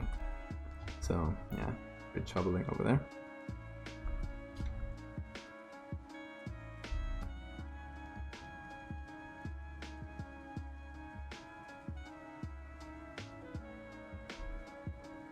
Which is also a very troubling thing in Spain nowadays.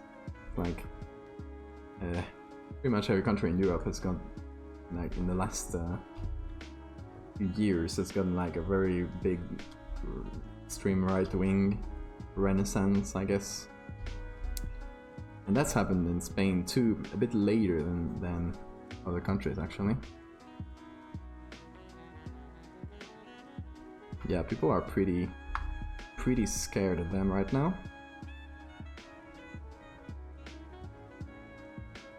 They're very much like, if you don't know about them, very much like Le Pen in France, which I think people know more about because she was about to win an election.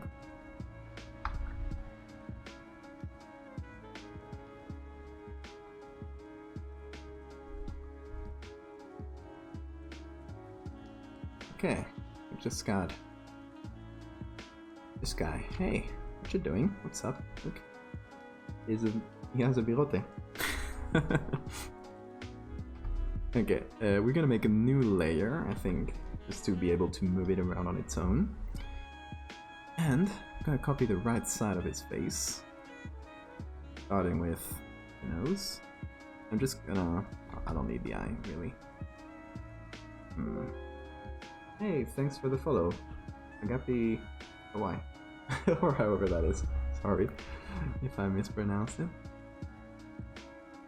The pen, yeah.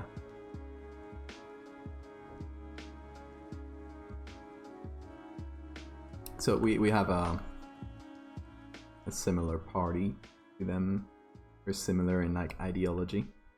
I call Vox, and they are pretty bad, in my opinion.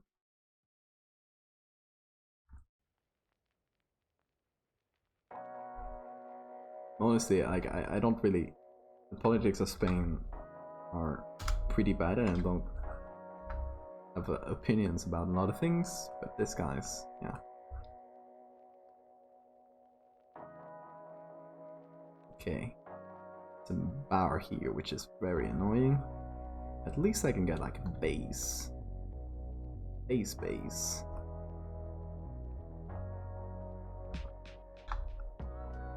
To cover at least this part, you know? Got like a bit of mustache. This is very weird. Oh god. Okay, let me see. Very small. Why is his... Okay, this is not me. His right, if his left eye is here, his right eye is down here. That is very strange. Yeah, AFT, that's the... yeah, basically the Spanish equivalent to that. Pretty similar in politics. And they've been a thing for many years, actually. They're not like a new party. But in the last election, suddenly they jumped up to the third party in Spain, like in a number of votes, which was a big surprise for everybody. And yeah, we all have to grapple how there's 3 million people that voted for an extreme right party in Spain. It's like 3 million basically racists.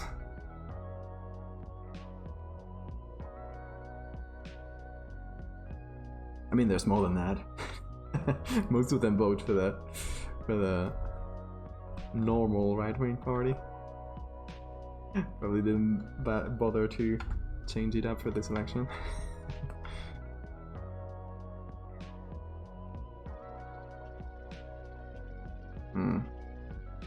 What do we do here? I think we're gonna just put a big shadow on top. Might be our best bet.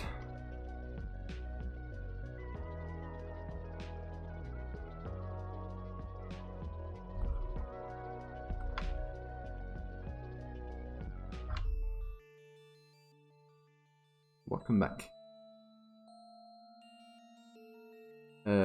I'll watch it after the stream, if you don't mind.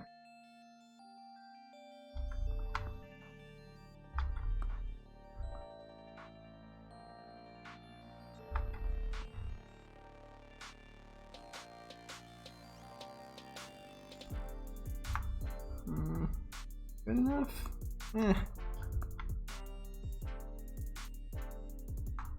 Good enough that people won't really look at it, but does this guy have 3 colors at this point? Yes, he does. 1, 2, 3. Need to remove that. Oh god. Oh, I guess this is a separate layer. Oh.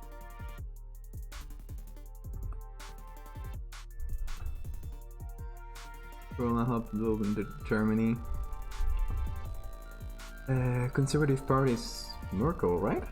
I thought she was... oh, she's like center right. Eh?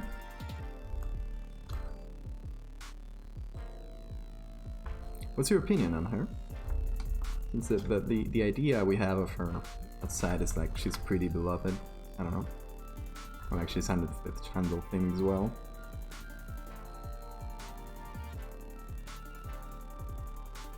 But I'm willing to bet that is not the entire truth, as usually happens in politics.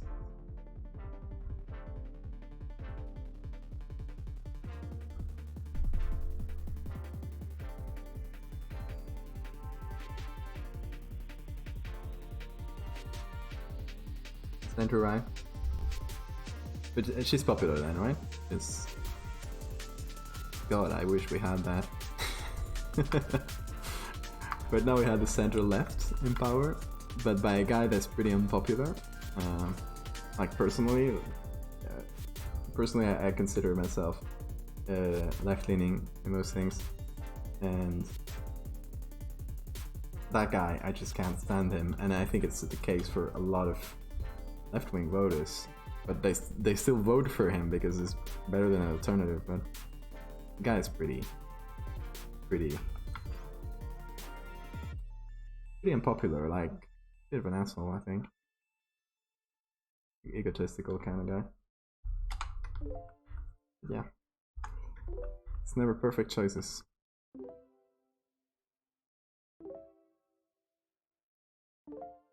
Okay, I'll watch it at the end.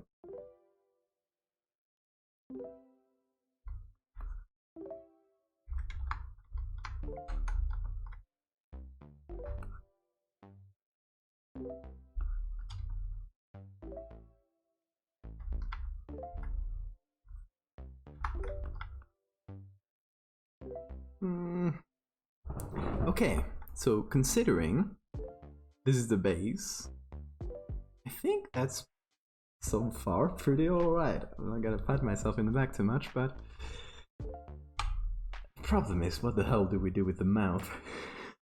I can't just produce one out of nowhere. I guess I could take one from the same picture.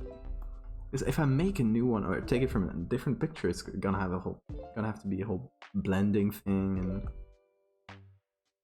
if I was very brave, I could draw it. Just do this, you know?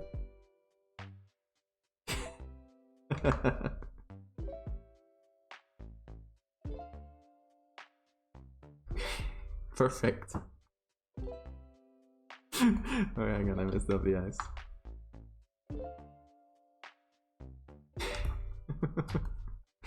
Much better.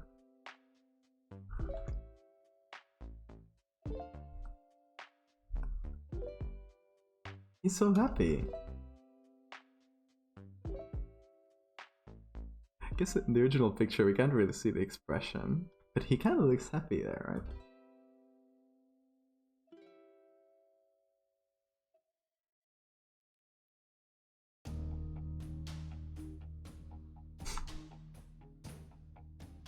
The Green Party is maybe the left in America? There's a Green Party in America? What?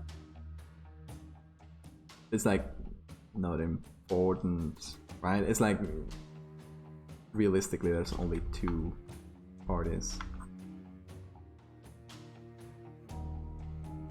Which it's a system that I'm very torn about, because on the one hand, it's probably one of the reasons the US is such a long-running democracy, because it like forces some kind of stability. On the other hand, it just forces stability, so nothing changes, and then they're still stuck with a lot of things that we would consider antiquated. My hot take on America. Yeah, I mean the left and right wing distinction in America and in Europe is very different.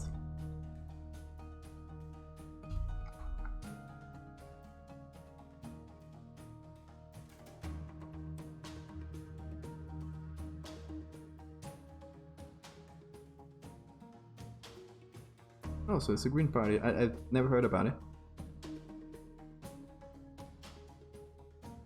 Okay, a little bit of shadow in there.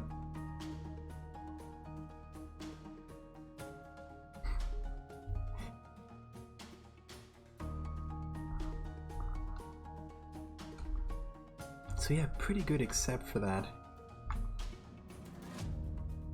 mouth part. You know? Pretty important. Heard.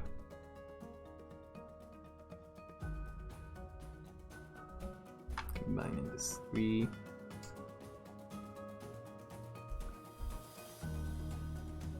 Did I just draw it? I'm good enough to just draw a mouth? I don't know how it would go.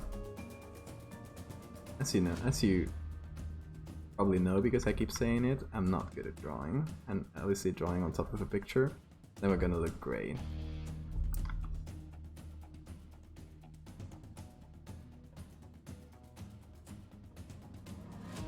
Mask. That would be a good one. Just no explanation, no context. Just wearing a modern surgical mask. Oh, he's grinning. He's grinning. He likes this. I don't like this.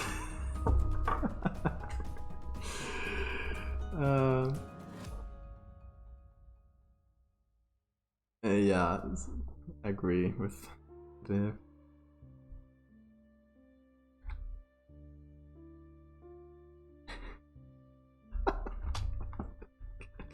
It kind of works, right? From a distance. Obviously, if you get close, you're like, what the hell is wrong with his mouth?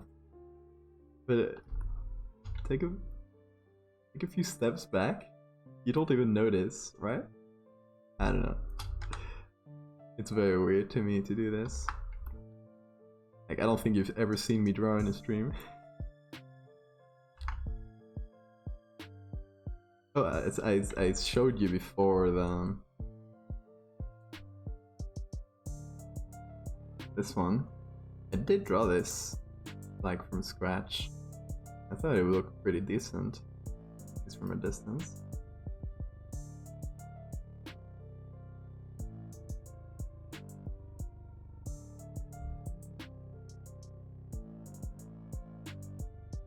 He's a birote. Yeah, they're best friends. They're chilling. I don't want him to be smiling that much though. He looks too happy to be next to a giant terrible bug. God. It's making me so uncomfortable. A little soft light and some shadow on here. Even normal here. Because I want like some shadow right behind the bug. There's a flash picture. You can see this kind of really stark shadows right behind, and I think that's kind of gonna save this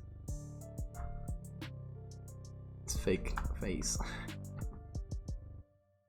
fact that we have to kind of is that too much? I think we should also extend it now. Oh, and give it the same. There we go.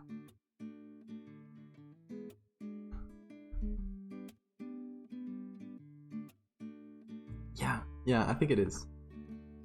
I think it was probably smiling in the original picture. Because, okay. He's like, raise our eyebrows. Kinda like cheeky stare. I don't know. I think it's just a fun guy.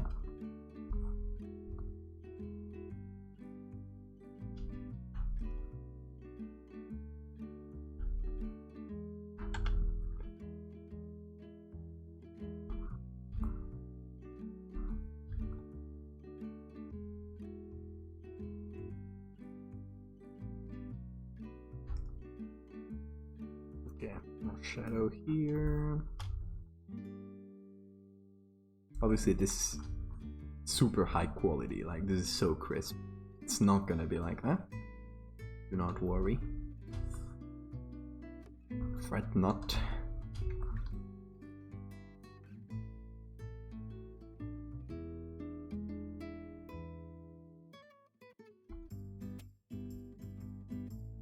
I mean, in the original picture he was next to a lion. I would be pretty nervous. I guess this guy would be used to it, but I wouldn't. Okay, Antonio. Pretty fine. I think we're gonna do, before we like flatten him into a single layer, I'm gonna put that up. And we're gonna do some top level adjustments. Some levels, much needed. And later we'll blur it because it's too high quality, I think.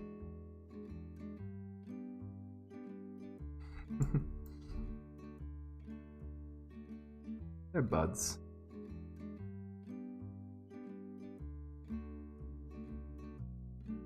Like, I still don't know what I'll do with the story of this one. But I like that. Okay, so in the end of the story, the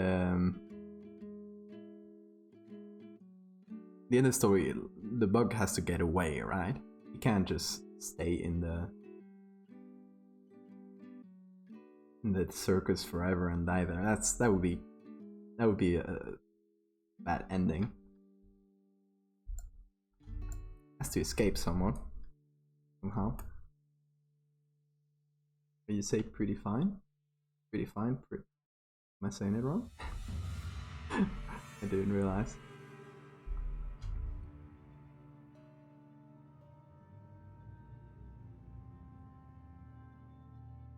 Pretty fine.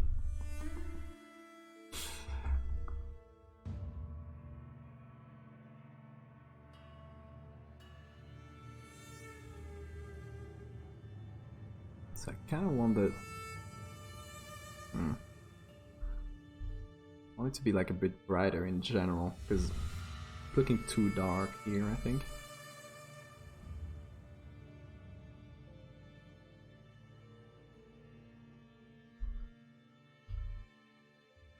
So I think I need to push the blacks like that.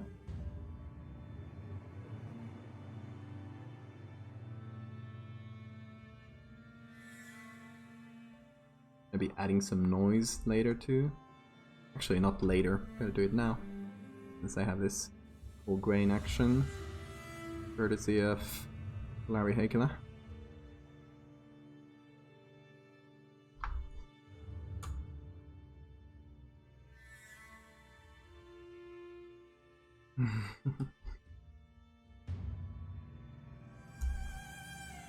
But what do you think?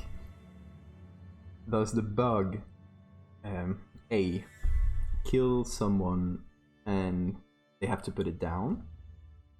B just escapes someday? Or C is handler, take this guy, just goes crazy and takes it away and just goes away with it, nowhere to be found again. Never to be found again, I guess. What do you vote for? Okay, so we need like very... Oh, that's not in properties, I see.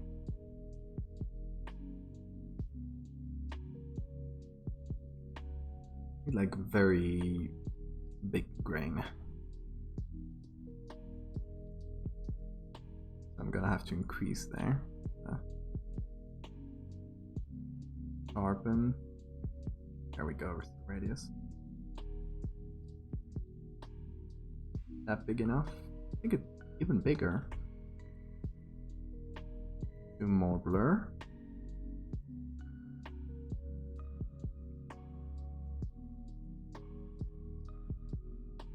Sharpen. I think that's getting close. Yeah, I think it's like that.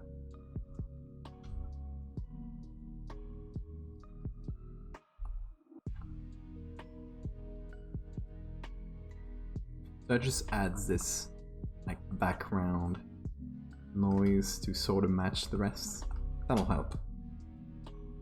That'll do something to help. Actually, yeah, let me just put it on top here. So it's always on top even after I flatten it. So I don't flatten it with it, because then I'm gonna blur below it, if that makes sense. Okay, small things. The face. There's a face. Is that the face? Oh yeah, it is.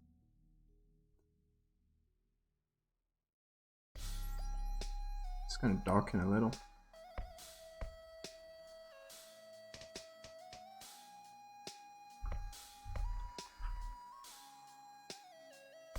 Go.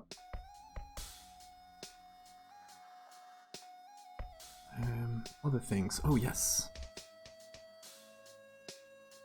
Need to find the back legs. Put a layer on top. And we are going to paint.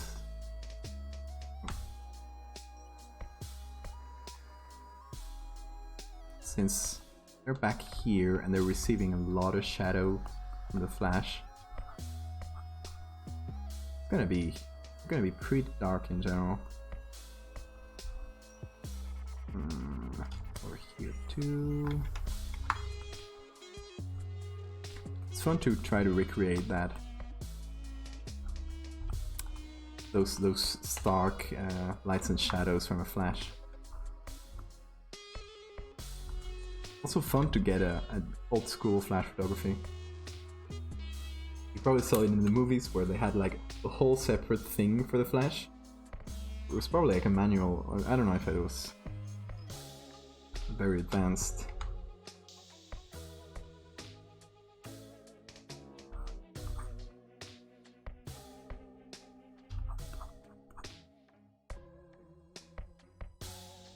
Okay, that's more or less what I wanted.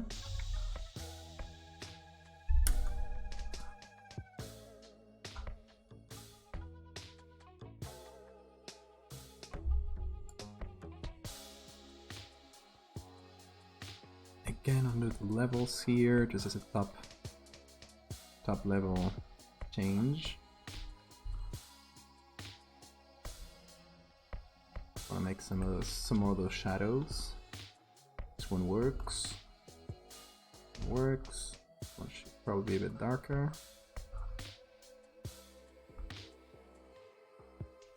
Really liking that grain. Really makes it pop way more, right?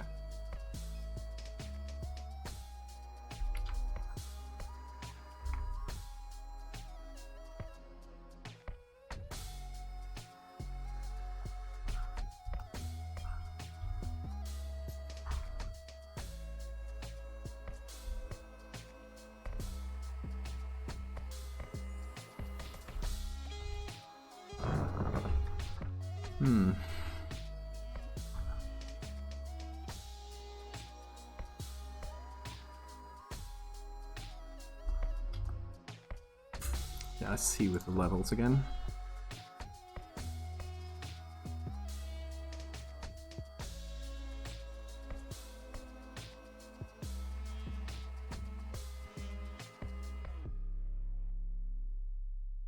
Let's just make it very dark so we can see how it compares to the darkest parts of the other image.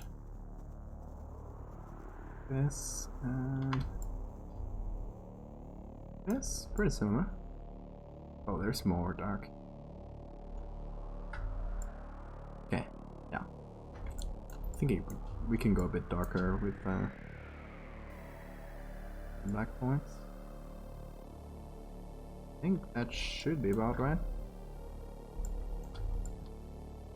I like to do it manually, actually.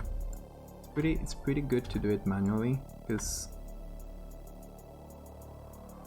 sometimes you can do like a perfect white balance, but the picture itself is not going to be perfect. So if you're doing white balance based off, like, say this corner of the image, which is, yeah, maybe it's very dark, but maybe it's very dark because the film is burned or something like that. So I like to do it more based off feel and just adjust manually.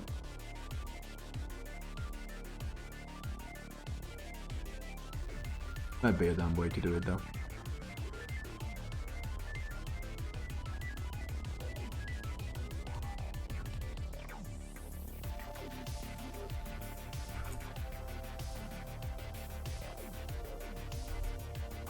This. What?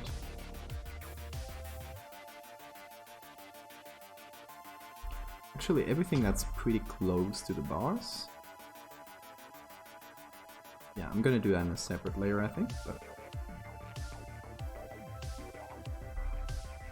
I think I'm gonna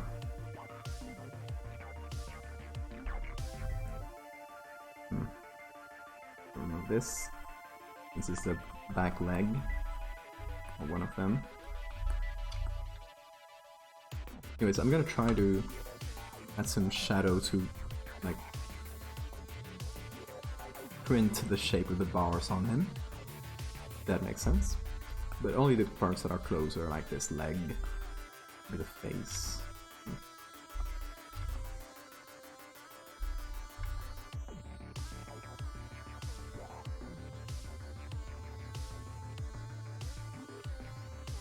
We've been at it for 5 hours. How about that? Not bad, isn't it?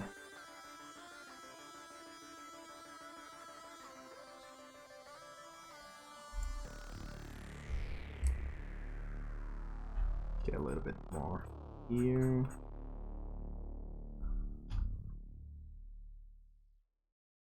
What's going on here? What's happening?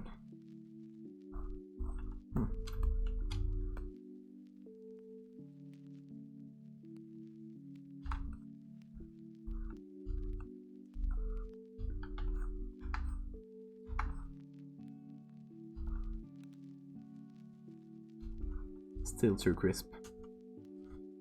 But I'll do that at the end, I think.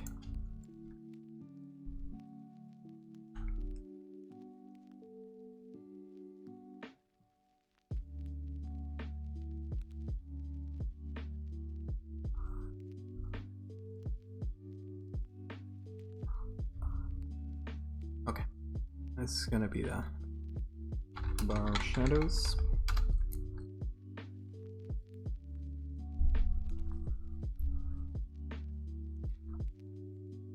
I'm not gonna go too hard on them though.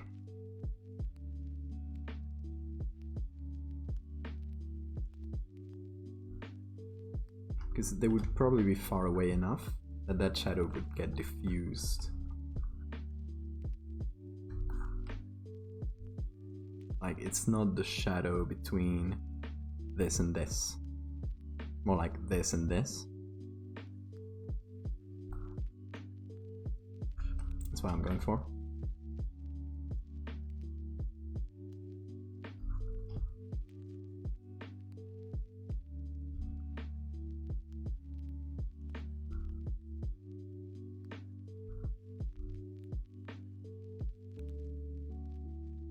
And usually, if you're trying to integrate two pictures that are fairly different, the more interactions you add with those pictures, between those pictures, generally the more real it'll look to our brains. So here, if we make one of the antennas like wrap around, that'll usually help with the effect, you know, with tricking your brain into thinking it's the same picture. But yeah, like interactions, like something going in front of the other, or the shadows between the two objects, or the object in the background. The more you add like that, generally the more it'll help.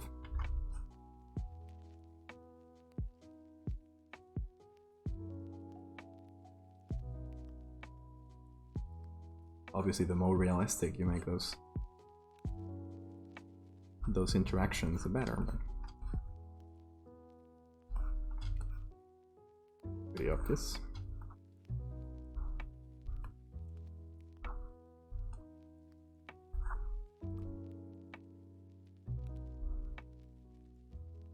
Over here, I'm not adding very strong shadows. It's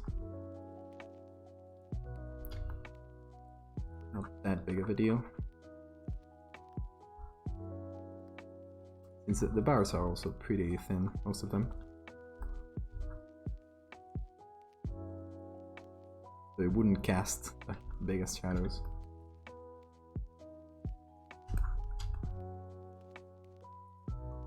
Still not happy with this one. Mostly with the shadow, honestly.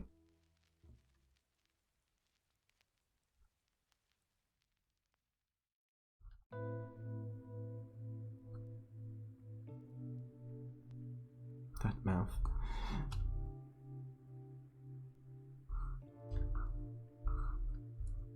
Okay. How about we flatten the hole and... Oh, before that, is there anything that strikes you as fake or do you think doesn't work?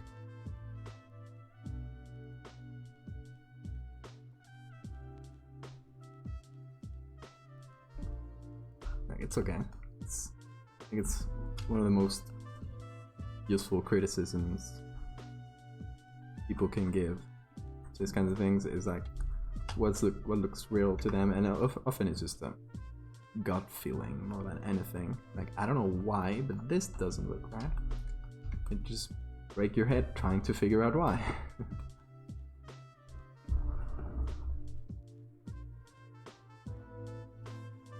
Just changing some of the reflections on the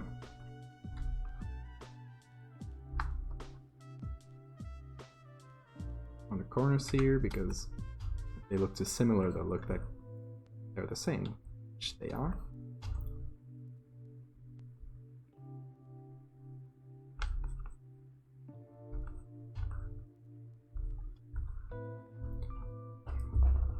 Okay, let's flatten. And since it's going to be a smart object, and all the things we do on top will be smart filters, we can always, if we want to go back on something, the layers are just back there, and I can just go back and then reapply the filters. All that to say, it is not permanent. You can always go back anytime. Okay, let's see. Gaussian blur. Get closer.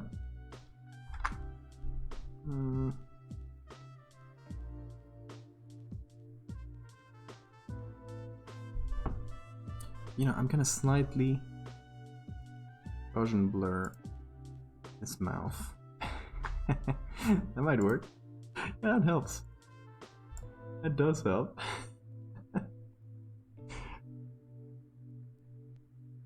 Hiding my errors behind blurs. Never fails. Okay, yeah, that blur was pretty good. I think it kind of seals the deal. Still too dark, isn't it? Let's do Ctrl-Shift-A, go into Camera Raw mode, and this is whatever. Oh, yes, that is very bad. Anyway. Camera it's still there, but it's masked, so no worries. Okay, obviously there's a grain that I already added on top, but I think we can also add like a slight background grain. It's way smaller, so that they kind of work together. Levels of grain, multi-track drifting.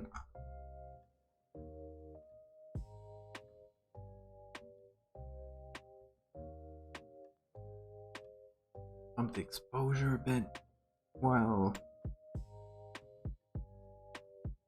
reducing the whites, so those little dots are not like overwhelming.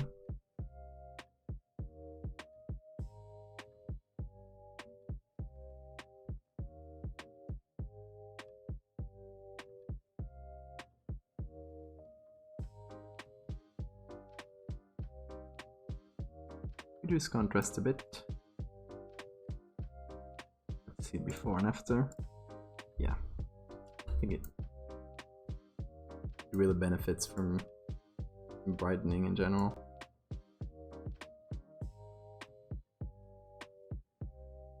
Especially on the shadows here. Whoa, might be a bit too much. Go back a step.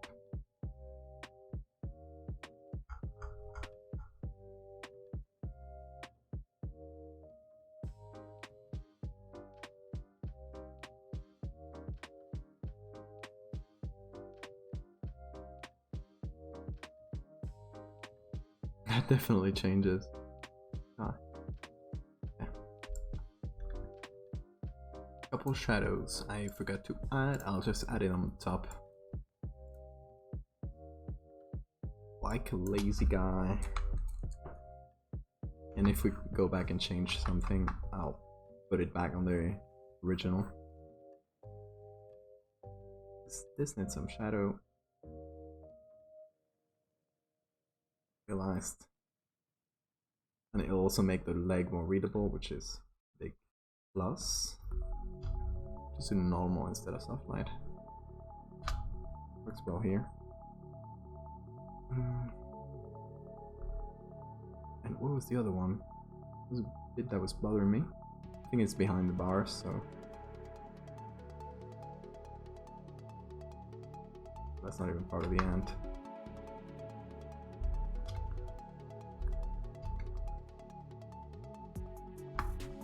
Maybe a bit more shadow here.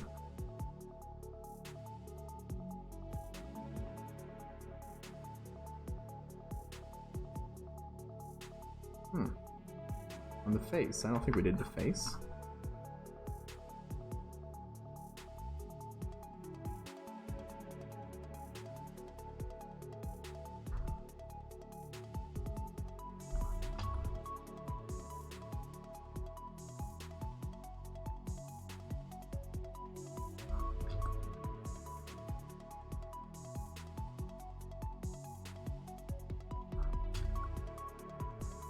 Let's see.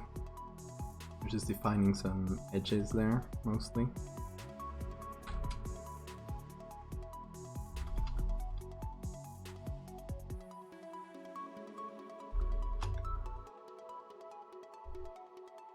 I think it needs a bit of shadow below here.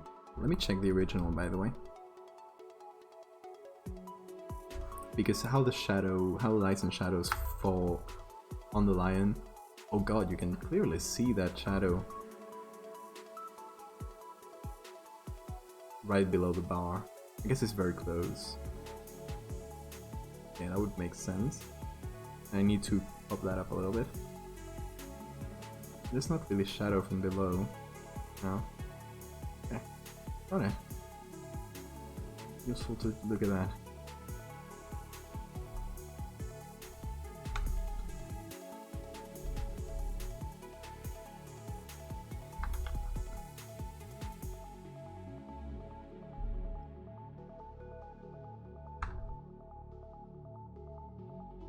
What's going on here? Oh. Guess I messed something up in the stone stamping. Yeah, I did.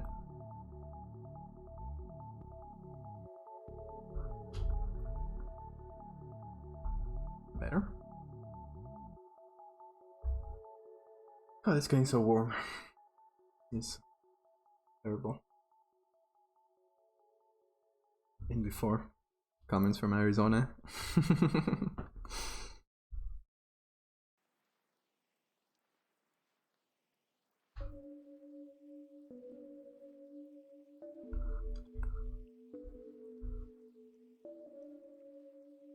Oh, by the way, so if you guys like want something cool to watch this week, maybe like have on the background and stuff, I really recommend watching GDQ, the running marathon.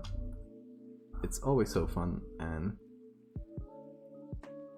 this year it's unfortunately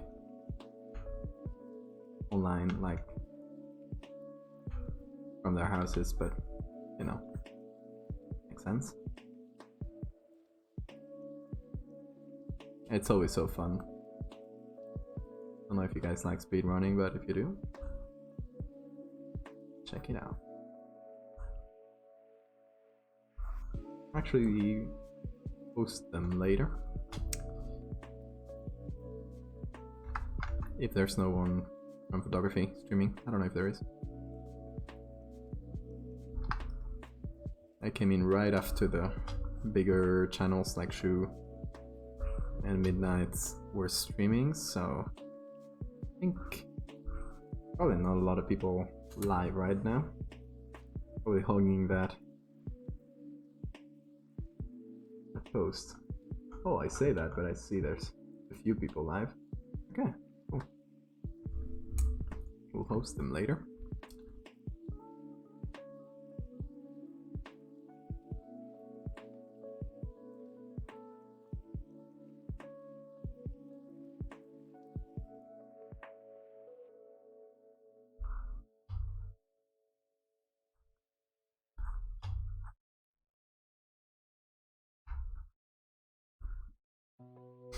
Will that be enough of a shadow?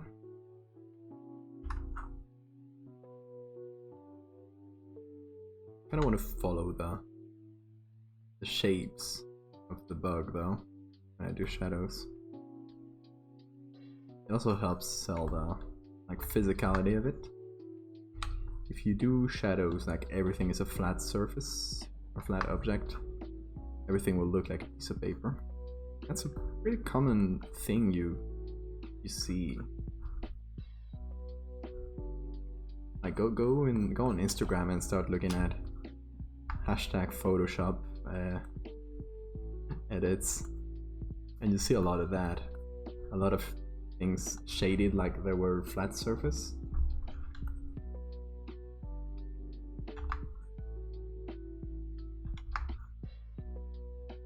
Nothing against them. I mean, a lot of them are beginners, so obviously it's okay.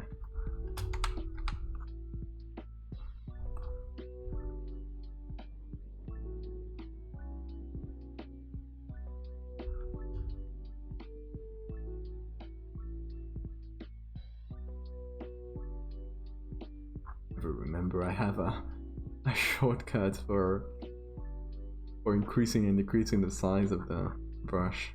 I always end up going into that little menu. Old habits.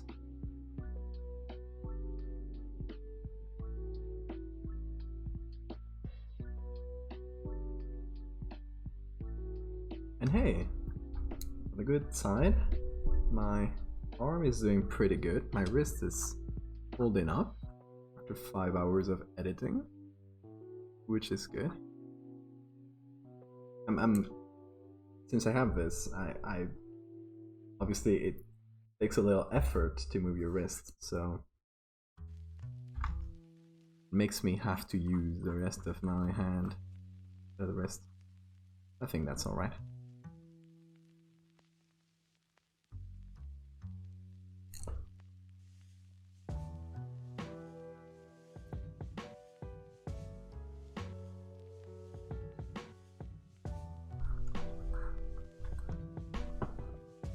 Alright, let's see the result here. Whoa, okay.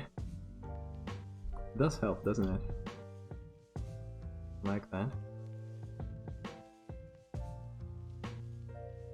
I'd like a little bit more contrast down here. Kinda like a lot of texture got lost in the process. I mean, it wasn't a very strong texture before, but I'm kinda sad that it disappeared. Let me try to bring it back a little bit.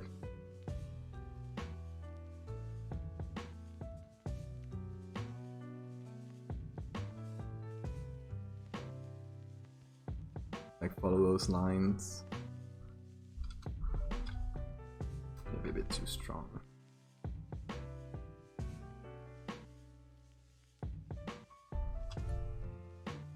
Well, it helps.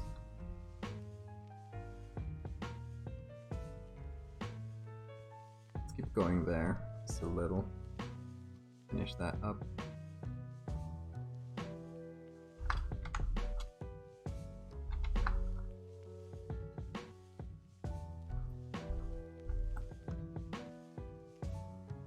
Hearing this makes me want to play Zelda Breath of the Wild. Been a long time since I played that game. It's one of my favorites though. Has anyone been playing Fall Guys? I just got it like 2 days ago. Barely played, but pretty fun so far.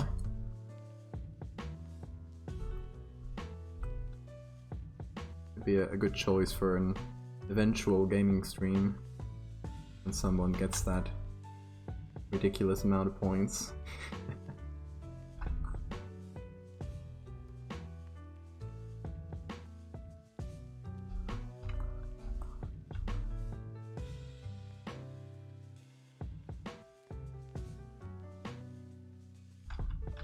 Oh, let's leave that shiny part.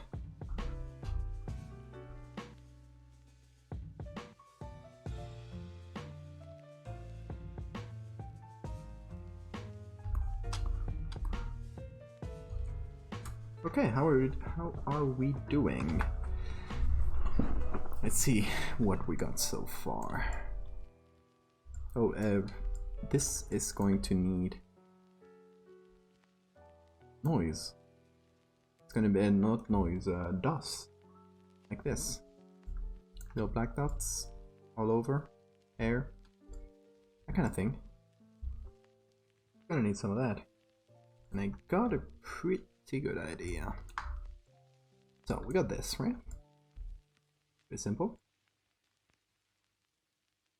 They're pretty much just blank area.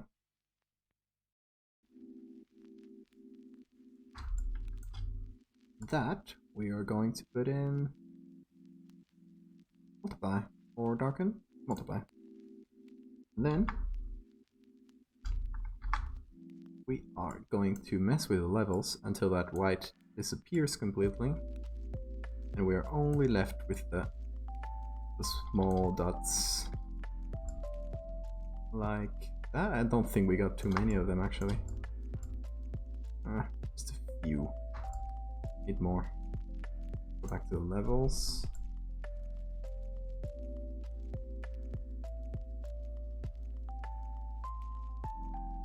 I think that should be about it. Yeah, it just gets the dots. I don't think it darkens too much. I will remove that edge though, so it's clean.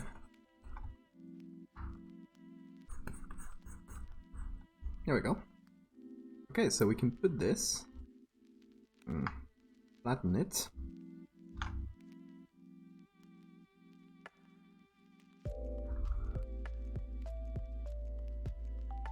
And we'll just cover the whole thing.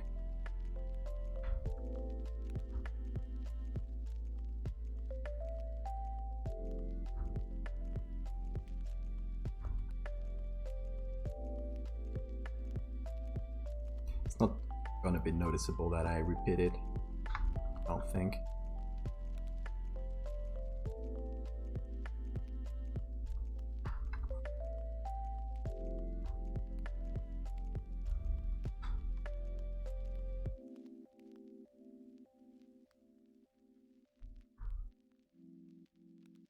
I also like turn it around and stuff, so I think we'll be good.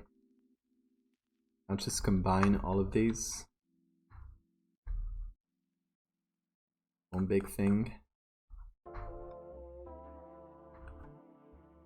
There we go. Very good. Just pile this up. Multiply. I mean, it's not anything big since it's already pretty dark on its own, but you know. Let's see, did the dark parts have any? No, not much. It's mostly like black dots. Let's get one, let's put it. Nope. Just from the current layer. Yeah.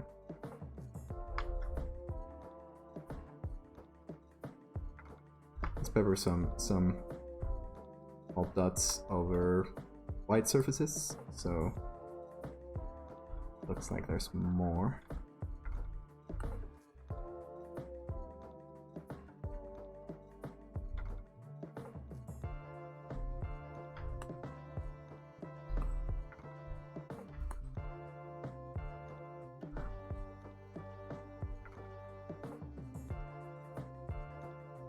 Like not a lot really. But you know, I can flip this.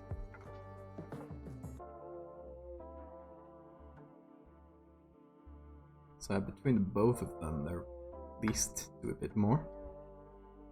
Hopefully that helps.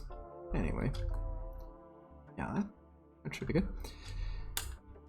Anyway, more things. Just review. Let's call this ants. Ants with a Z. So we got this one, which I think works pretty well. Maybe could get a bit of noise on the ant, like we did for the other one. Okay, so I'm just gonna copy the background. Oh, that's not the right one.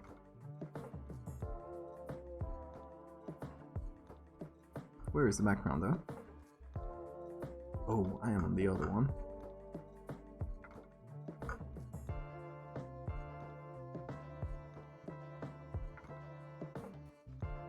This background, there it is.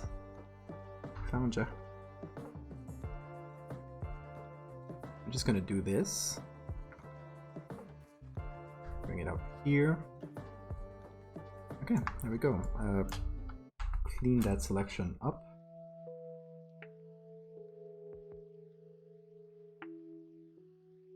Just soften those edges so we don't get any weird hard edges there. And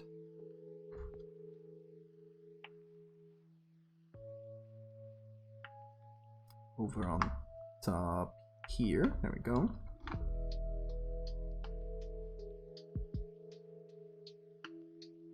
I put it over here, and we are going to put it in multiply. Okay, needs a little pushing.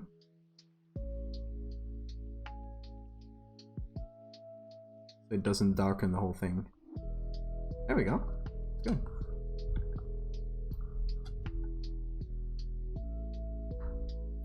Now we'll put it on normal instead of multiply, because I need to see where I'm putting them.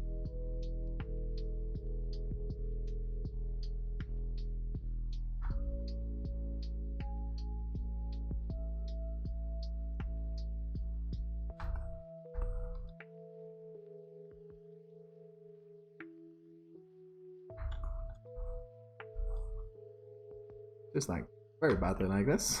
Come on here. No. Okay. Copy. Group all this. Merge it. And multiply. And hopefully that'll add noise. There we go. Dust, I mean. Without messing with the rest. That's good. Also, is this... Talking about noise. Guess I could add some noise to our main man here. Just I'm gonna copy the grain that we have from the other. This is a pretty similar, like large grain. And add it softly. This is like not a very noticeable grain there.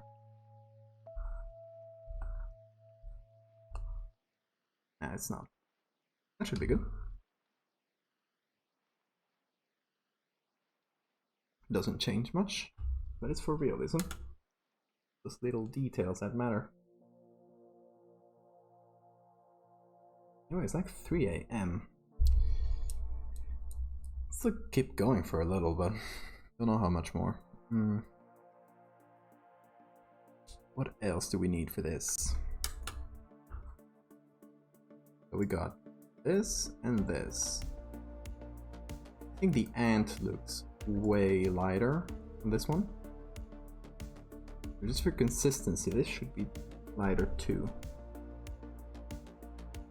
You go to this camera filter. And maybe just pumping up those shadows.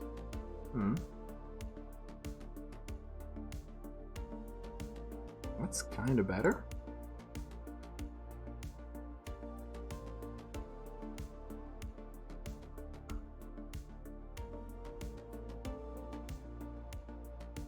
Maybe not as much as I did it.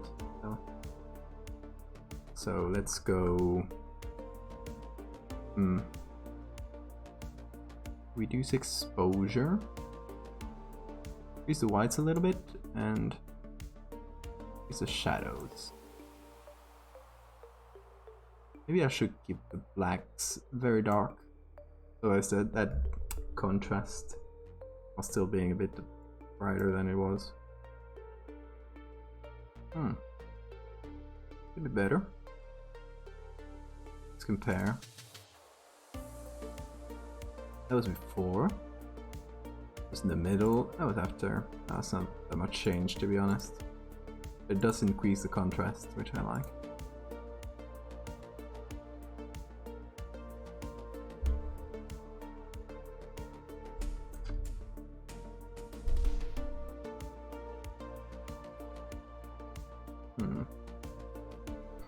Sometimes I look at the picture in my stream preview, which is on the other screen.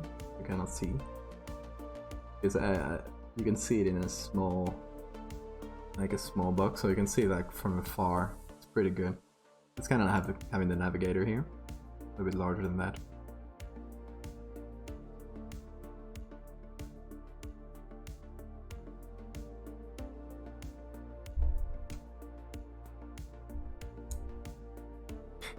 Never tired of people asking questions about food. What kind of questions do you get? What kind of food knowledge, forbidden food knowledge do you possess?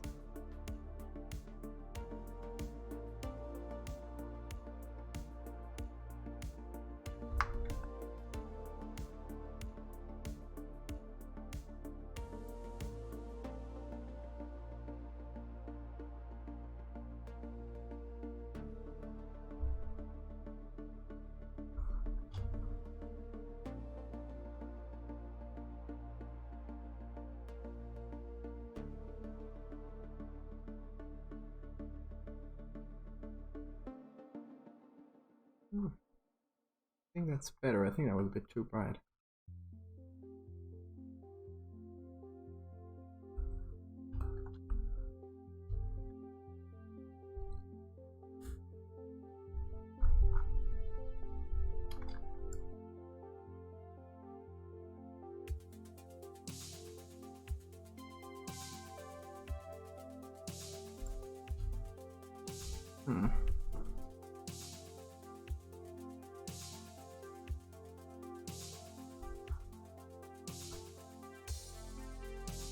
Let me hit you with some food knowledge. Did you know that pineapples and their juice have an enzyme that actually digests your own tissues? Is able to digest you from the inside, technically. I mean, you break it down, but that tingly feeling you get in your mouth when you eat pineapple, that is the enzyme actually trying to destroy your mouth from the inside.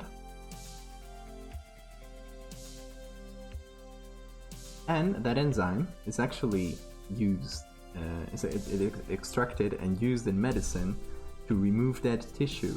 It turns out that your live tissue is pretty good at defending itself, but your dead tissue cannot, and those enzymes from the pineapple will break it down. So when you have like a really big necrosis kind of thing and you want to get rid of that dead tissue, sometimes they do that. It's cool.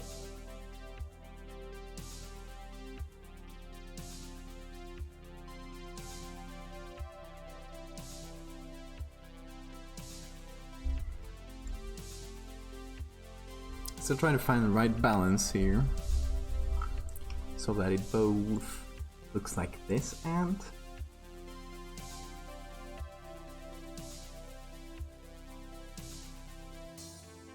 still fits in the picture while I'm flipping between them. They always have it, do they? I didn't know that one.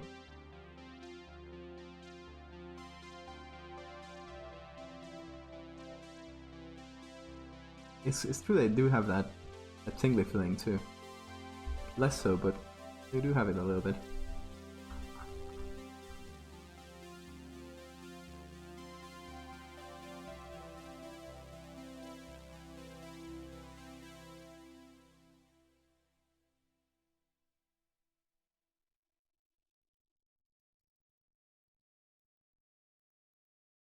I don't know how hard to go, since it's pretty...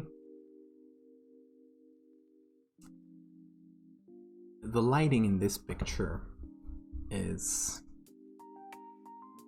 very strong, and it's kind of like they're hitting you with a very strong headlight.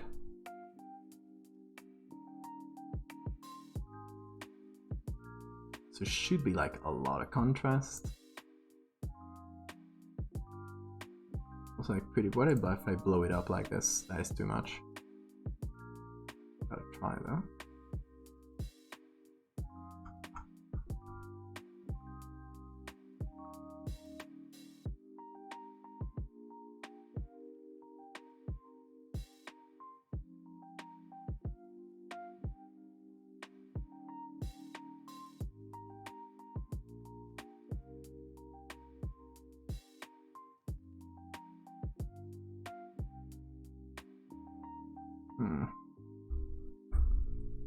It's kind of a hard balance. Maybe it can be done in like 2 steps. Let me explain. Could go with the brightening.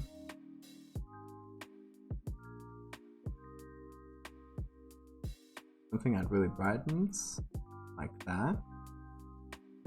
Okay. And we apply it manually. Instead of like painting with a brush. What I want is for those lit parts that are just in front of us.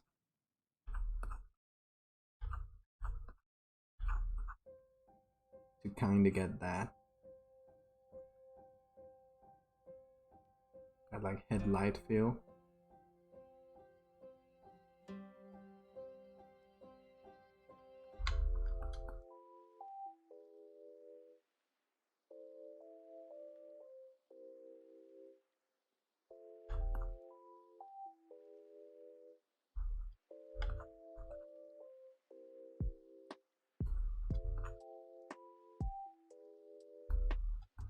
That's too much.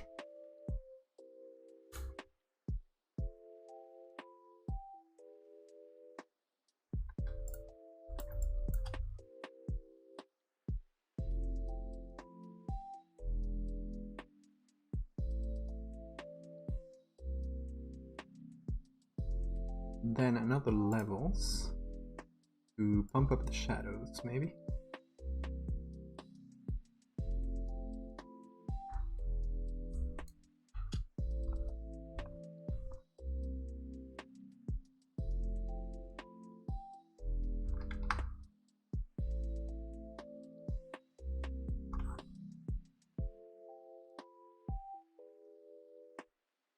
So it's not that different from painting with lights and shadows, but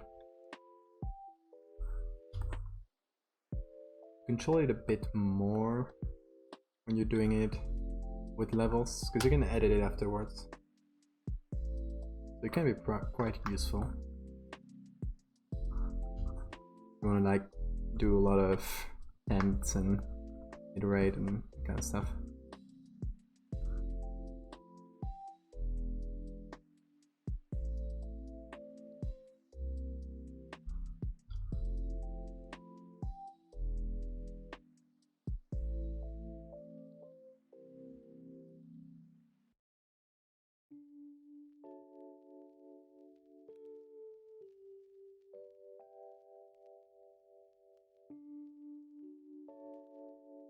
Then here I'll probably try to reduce those white spots.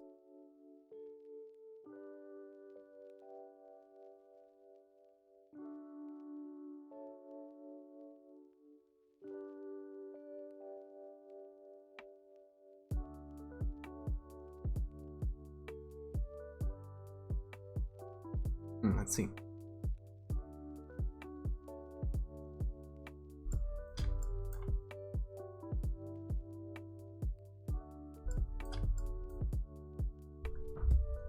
Not bad. I think the best thing for that I can do for this is look at it again tomorrow or in a couple days with some fresh new eyes. It usually helps a lot. When you're like changing things back and forth and you're not sure, it's often a good tip.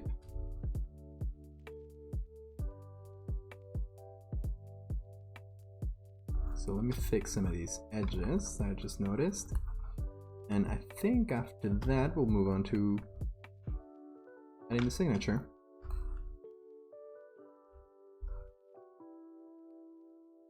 That's a good thing to do to wrap up.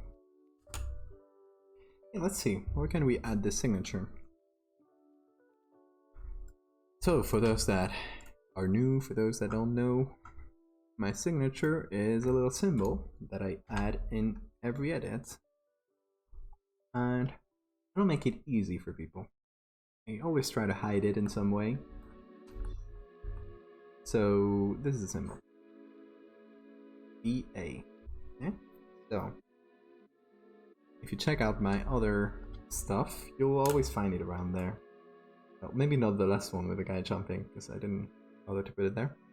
But on my main like art, it's always in there. And it's maybe like hidden in a piece of paper, in a signature, in a signature. As a logo on a box, as a shape in the clouds, kind of thing. So let's try to find a good place for this here. This one. We got 2 edits. Still unfinished a little bit, but good. The idea is to find a place where I can put it.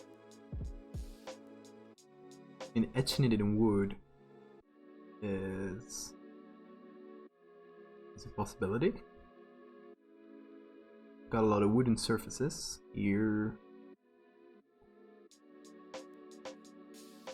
here.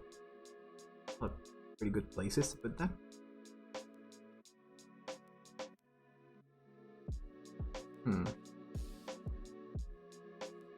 We haven't seen like some metal, maybe as a sort of like emblem thingy.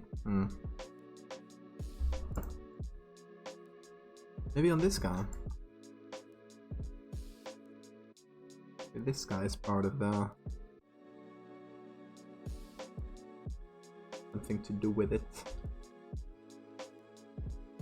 Pin on his jacket would be hardly visible, so it's kind of hard.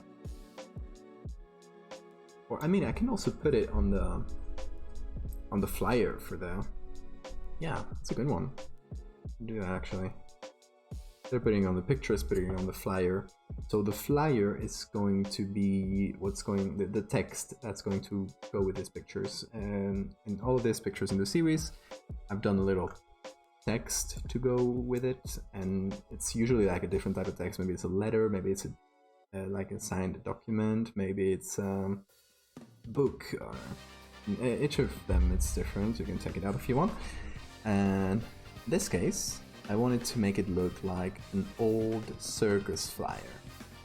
So like those like bombastic colors, drawn all beautiful with big letters, that kind of thing. That's what I want. Obviously, not great at this kind of thing, and not great at drawing, not great at typography. I wouldn't do a good one. What I'm gonna do is get a real one that existed and try to adapt it, try to change it. So we can go to the browser. Okay, it's still there. So we can go to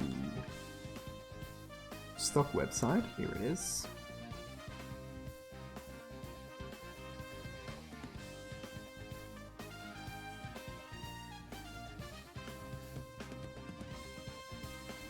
So Circus posters. That's what I want. Oh, that's great. Oh yeah, you're gonna see some blackface. I'm sorry. We noted that before. Jumping into this.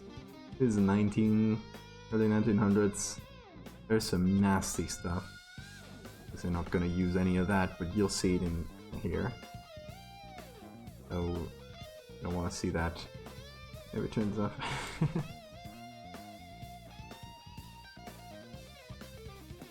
Okay, let's see. I don't want anything boring like this guy's headshots. Oh, clowns. This is so scary. Did I not think clowns were scary in that time? I am waiting. I love this.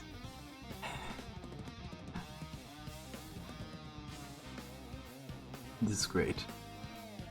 Ringling Bros. We can change the text too, so it's not like talking about a real person.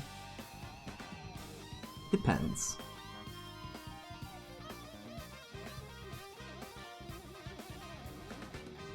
I mean, it's not like this company still exists. No. And we're pretty safe from that perspective. Still, I don't know if it would be super respectful. Although circuses were terrible places and yeah, well, animal abuse and extreme prejudice, so yeah. Do not vibe with old-fashioned clans. Yeah, tell me about it. Look at this guy. Look at this guy. Look at this one. How is that appealing in any sense of the way?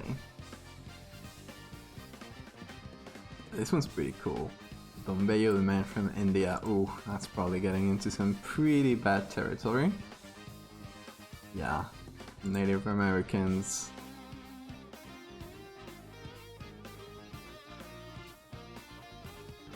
Look at this. Look at that there doing the metal sign. Original metalhead. Oh, this one is great.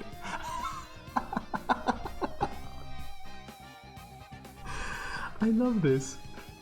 Oh my god, I love this guy. Just that pure concentration face. Beautiful. I'm gonna save this one, even if it's just like for me. The big show of the world. Ah, so good. Norman's United shows. I love the language in this kind of ads. It's always so bombastic.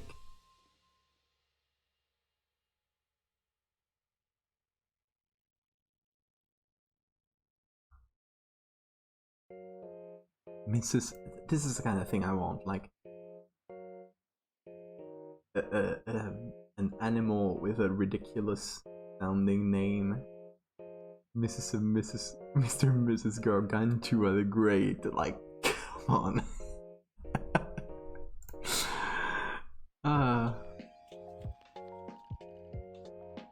This is good. A lot of Ringling Bros. Probably were pretty big at the time. A lot of Ringling Bros. Oh dang. Oh, this is good. I love this guy.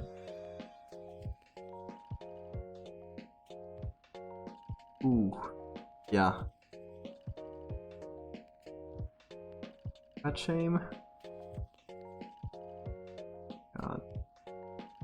Giant children.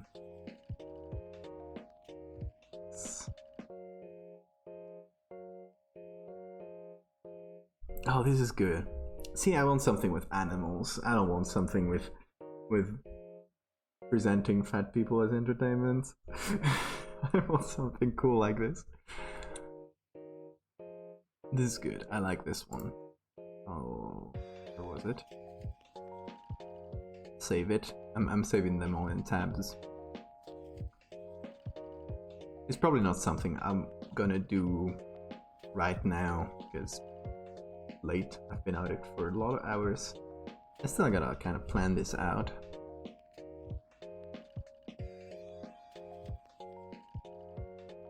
Oh boy. There were Spanish people doing Megalomorpha. Mexican people. Oh, I guess they're Mexican.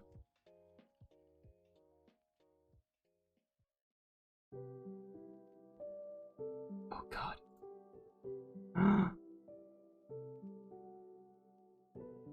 Scary as hell.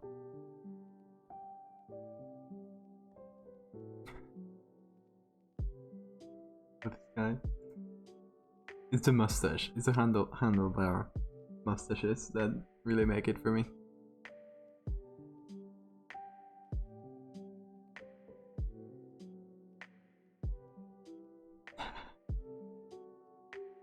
What the hell? Phenomenal acts of contortion. Oh, it's the same guy again. It's the same guy again. It is, isn't it? Where is it? No. It is. Yeah, like. Copy match?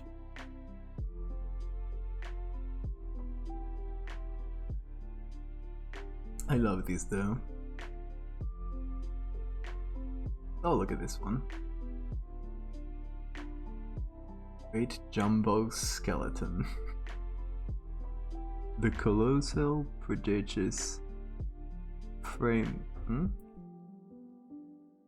of the largest and noblest animal that ever lived. The only elephant skeleton ever publicly exhibited. Are you sure? That doesn't sound right. Strange and amazing show without parallel.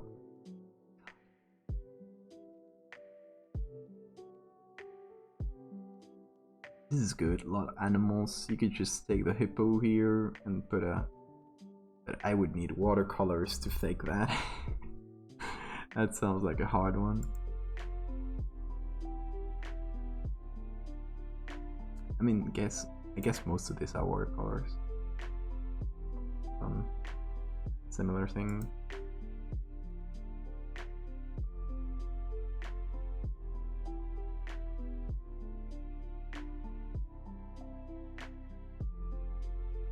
Oh god. They are creeping behind the curtains. Like, how is this not scary? Like, how would anyone see this as cheerful or funny? Look at this guy. Look at his face. Okay, let me see. If I can zoom in on him a little bit.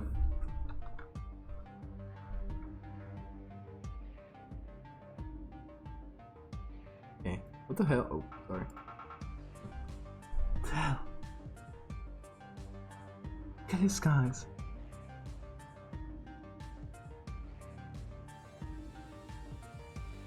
I do not vibe with them. Indeed.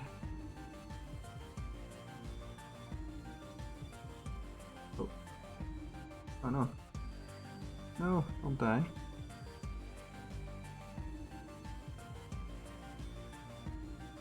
Oh, hopefully it'll load. See, I don't want anything with acrobats. I want something with animals. I think that's best. This is very cool. Like, I like this aesthetically.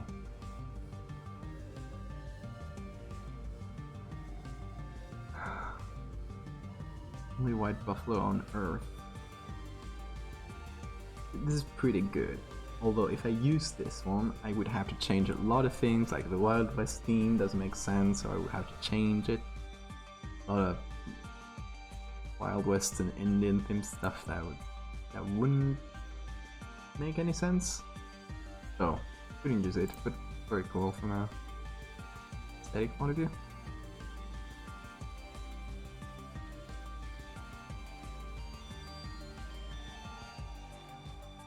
Oh god. Oh. Look at this clown. Oh, the dogs, those are nice.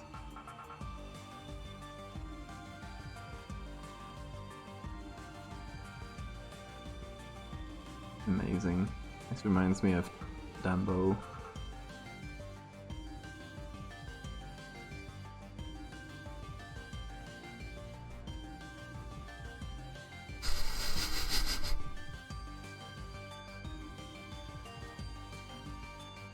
So many of these.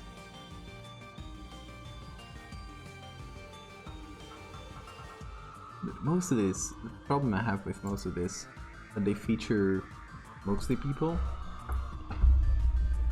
Either that or they're like going into pretty iffy territory like Wild West and depictions of Indians, that kind of stuff. It's kind of iffy.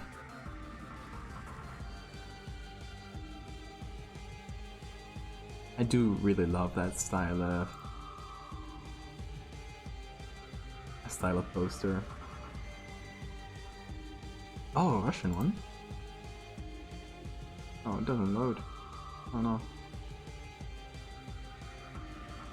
There we go. With soldiers, that's the most Russian thing possible. Chart is Circus. Russian Empire World War I posters. So we're like raising money for the army. I really love Russian posters from that time are fantastic.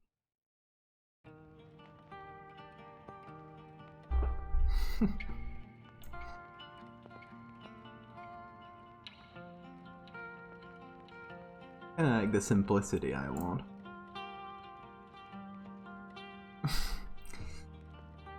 That's all of them. I mean, I know that there's more in other sites. But I think I'm done searching for today. That's been a lot. Done quite a bit today. We've done this, that still needs a bit of work, but I think it's getting there, and really liking like, the look of it, the composition and everything. And we got this one, that's kind of the first approach to this creature, and a teaser view. How I'm gonna organize it is probably like the poster first, and draw attention, pick colors, really nice. And this one, to like alert you that there's something cooler down there. And then the third one. I don't know if I'll do any more, to be honest. Maybe like more generic and not specific to this pictures like the other circus ones that we had.